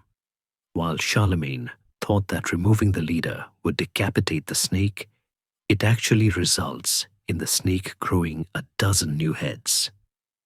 Without a central authority to negotiate with or to control the hotheads, the resistance becomes decentralized. It moves into the hands of the local village headmen, the angry young warriors who were too young to fight at Verden, but are old enough to hate the tax collector now. There is no one to tell them no. There is no political strategy, only pure distilled grievance. Charlemagne, meanwhile, is distracted by troubles closer to home. In 792, a conspiracy is uncovered within his own court. His eldest son, Pepin the Hunchback, a tragic figure, illegitimate and sidelined, attempts to assassinate him. The plot is discovered, the conspirators are executed or exiled, but the shock rattles the king. It reminds him that treason is not just a Saxon vice, it is a human one. While he is busy purging his own house, his attention on the north slips even further. The unquiet peace is also a time of demographic shift. The Franks begin to colonize. They encourage Frankish settlers to move into the pacified lands, giving them the farms of the men killed at Verden. This adds a new layer of bitterness. The Saxons are now watching strangers plow their ancestral fields. They are watching foreign languages being spoken in their market squares. The feeling of being strangers in their own land grows more acute with every passing season. Alcuin, from his perch in the palace, continues to warn the king. He receives letters from his contacts in the church, who tell him that the silence is deceptive. The Saxons are like a fire covered with turf, he writes. The heat is there, eating the roots. He begs the king to send teachers, not just tax collectors. He begs for a relaxation of the harsh laws. But the king is busy fighting the Avars, busy building his canal in Bavaria, busy being the emperor. He assumes that the silence means consent. But nature abhors a vacuum, and history abhors a permanent peace built on injustice. The pressure in the boiler is rising. The tithe is the fuel, the foreign laws are the spark, and the memory of the massacre is the oxygen. All it needs is a single event, a single moment of overreach, to blow the lid off the pot once again. In 792, the trigger is pulled. It does not start with a great council of chiefs. It starts, as these things often do, with a seemingly minor incident. A Frankish patrol gets lost in the marshes near the mouth of the Elbe. They are ambushed, not by an army, but by a mob of angry locals. They are killed. Their bodies are tossed into the bog. It is a small stone thrown into a pond, but the ripples spread instantly. The news travels from village to village. The Franks can die. The wolf may be gone, but the pack remains. The unquiet peace shatters. The illusion of the Pax Caroli evaporates overnight. The Saxons rise again, not in an organized campaign, but in a chaotic, joyful, desperate explosion of violence. They burn the churches. They hang the tax collectors. They chase the priests into the woods. It is 792, and the war that Charlemagne thought he had won 7 years ago has just restarted, louder and angrier than before. The king, sitting in his camp in Bavaria, receives the news with a weary, furious resignation. He realizes that the baptism of one man did not save the souls of the many. He realizes that you cannot baptize a nation by holding its head underwater. Sooner or later, it has to come up for air. And when it does, it will scream. The illusion of peace does not crack. It bursts into flame. The year is 793. To the south, in the sophisticated courts of Italy and Gaul, the scribes are busy copying poems and calculating the movements of the stars. But in the north, the sky is black with smoke. The unquiet peace has finally collapsed under the weight of its own hypocrisy, and the result is an explosion of violence that makes the earlier wars look like mere skirmishes. This is not a military campaign. It is a primal scream.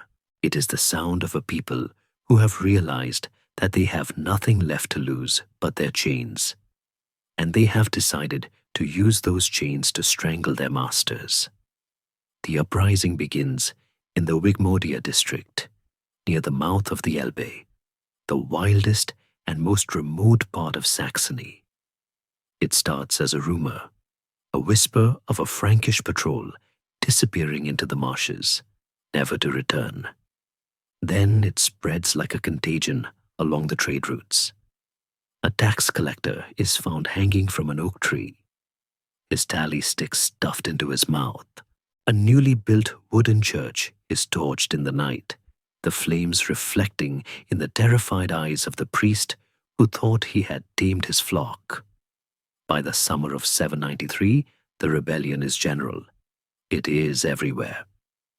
What makes this resurgence so terrifying to the Franks is its character. In the days of Widukind, there was a strategy. There was a leader you could negotiate with, a man who understood the geometry of power. But Widukind is gone, living his quiet, baptized life in a monastery or a villa far away. The new leaders are unknown men. They are local warlords, angry farmers, and the sons of the men butchered at Verden. They do not want a treaty. They do not want a seat at the table. They want the table overturned and the house burned down. This is the generational war. The children who watched their fathers dragged away to the Ala River are now men of fighting age. They have grown up in the shadow of the Frankish forts, fed on a diet of bitter milk, and whispered stories of revenge. They are fighting with a nihilistic fury. They are tearing down the crosses, digging up the altars, and washing the holy water from their lands with the blood of the occupiers. The primary target of this new rage is the church. In the previous wars, the church was attacked because it was a symbol of the king. Now, it is attacked because it is the engine of the oppression. The Saxons have correctly identified that the bishop is more dangerous than the soldier. The soldier only wants your obedience. The bishop wants your money and your mind. The rebels systematically dismantle the infrastructure of salvation. They hunt down the priests. They burn the carefully copied Gospels. They are trying to erase the memory of the conversion, to scour the land clean of the foreign magic. Charlemagne receives the news in a state of weary disbelief. He is older now. His beard is graying. He is tired. He has spent 20 years in the saddle, riding from one crisis to another. He is currently embroiled in a massive, lucrative war against the Avars on the Danube, a campaign that promises immense treasure. The last thing he wants, the last thing he needs, is to turn his horse north again. He thought he had solved this problem. He thought the baptism of Widukind was the final period at the end of the sentence. But the sentence has become a run-on sentence of horror. The king's reaction to the uprising of 793 is different from his reaction in 772 or 782. There is less fiery rage and more of a grim, cold determination. He realizes now that the Saxon soul is not something that can be captured with a single ceremony. He realizes that Alcuin was right. The forced baptisms were a veneer. The Christian Saxony he built was a Potemkin village, a facade of painted wood with nothing behind it but the same old pagan darkness. He mobilizes the army, but he does not just send the cavalry. He sends the engineers. He sends the logistics corps. He realizes that he is fighting a hydra. Cut off one head, and two more grow. To kill a hydra, you must cauterize the wound. The campaign of 794 and 795 is a scorched earth operation. The Franks move through the rebellious districts with a mechanical ruthlessness. They do not seek battles, because the rebels will not stand and fight. Instead, the Franks attack the economy. They burn the crops in the fields. They drive off the cattle. They destroy the granaries. They are weaponizing winter. They are trying to starve the rebellion into submission. There is a scholarly debate here about the shift in Charlemagne's mindset.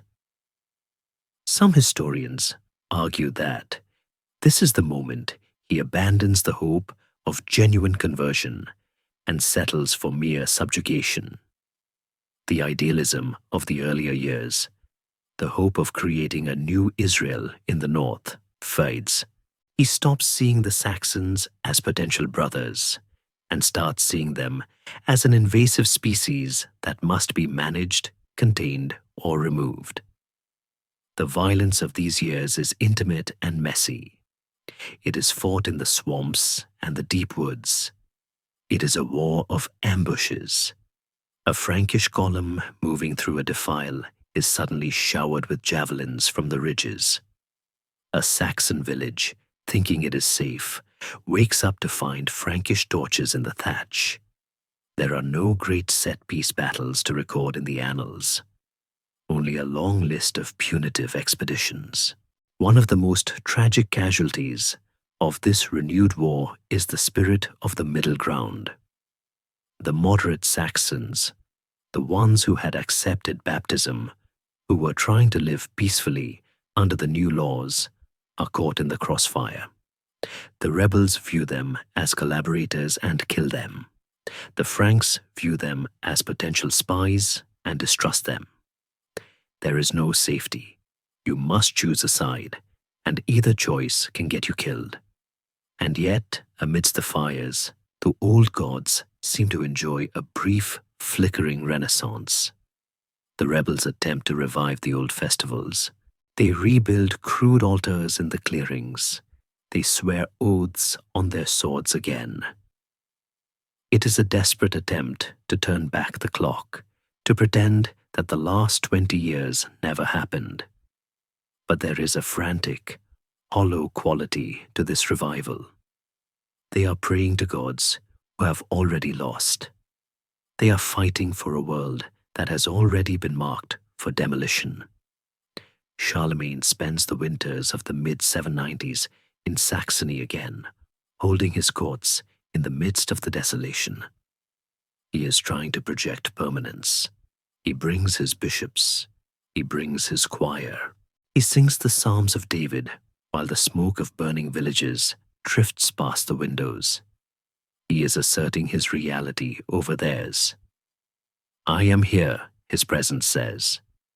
I am not going away. You can burn my churches, but I will build them back in stone. You can kill my priests, but I will send 100 more. But the fires of the north have taught him a lesson. He sees that the traditional methods, invasion, battle, oath-taking, are failing. The cycle is unbreakable. As long as the Saxons remain on their land, connected to their ancestors, connected to their sacred places, they will rebel. The land itself is the enemy. The trees remember, the rivers remember. He begins to conceive of a new solution, a final solution. If he cannot change the minds of the people, he must move the bodies. If the Saxons cannot be Christians in Saxony, perhaps they can be broken if they are no longer in Saxony at all. The idea of mass deportation, of ethnic engineering, begins to take shape in the imperial mind. It is a concept borrowed from the ancient Assyrians and Romans, a brutal tool of empire building. It is the ultimate admission of failure. It says, I cannot rule you as you are, where you are, so I will unmake you. As the fires of 795 burn down to embers, leaving a blackened and starving landscape, the king looks at his maps. He looks at the blank spaces in the Frankish interior, the depopulated lands in the west, and he looks at the stubborn, rebellious tribes in the north. He picks up his quill. He is about to redraw the human geography of Europe. The fire has failed to cleanse the north. Now, he will try the wind. He will scatter them like chaff. The candle burns low in the royal study, the wax pooling like white blood on the heavy oak table. It is late, the hour of the wolf, the time when kings and insomniacs wrestle with their demons. Charlemagne is staring at a map. It is a crude thing by modern standards, drawn on vellum, the rivers marked in blue ink, the forests in green, the cities in red. But to the emperor, it is a chessboard that refuses to resolve. He traces the line of the Elbe with a calloused finger. He looks at the stains of ink that represent the forts he has built, the churches he has funded, the battlefields where he has buried his friends. For 30 years, he has tried to solve the puzzle of Saxony. He has tried every tool in the imperial kit. He has used the sword, the massacres, the battles, the burning of villages.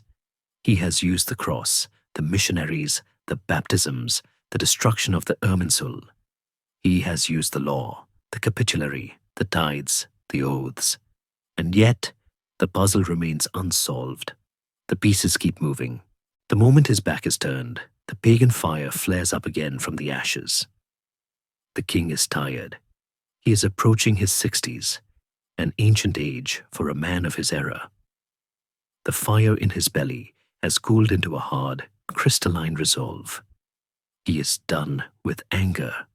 He is done with passion. He has reached a conclusion that is far more terrifying than rage because it is purely rational.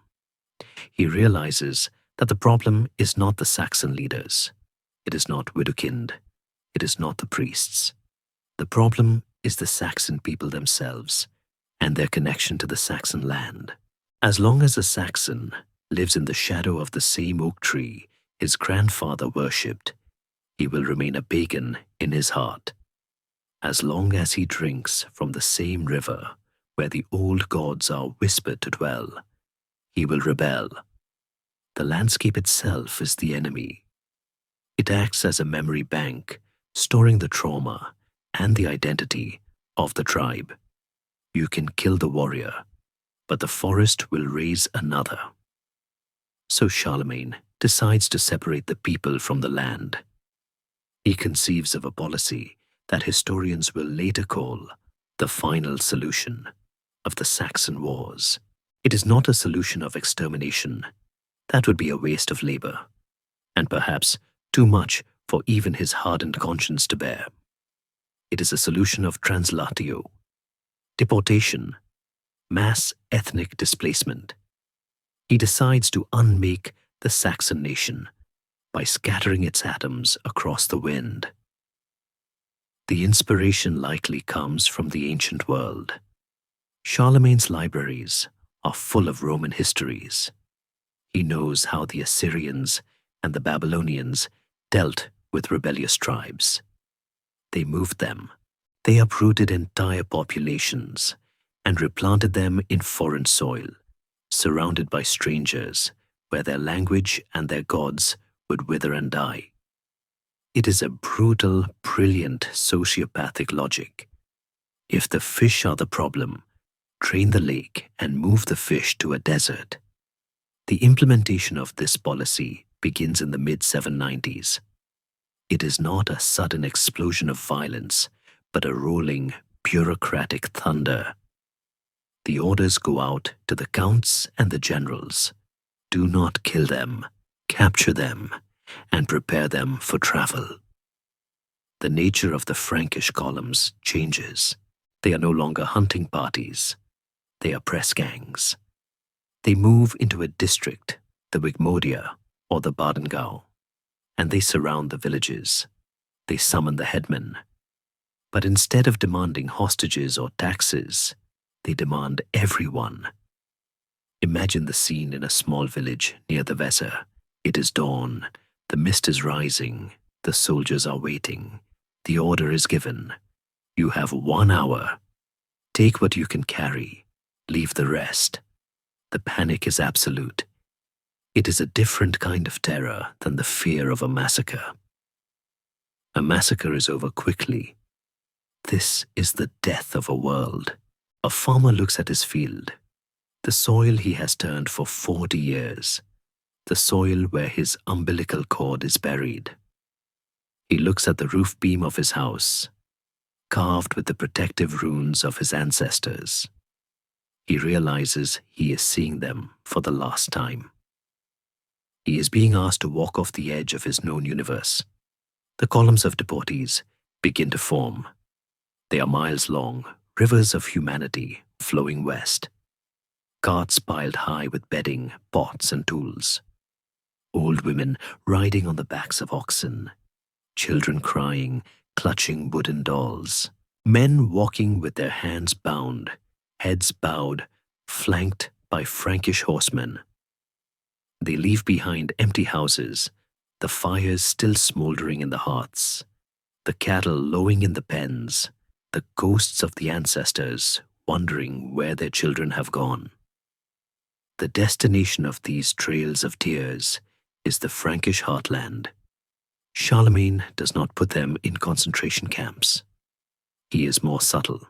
He scatters them. He breaks up the tribes. He plants 100 Saxon families in Neustria, 100 in Aquitaine, 100 in Burgundy. He settles them on royal lands or gives them to bishops and abbots as serfs.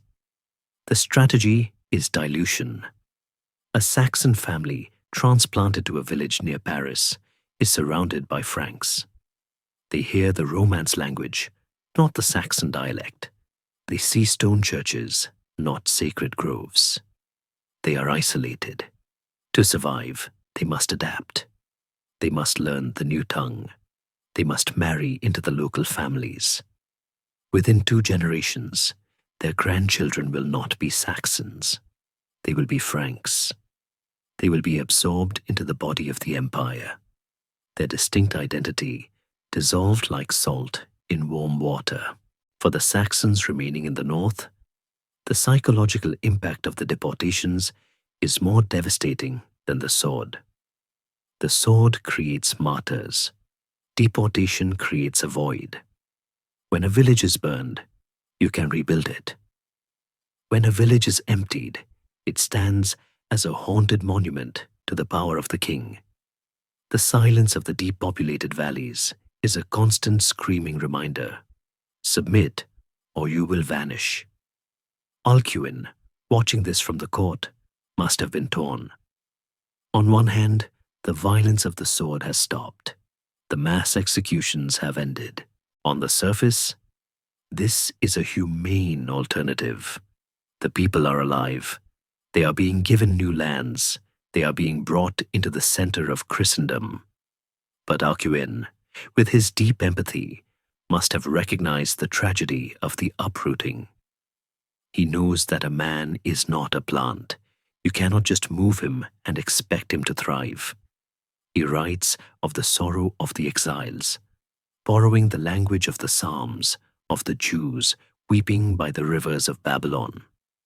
The scale of this operation is staggering for the medieval world. We are talking about tens of thousands of people. The logistics alone, feeding them on the march, guarding them, finding land for them, are a testament to the sophistication of Charlemagne's administration. This is the state flexing its muscles. It is the birth of social engineering as the late 790s progress. 797, 798, 799. The final solution grinds on. The resistance begins to crumble, not because they are defeated in battle, but because the fighters are being removed. The demographic base of the rebellion is being physically exported. The young men who would have taken up spears are now plowing fields in the Loire Valley, watched by Frankish bailiffs. The land they leave behind is not left empty. Charlemagne is a gardener who weeds and then replants. He gives the emptied Saxon lands to his allies, specifically the Obotrites, a Slavic tribe from the east who have been loyal to him. This is the final insult. The Saxons watch as their ancestral enemies move into their homes, warming their hands at the fires built by Saxon grandfathers. It is a masterstroke of divide and rule. The Obotrites will guard the land against any Saxon return, fueled by their own self-interest. By the turn of the century, the map of Saxony has been fundamentally altered. The tribal cohesion is shattered. The duchies are broken. The old unities are gone. Charlemagne has achieved what Rome could not. He has deconstructed the Germania of Tacitus and reassembled it as a province of Francia. But there is a cost to this cold efficiency. The final solution marks the death of the romantic era of the war. There are no more heroes, no more great duels, no more widowkins emerging from the forest. There is only the squeak of wagon wheels, the tramp of feet, and the scratching of the clerk's pen as he crosses a village off the list. The king sits in his study, the map before him, now marked with new lines. He has moved the pieces. He has cleared the board. He feels the satisfaction of the architect, but perhaps also the hollowness of the man who has won by changing the rules. He has saved the souls of the Saxons by destroying their world. He has made them Christians by making them homeless. And yet, The work is not quite finished. There is one last pocket of resistance, one last corner of the map that remains stubborn. The Nordalbingians, the people north of the Elbe, are still holding out. They are the last of the wild ones. And Charlemagne, his patience now completely exhausted, decides that they will be the final example. He prepares for the ultimate act of the tragedy, the crescendo of the deportation policy that will take place in the year 804. The final uprooting is at hand, and this time he will leave nothing behind but the wind. The year is 804. 33 years have passed since the first Frankish axe bit into the wood of the Emmensul. A generation has been born, fought, grown old, and died within the span of the conflict. We stand now at the very edge of the map, on the banks of the Elbe River, in the district known as Nordalbinia. This is the north of the White River, the final frontier of the Saxon world. It is a land of salt marshes, windswept dunes, and stubborn, tangled forests that lean away from the biting gales of the North Sea. Here the last of the wild Saxons still live, the ones who refused the baptism, the ones who refused the tribute, the ones who looked at the fate of their southern kin and spat on the ground. But the Iron King has a long memory and an even longer arm. Charlemagne arrives not with a raiding party, but with the entire weight of the empire. He establishes his headquarters at Hollenstedt. The sight of his encampment is enough to crush the spirit of the resistance. It stretches for miles, a city of canvas and steel that hums with the terrifying discipline of the new Roman war machine. But the soldiers are not sharpening their swords for battle. They are preparing the wagons. They are checking the ropes. They are readying the brands for the cattle. The order that comes down from the royal tent is the conclusion of the logic begun in the previous decade. It is absolute. Omnes, all, every man, every woman, every child living beyond the Elbe is to be removed. This is the uprooting. It is the single largest act of forced migration in the early Middle Ages. The chroniclers, usually prone to exaggeration, go quiet with the sheer scale of it. Einhard tells us that 10,000 men with their wives and children were taken. If we do the math of a medieval household, we are looking at perhaps 40 or 50,000 people. An entire nation is being deleted from the geography of Europe. The process is methodical, industrial, and heartbreaking. The Frankish soldiers move through the Nordalbingian villages like beaters on a grouse hunt. They flush the people out. There is no time for negotiation. There is no time for goodbyes. Pack, the soldiers say. You leave now. Imagine the sensory overload of that morning. The air is thick with the dust kicked up by thousands of feet and hooves. It smells of panic, the acrid sweat of men, the dung of frightened animals, the smoke of hearth fires that are being doused for the last time. The sound is a cacophony of misery, the creaking of wooden cartwheels, the lowing of oxen, the screaming of pigs being rounded up, and the wailing of the women. A family stands in the doorway of their longhouse. It is a simple structure, timber and thatch, but it is the center of their universe. The roof beam is carved with the faces of their ancestors. The hearthstone is black with the soot of 100 winters. The father looks at the Frankish captain on his horse. He touches the hilt of his scrummass axe, the single-edged knife at his belt. His knuckles are white. He wants to fight. He wants to die right here, on his own threshold. But then he looks at his wife. He looks at his daughter, who is clutching his leg. He knows that If he draws his knife, he dies, and they are taken anyway. Perhaps they are sold as slaves. Perhaps they starve. So, he swallows his rage. It tastes like ash. He drops his hand. He picks up a sack of grain instead. He helps his wife into the cart. He takes one last look at the carved beam, tracing the wood with his eyes, memorizing the lines he will never see again. And then, he turns his back on his life. The columns of deportees stretch for miles. They are rivers of grief flowing south and west. They cross the Elbe, the river that had been their shield for so long, and which is now their prison wall. As they walk, they pass through the lands of the pacified Saxons, the Westphalians and Angarians, who had submitted years ago. These cousins watch from the tree lines, silent and ashamed.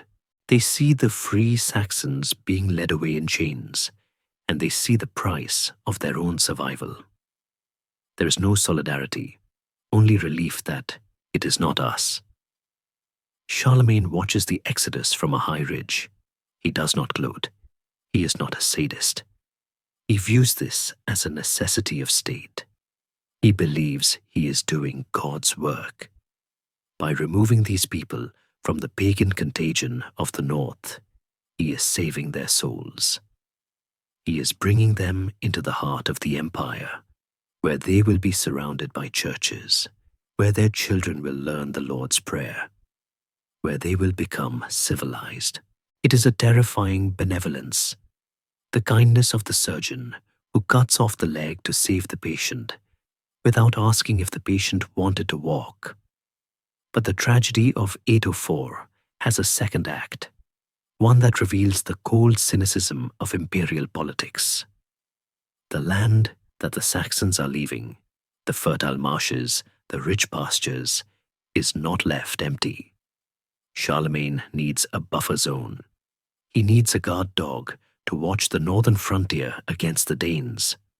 So, as the Saxons walk out the front door, Charlemagne invites the Obotrites in through the back. The Obotrites are a Slavic tribe, pagans themselves, but loyal pagans. They have fought alongside Charlemagne against the Saxons for years. They are the traditional enemies of the Nordalbingians. Now, the king pays them their wages. He hands them the keys to the empty Saxon houses. Imagine the bitterness of the deportees as they look over their shoulders. They see the smoke rising from their own chimneys, but it is not their fire. They see strangers walking in their fields, harvesting the crops they planted.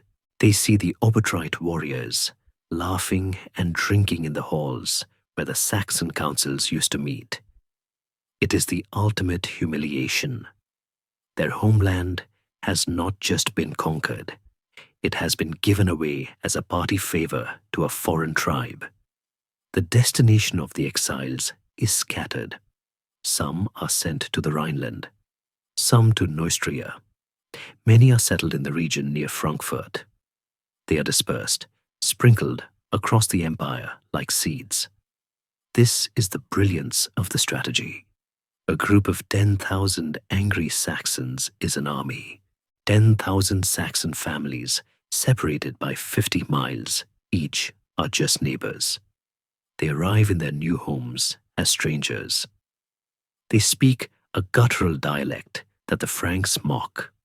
They worship a god the Franks hate. They are the displaced persons of the 9th century. They have to start from zero. They clear new land. They build new huts. But the soil smells wrong. The water tastes different. The stars look slightly shifted in the sky. For the older generation, the uprooting is a death sentence. They die of heartbreak. They die of the sickness of longing. They sit by the banks of the Rhine and dream of the Elbe. But for the children adapt. They learn Frankish. They go to Mass. They marry local girls. Within 2 generations, the memory of the Nordalbingian dunes is just a story told by an old grandmother by the fire, a fairy tale of a lost world. The final solution works. The Saxon identity in these families is diluted until it disappears. Back in the north, the silence settles over the empty land. The wind blows through the abandoned villages of the Nordalbingians, rattling the shutters of the few houses the Obertrites haven't occupied yet. The sacred groves are quiet. The ghost in the forest is gone. Widukind is a monk or a courtier. The warriors are dead. The farmers are in exile. The Saxon wars are over. It does not end with a treaty signing. It does not end with a handshake. It ends with an emptiness. Charlemagne has finally achieved his Pax. He has pacified the north, but he has done it by turning it into a blank page. As the king turns his horse south for the final time in 804, leaving the Elbe behind him, he is an old man. He carries the weight of 33 years of war. He has expanded the borders of Christendom. He has saved the manuscripts. He has built the schools.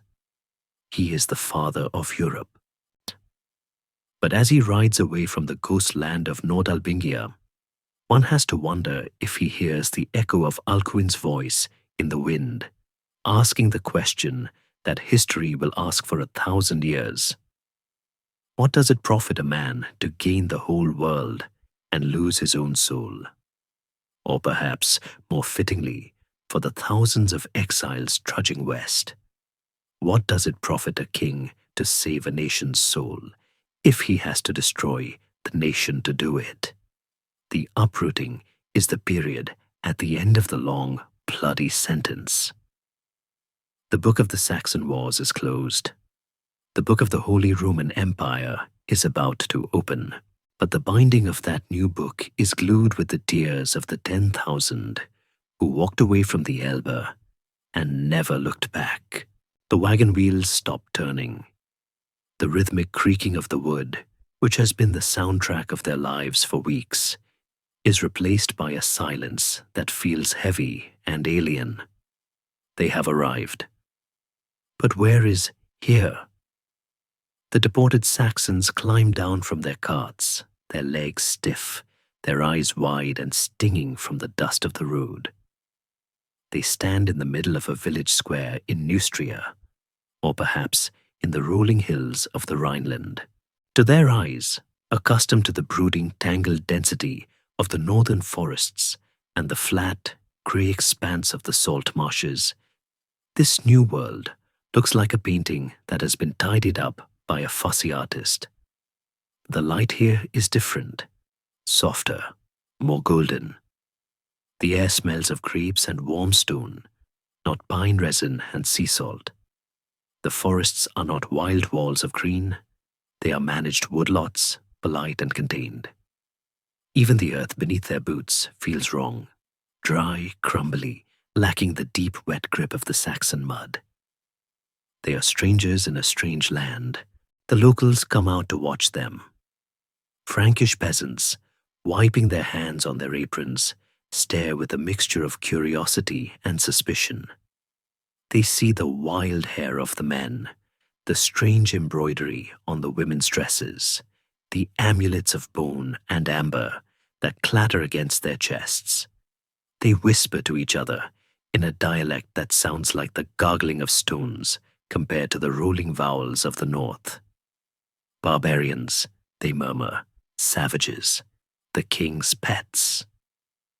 For the exiles, the humiliation is total.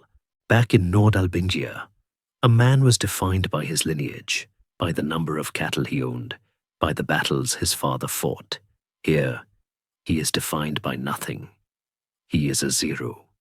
He is a mouth to feed, a pair of hands to work the king's land. He has been stripped of his context. The process of settlement is efficient, cold, and dehumanizing. The Frankish officials, carrying the inevitable wax tablets, assign the families to their new plots. You go to the abbot of Saint-Denis. You go to the Count of Paris. They are distributed like livestock. Families that had lived side by side for 5 generations are split up, sent to villages 10 miles apart. The web of kinship, which was the safety net of the tribal world, is sliced apart with a quill pen. The first winter in exile is the hardest. It is not the cold that kills them. They are used to cold, but the grief. It is a physical sickness, a longing sickness that settles in the chest. They sit by the fires in their new allocated huts, and they try to remember the smell of the Elbe. They try to summon the faces of the spirits that lived in the old oak trees, but the spirits did not travel with them. The gods of Saxony are local gods. They are rooted in the specific geography of the north. Here, in the shadow of the Frankish cathedrals, under the sound of the bells that ring every 3 hours, the old gods are silent. The exiles feel spiritually naked. Assimilation begins not with a choice, but with survival. To eat, they must farm. To farm, they must learn the local ways. The Frankish plough is different. The planting seasons are different. The neighbors shout advice in a language they don't understand, laughing when the stupid Saxons try to plant barley in the wrong month. Slowly, painfully, the exiles begin to mimic their masters. They cut their hair. They trade their furs for wool. They learn the words for bread, water, and yes, sir. The children are the first to cross over. Children are pliable. They do not carry the weight of history. A Saxon boy playing in the dust with Frankish children learns the rules of their games. He learns to laugh at the strange accent of his own parents. He begins to find the stories of Woden embarrassing, old-fashioned, the mutterings of sad old people. He wants to be like the heroes he hears about in the village square, the knights of Charlemagne, the soldiers of Christ. He brings home a wooden cross instead of a hammer. He asks to be called Charles or Louis instead of Widukind or Hengist. And the parents, watching this, feel a heartbreak that is sharper than any sword. They realize that they are witnessing the erasure of their people. They are the last generation of Saxons. Their grandchildren will be Franks. The final solution is working not by killing the body, but by overwriting the soul. Meanwhile, 700 miles to the north, the land they left behind lies under a blanket of eerie, unnatural quiet. Nordalbingia is a ghost story. The villages stand empty, the doors swinging on broken hinges in the wind. The hearths are cold, the ash scattered across the floorboards. Bowls still sit on tables, spoons resting inside them, gathering dust. The fields, once carefully tended, are beginning to go wild. Weeds are choking the wheat. The fences are rotting. The forest, held back for centuries by the axe, begins to creep forward, reclaiming the clearings. It is a landscape of profound melancholy.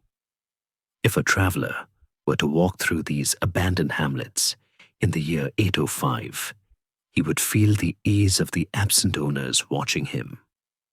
He would hear the echo of voices in the creaking of the timber. It is the silence of a rapture, a population snatched away by a god who left the furniture behind. But the vacuum does not last. The scavengers arrive. The Obotrites move in. These Slavic allies of Charlemagne cross the Elbe cautiously at first, like thieves entering a tomb. They find a land ready-made for living. They find houses they did not build, fields they did not clear, wells they did not dig. It is a windfall of unimaginable proportions. They settle in. They light new fires in the Saxon hearths. They hang their own icons on the walls. They speak a different language, a Slavic tongue that twists the air in new shapes. There is a supreme, bitter irony in this occupation. The Saxons fought for 30 years to keep the Franks and their foreign god out of the north. They died in the thousands to protect their sacred soil. And the result? They were removed entirely, and their land was given to other pagans. Charlemagne, the defender of the faith, preferred loyal pagans to rebellious Christians. He replaced a troublesome people with a compliant one, proving that in the end, his empire was more about order than it was about orthodoxy. Back in Francia, the years grind on. The strangers become less strange. The sharp edges of their difference are worn down by the friction of daily life. The Saxon exiles are woven into the tapestry of the Frankish peasantry. They labor on the great cathedrals. They fight in the king's armies. They pay their tithes. Yet, there are moments when the old identity flares up, like a dying ember in a gust of wind. An old woman on her deathbed might refuse the priest and ask for a window to be opened facing north. A man drunk on strong wine at a harvest festival might sing a song in the old language, a guttural rhythmic chant that makes the room go quiet and the young people look at their shoes. But these are just echoes. The Saxon nation, as a political entity, is dead. It has been dissolved in the stomach of the empire. The Pax Caroli has been achieved. The map is tidy. Charlemagne, in his palaces, likely never thinks of the individual families he displaced. He deals in populations, not people. To him, the deportation was a logistical success. He has secured the frontier. He has populated the empty lands. He has solved the problem. But sometimes, perhaps when the wind blows from the north, rattling the shutters of Aachen, carrying the chill of the Baltic all the way to the Rhine, he might feel a shiver. He might remember the look in the eyes of the men at Verden, or the silence of the villages he emptied. He has created a peace, yes, but it is the peace of the museum, where dead things are categorized and displayed behind glass. The vibrant, chaotic, bloody living world of the tribes has been replaced by the orderly, silent stone world of the state. The exiles drift into sleep in their foreign beds, dreaming of a sky that is held up by a great wooden pillar. But when they wake, the pillar is gone. There is only the stone arch of the church and the sound of the bell calling them to prayer.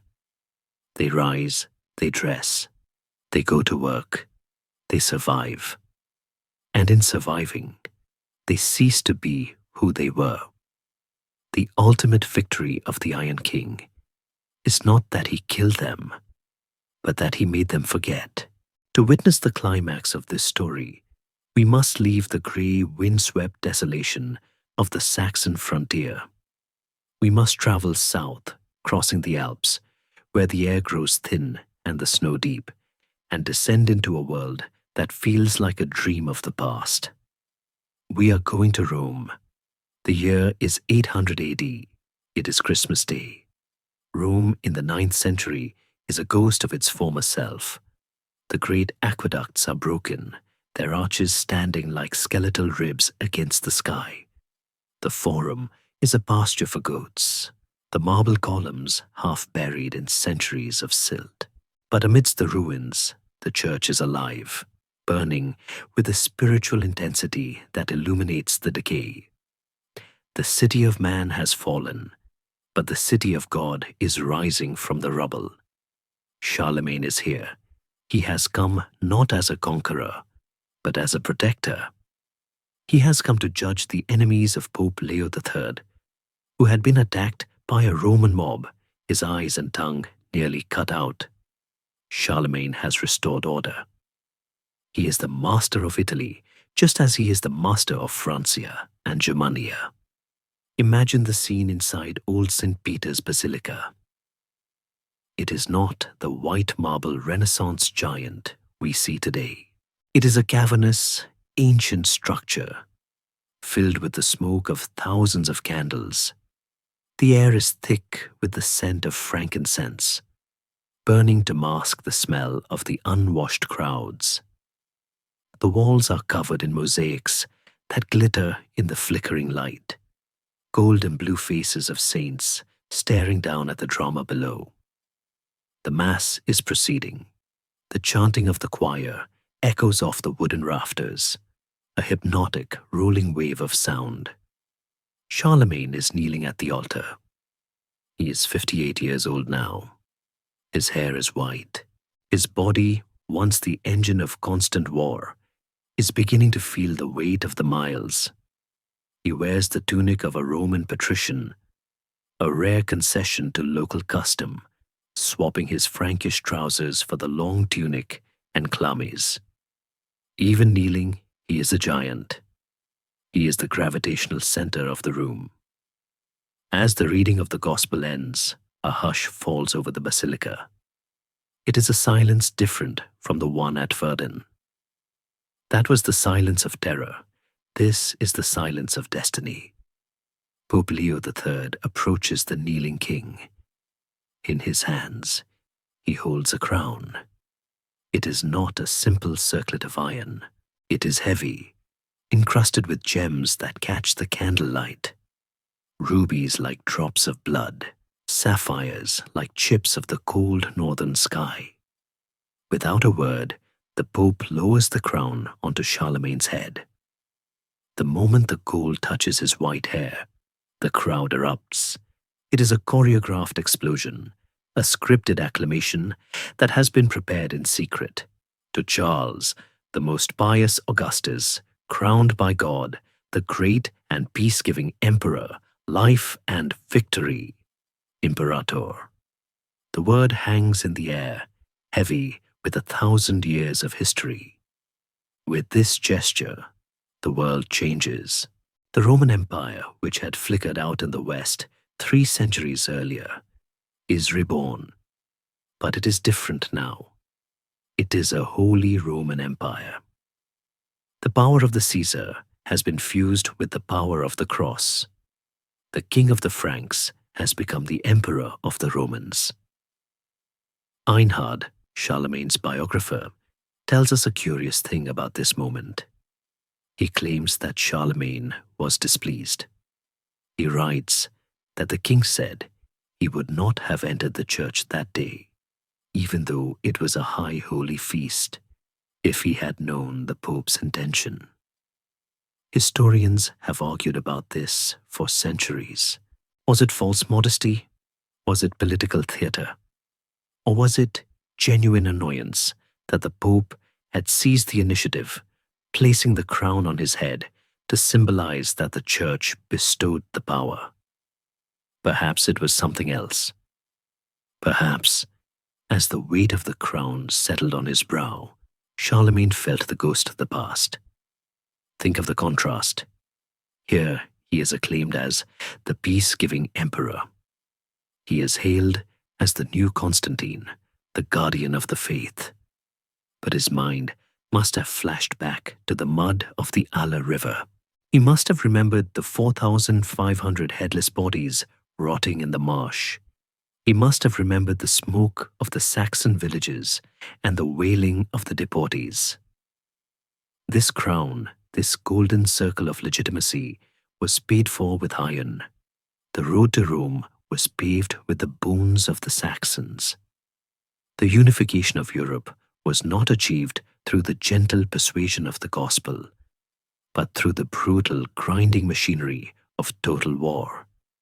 He is the father of Europe, yes, but he is a father with blood under his fingernails. As he stands up, towering over the Pope, the crowd sees a figure of blinding majesty. They see the culmination of God's plan. But if you look closely into his eyes, You might see the shadow of the forest. You might see the realization that this glory is a facade. He has built a Christian empire, but he had to use pagan methods to do it. He is a Roman emperor, but at his heart, he remains a Germanic warlord who knows that power is taken, not given. The coronation is a turning point. It acts as a retroactive justification for all the horror. The massacres, the deportations, the forced baptisms. Suddenly, they are elevated. They are no longer the crimes of a king. They are the necessary acts of an emperor, bringing order to chaos. The crown sanctifies the sword. After the ceremony, there is a great feast. Rome celebrates. The wine flows. The church bells ring out across the 7 hills. But Charlemagne is quiet. He knows that titles change nothing on the ground. The crown does not stop the winter wind from blowing in Saxony. It does not feed the starving peasants in the refugee camps. It does not bring Widukind back from the silence of history. He leaves Rome soon after. He does not stay to rule from the Palatine Hill. He rides back north, back to Aachen, back to the forests and the rivers. He prefers the cold, clean air of the north to the decaying perfume of the south. He is a Frank, after all, but he returns as a different man. The imperial title changes him. In his later years, he becomes obsessed with justice. He tries to reform the laws. He sends out missi dominici, messengers of the Lord, to check on the counts, to stop the corruption, to protect the poor. It is as if he is trying to balance the scales. He knows he has spilled an ocean of blood. Now, he tries to pour out a river of justice to wash it away. The coronation of 800 is the zenith of his life. It is the moment the light shines brightest. But every light casts a shadow, and the shadow of the Holy Roman Empire is long indeed. It stretches all the way back to the damp, dark woods of Eresburg, where a young king once looked at a sacred tree and decided to cut it down. The gold of the crown is bright, but it is heavy, and as Charlemagne rides north, the weight of it presses down on him, a constant reminder of the price of his ambition. The steam rises from the marble pool, curling into the cold air of the palace at Aachen. It is the winter of 813. Outside, the wind howls around the octagonal chapel, rattling the lead panes of the high windows. The world is frozen, locked in the grip of a January frost that has turned the Rhine into a sheet of grey ice. But inside the thermal complex, the air is warm and smells of sulfur and minerals. Charlemagne sits in the water. He is 71 years old. The body that once terrified Europe is now a landscape of ruin. The massive shoulders are stooped. The hands that wielded the sword, joyeuse, with such terrifying speed, are now gnarled and trembling. The joints swollen with the gout that plagues his final years. He moves slowly, favoring a leg that aches with a persistent, dull fire. His physicians, men who fear his temper more than his illness, hover at the edge of the pool, whispering in Greek and Latin, suggesting boiled meats and abstinence from wine. The emperor ignores them. He scowls at their advice with the stubbornness of an old lion who knows that a piece of roast beef is worth more than 1,000 years of their medical theory. There is a grim, quiet humor in this. The man who conquered the Lombards, the Saxons, and the Avars cannot conquer his own appetite. But as he sits in the healing waters, staring at the steam rising like ghosts from the surface, his mind is not on his dinner. It is on his soul. The silence of the later years is the loudest sound of all. The wars are over. The maps are drawn. The Saxons are pacified. Their gods dead. their children speaking Frankish. The Avars are scattered. The Pope is safe. The empire is a reality. By every measure of human ambition, Charlemagne has won the game of life. He has resurrected the West. He is the Pater Europae. And yet, the victory feels heavy. In the quiet hours before dawn, when the pain in his joints keeps him awake, the memories come. They do not come as triumphs, the cheering crowds in Rome, the glitter of the Ava gold. They come as shadows. He sees the dark, tangled woods of the Teutoburg. He sees the flash of the axe falling at the Irminsul. And most of all, he sees the river, the Aller, the red water, the line of men kneeling in the mud, stretching back into the mist.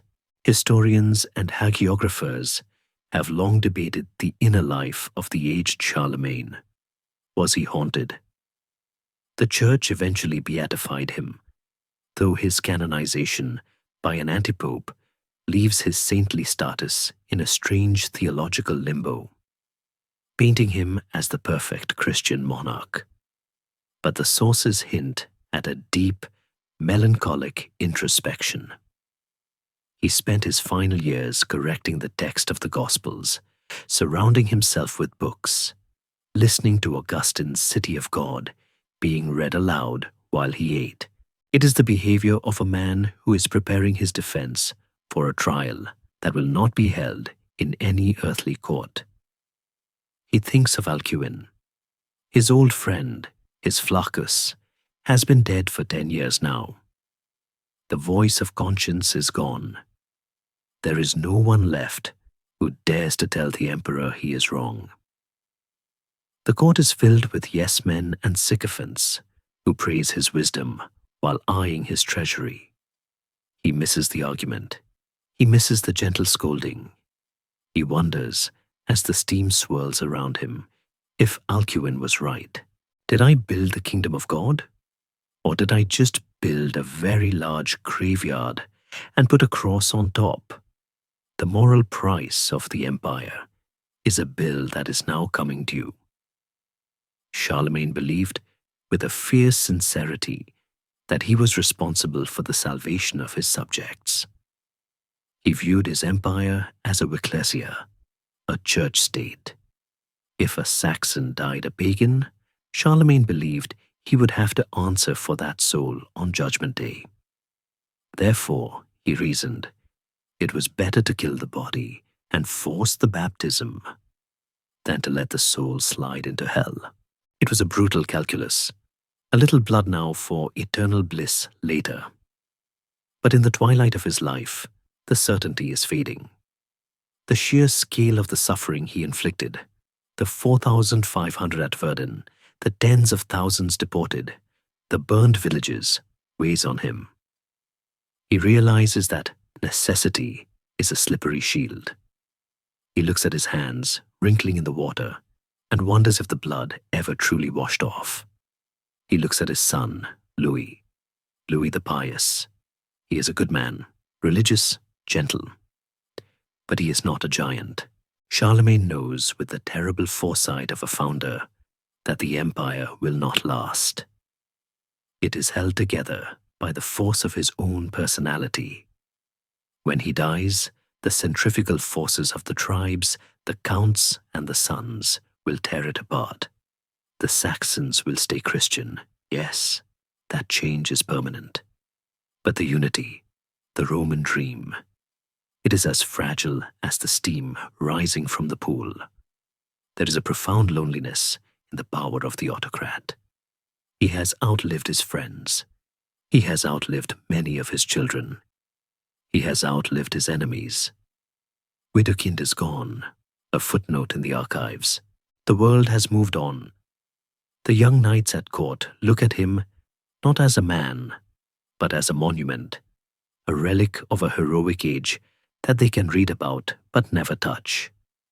They do not know the smell of the Saxon mud. They do not know the fear of the ambush. They only know the glory. The king climbs out of the pool. His servants wrap him in warm linen. He limps to his chamber. He calls for his scribes. He begins to dictate his will. It is a fascinating document. He leaves vast sums to the church, to the poor, to the widows, to the orphans. He divides his treasure among the great sees of the empire: Rome, Ravenna, Milan, Cologne, Mainz. It is as if he is trying to buy his way out of purgatory, to balance the ledger of violence with a flood of charity. He gives away his silver tables, his gold cloak clasps, his books. He is shedding the weight of the world, preparing to travel light. The winter of 813, 814 is harsh. The cold seeps into the stone walls of Aachen. The king catches a fever. It starts as a small thing, a roughness in the throat, a heat in the blood, but his body, worn down by 70 years of relentless motion, has no reserves left. The pleurisy sets in. The pain in his side is sharp, like a spear thrust. He refuses the doctors. He stops eating. He turns his face to the wall. In the delirium of the fever, the boundaries of time dissolve. The stone walls of the palace melt away. He is back in the saddle. He is riding through the green twilight of the Teutoburg forest. The air is sweet with pine. The Irminsul looms ahead, dark and terrible. He lifts the axe. He strikes. The wood splinters. But this time, when the tree falls, it does not make a sound. It falls into silence. He sees the faces of the men at Verden. They are not angry. They are just watching him. They are waiting. He whispers the prayers he learned as a boy. Pater Noster. The Latin words are a comfort, a rhythm that slows the racing of his heart. He holds onto the cross. He is not the emperor now. He is just Charles, a sinner, a man who tried to do a great thing in a hard world.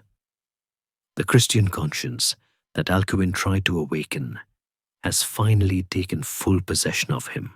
He dies not with a roar of command, but with a quiet submission. He accepts the end. He knows that the sword ultimately decides nothing. The empire is dust. The gold is dust. Only the intention remains. On the morning of January 28th, 814, the breathing stops. The giant lies still. The Iron King is dead. The news travels slowly out from Aachen, carried by messengers on fast horses. It crosses the Rhine. It moves through the forests of Westphalia. It reaches the banks of the Elbe. And in the land of the Saxons, there is a strange reaction. There is no cheering. There is no new rebellion. The hatred has burned itself out. The fear has turned into history. The people pause in their work. A farmer leans on his plow. A woman looks up from her weaving. They hear that Karl the Great is dead, and they feel a shifting of the world. The gravity has changed. The monster who haunted their dreams, the father who forced them into the light, is gone. They are Christians now. They are part of Europe. They have survived the surgery. But as the winter wind blows through the trees of the new, peaceful Saxony, it carries the echo of the past. The moral price of the empire was paid in their blood. And somewhere, in the vast, silent accounting of the universe, the balance is finally struck. The king is dead. Long live the silence.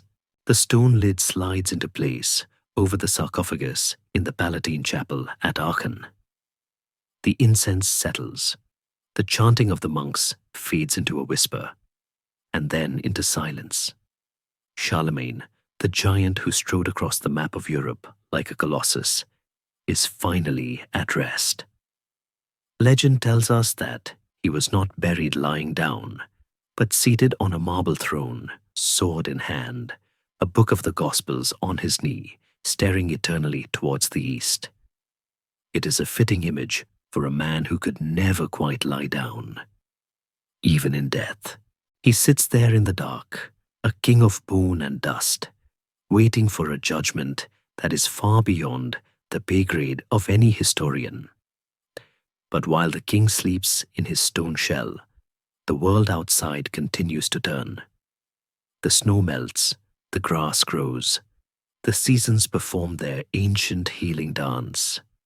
And nowhere is this dance more poignant than in the forests of Saxony. We return one last time to the banks of the Aller River. 12 centuries have passed since the water ran red. If you were to stand there today, near the town of Verden, you would see a peaceful landscape. The river flows quietly, flanked by green meadows and rows of patient poplars. Fishermen cast their lines into the grey water. Cyclists ride along the dikes. The mud that once swallowed the bodies of 4,500 warriors is now rich, dark soil, feeding the roots of wildflowers that bloom in the spring, poppies as red as the blood they replaced, and cornflowers as blue as the eyes of the men who died there. The forest has remembered, but it has also forgiven. Nature possesses a terrifying indifference to human tragedy. It does not mourn, it composts. The roots of the great oaks have wrapped themselves around the bones of the fallen, absorbing them into the wood, lifting them up toward the sun. The massacre is no longer a scar on the land, it is part of the geology. But the human legacy of the Saxon wars is far more complex and far more ironic than Charlemagne could have ever imagined. There is a profound historical twist that serves as the ultimate revenge of the victims. Charlemagne tried to destroy the Saxon identity to save his Frankish empire. He broke the tribes, deported the families, and forced the baptism. He thought he was burying the Saxon people, but he was actually planting them. A mere century after Charlemagne's death, the Frankish line, the Carolingians, withered and died, descending into squabbling weakness. The empire began to crumble. And who stepped forward to save it? Who picked up the crown that had fallen into the mud? The Saxons. In 919, Henry the Fowler, the Duke of Saxony, was elected king. His son, Otto the Great, would be crowned Holy Roman Emperor in Rome. The Ottonian dynasty, descendants of the very people Charlemagne tried to exterminate, became the masters of Europe. The blood of Widukind, through his descendant Matilda, flowed in the veins of the new emperors. It is one of history's greatest jokes. The conquered became the conquerors. The barbarians became the guardians of the church. The Saxons did not just survive, they thrived. They took the empire that had been forged to destroy them, and they made it their own. And what of the old gods? Did they truly die in the baptismal font? Not entirely. You cannot kill a god with a law. You can only force him to change his name. Woden, the one-eyed wanderer, did not vanish. He simply put on a green cloak and became the wild huntsman of folklore, riding through the stormy skies of the German imagination. The old spring festivals, celebrating the return of the light, were wrapped in the robes of Easter. The sacred trees were cut down, yes, but their wood was used to build the beams of the cathedrals. The Christian culture of medieval Germany was a hybrid, a Frankish structure built on a Saxon foundation. The mysticism of the German soul, that deep, brooding connection to the forest and the spirit world, survived the Latin Mass. It went underground, into the fairy tales, into the songs, into the very language. Charlemagne remains the father of Europe. There is no denying his greatness. He preserved the literature of Rome. He established the schools. He created the template for the Western world. Without him, the light of learning might have flickered out entirely in the West. But he is a complicated father, He is the strict, violent patriarch who builds the house but beats the children. The Massacre of Verden stands as the eternal counterweight to his glory. It reminds us that civilization is often a thin veneer painted over a canvas of brutality. It teaches us that the greater good is often used to justify the greatest evils. Charlemagne wanted to create a city of God, but he forgot that even the New Jerusalem cannot be built on a foundation of innocent blood. Yet, as we look back through the mists of 1200 years, the sharp edges of the judgment begin to soften. We see Charlemagne not just as a monster or a saint, but as a man of his time, a time of wolves and iron, where mercy was a luxury and survival was a daily war. We see Widukind not just as a rebel, but as a realist who chose life over death. We see the Saxon people not as victims, but as survivors who bent like the willow to the storm and then sprang back up when the wind died down. The story of the Saxon Wars is a cinematic historical lullaby because it ends the way all great stories must, with a synthesis. The thesis was the Frankish iron. The antithesis was the Saxon wood. The synthesis is Europe. It is the blending of the Roman order and the Germanic spirit. It is the cathedral in the forest, so let us leave them there, in the twilight of history. Let us leave Charlemagne sleeping in his chair at Aachen, guarding the borders of the past. Let us leave Widukind praying in his monastery, his sword hanging on the wall, rusting into peace. Let us leave the peasants of Verden replanting their fields, the corn growing tall over the graves. The camera pulls back now, rising higher and higher. We see the rivers, the Rhine, the Weser, the Elbe, shining like silver ribbons in the moonlight. We see the vast dark canopy of the forest stretching from the mountains to the sea. It is a land of ghosts and cathedrals, of blood and ink, of memory and forgetting. The fires are out, the swords are sheathed, the night has come, and in the silence, the forest remembers. It remembers the sound of the axe and the sound of the prayer. It remembers the pain, and it remembers the healing. It holds it all in the deep, quiet dark, whispering the story to the wind, a story that never truly ends, but simply changes its voice. Now, let the centuries drift away like smoke. Let the heavy armor of history fall from your shoulders.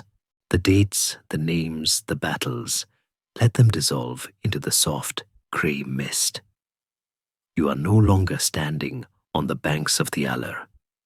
You are no longer watching the kings and the warriors. You are safe in your own time, in your own space, wrapped in the warmth of the present moment. Feel the ground beneath you, solid and supporting. Feel the air in your room, still and calm. The struggle of the empires is over.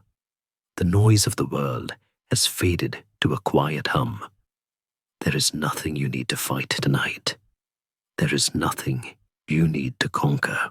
The only territory you need to claim is the peaceful kingdom of sleep. Imagine a great, ancient oak tree standing in a quiet clearing in your mind. Its roots go deep into the earth, anchoring you, holding you steady. Its branches spread wide above you, a canopy of protection blocking out the light, blocking out the worry. The leaves rustle gently, a sound like a soft hush that calms your breathing. Breathe in slowly, drawing in the peace of the forest. Breathe out, releasing the tension of the day. Let your thoughts drift like leaves falling from the tree, slowly spiraling down, touching the earth and resting. The river of time flows past you, gentle and rhythmic. It carries away the past. It carries away the future, leaving you floating in the soft, dark now. The Iron King is sleeping, The wolf is sleeping. The world is at rest. Your eyelids are heavy. Your body is light. You are drifting deeper and deeper into the velvet shadow of the trees. It is safe here. It is quiet here. The story is done. The night is yours. Sweet dreams.